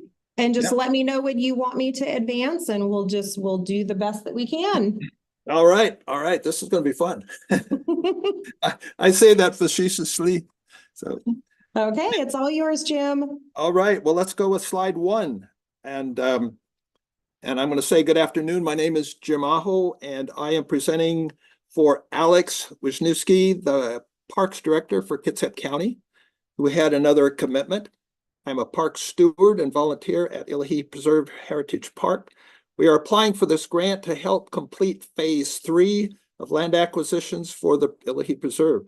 The desired parcels in this grant requests are for completing our goal of protecting wildlife habitat and preserving an amazing and unique ecosystem in the most densely populated area in Kitsap County. And next, the Illahee Preserve Park is located directly west of downtown Seattle on the Kitsap Peninsula. Next, it is one of 6 large heritage parks in Kitsap County's park system and the only one adjacent to a major urban population center, the city of Bremerton. Collectively, these 6 regional parks comprise over 8,000 acres, which is approximately 75% of the park's total park acreage. These parks are managed for their natural resource value, including protecting watersheds and waterways, wildlife habitat, and healthy forests. Next, the properties desired for acquisition and protection are shown in the red circle near the center of the park. To the west of the park is State Highway SR 303, which accommodates a long strip of commercial businesses that are anchored by large box stores, 3 of which are visible in this photo. The desire to protect these lands through acquisition is a high priority to Kitsap County Parks and the surrounding community. Next, preserving land that surrounds the original 2001 purchase that created Illahee Preserve Heritage Park has been and remains a priority for Kitsap County.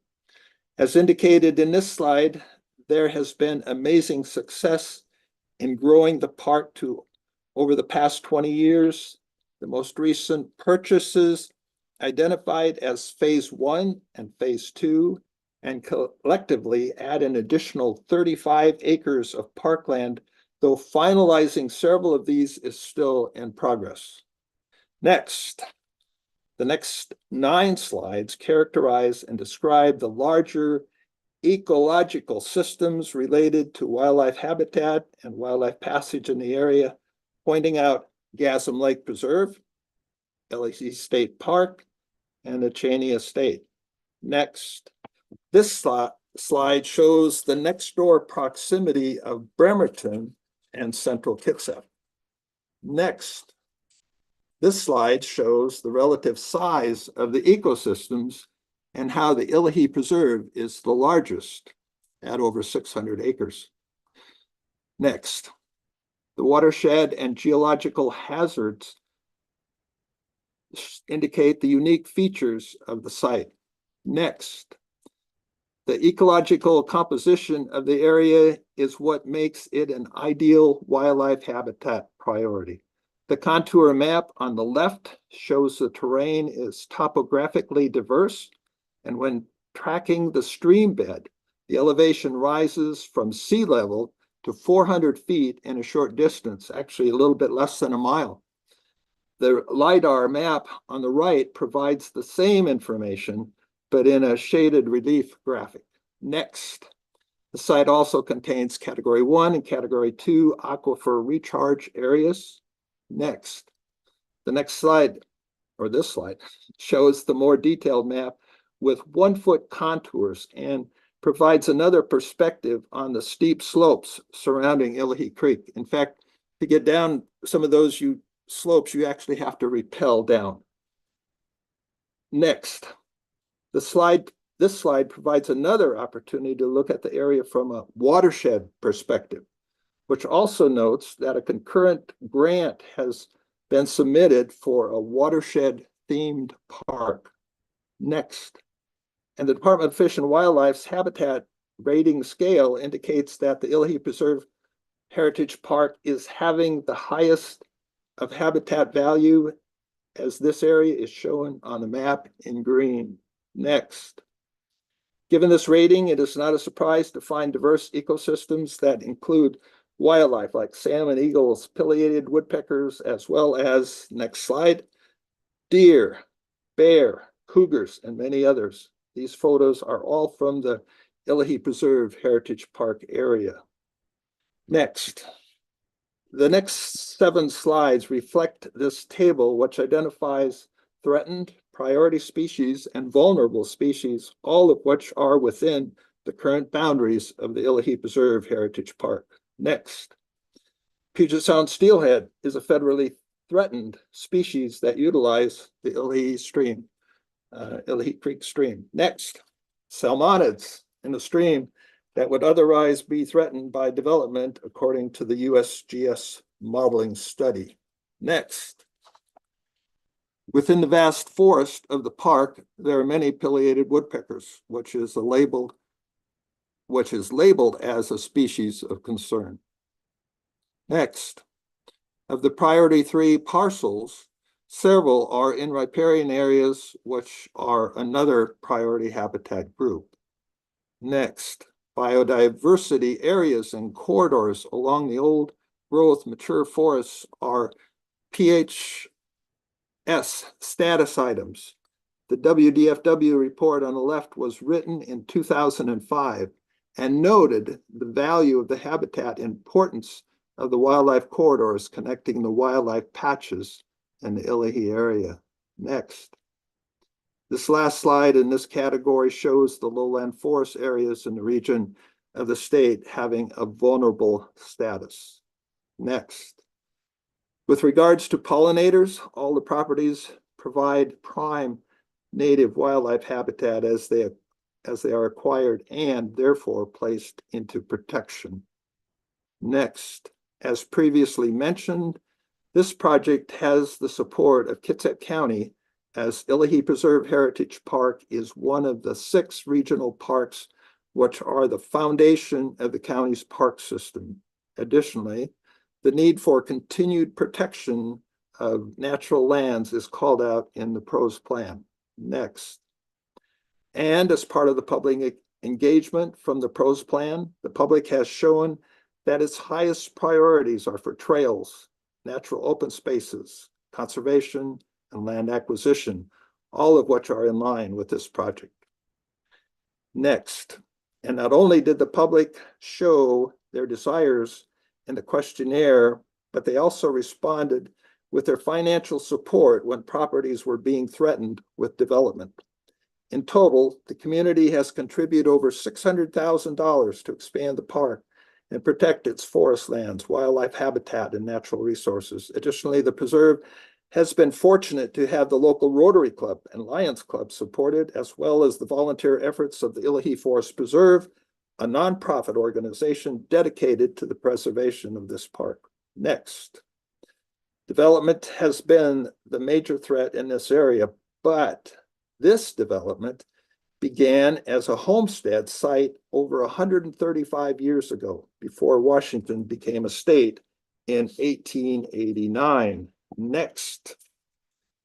This 13 parcel site is contrary to the vision of the preserve as a forested central park and wildlife preserve. And with its purchase and restoration, the preserve acquisitions will be essentially complete. Next, the level of protection is focused on fee title acquisitions, so the properties can become part of the park.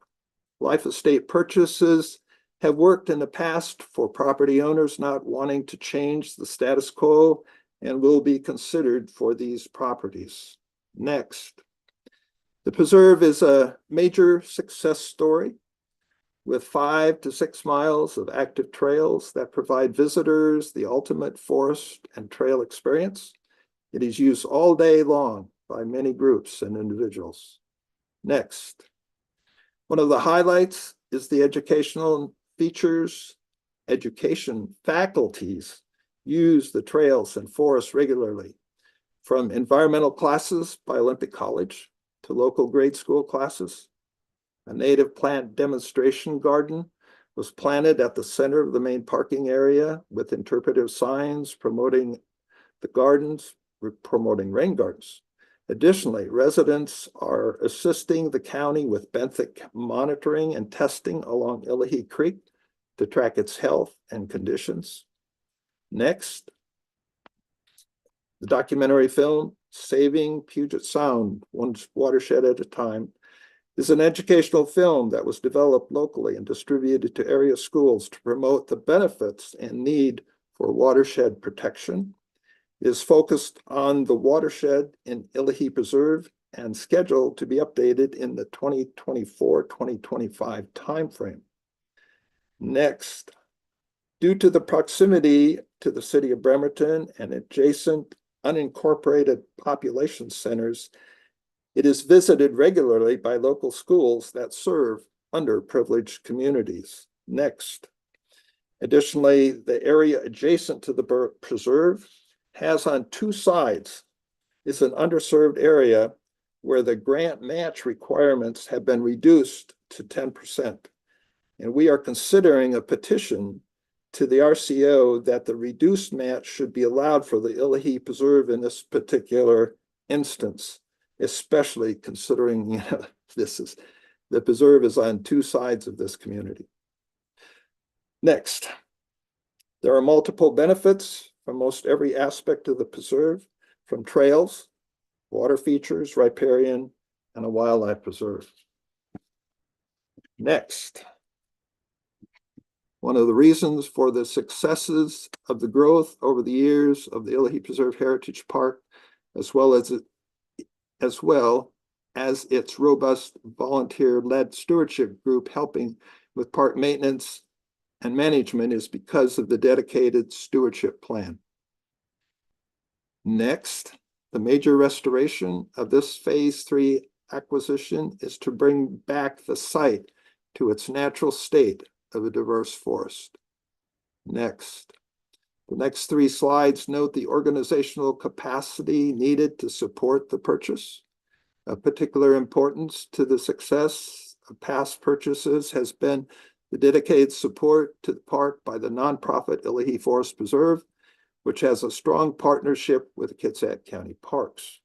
They, along with the local Rotary Club, have contributed much to this park's success, both financially as well as with volunteer labor to maintain the trails and natural environment within the forest.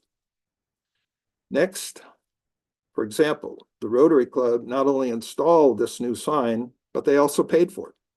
Volunteer work parties include large groups like those shown that help contribute to a well-maintained trail system. Next, and these occur regularly, work parties are led by the stewardship group and include community members and groups such as the Washington Youth Academy and volunteers from Navy ships like the aircraft carrier Theodore Roosevelt. Without their support, Kitsap County Parks would be challenged to maintain the preserve in the condition and the standards it is today.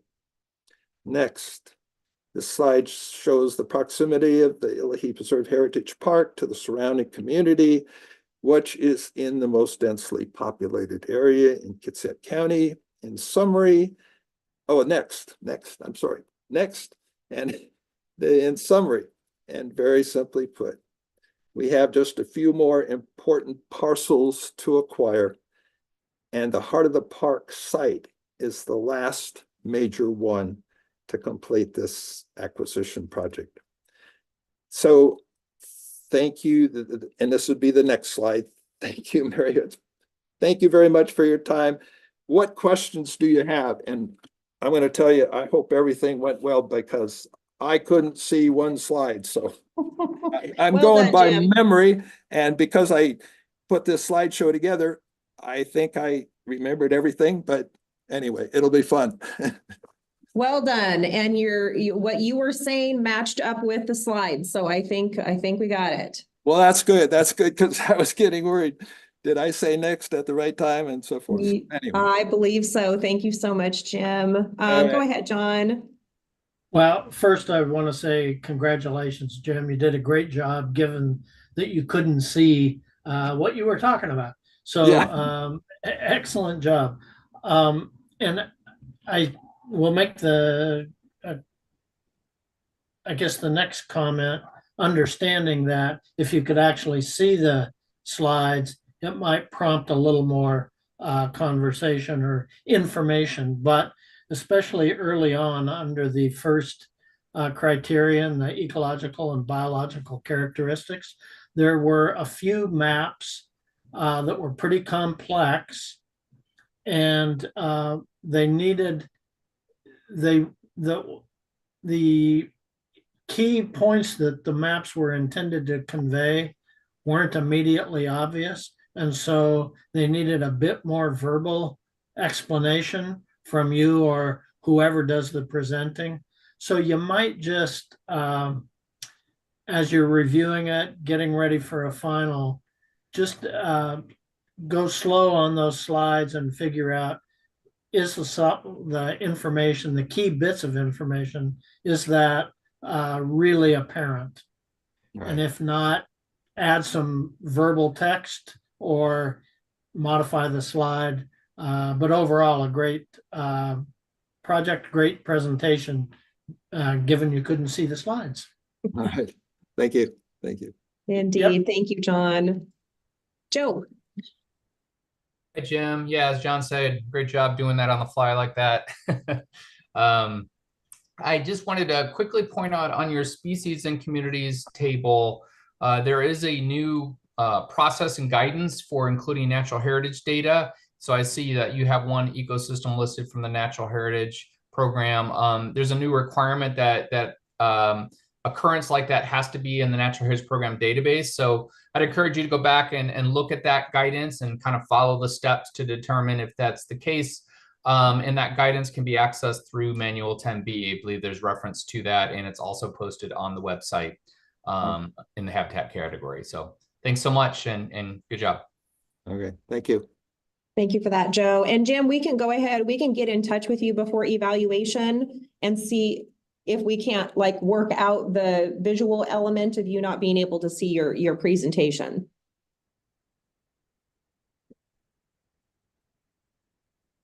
Okay, any other comments, questions, or feedback for Jim? Okay, way to go, Jim. Wow. Nice work, especially not being able to see your slides.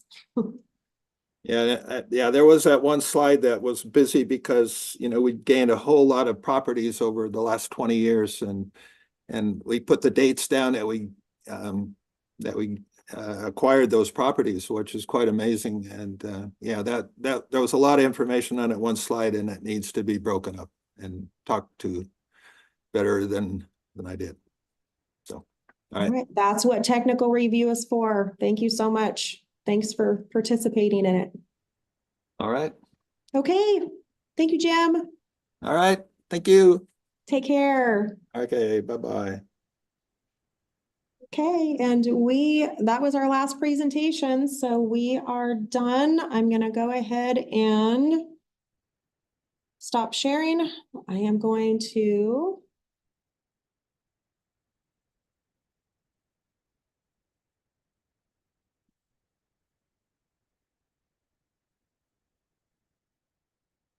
stop the recording.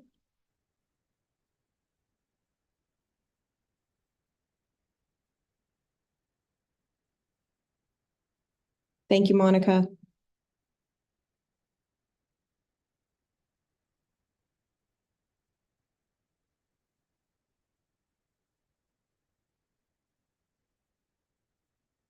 Okay, just a moment, because I think I may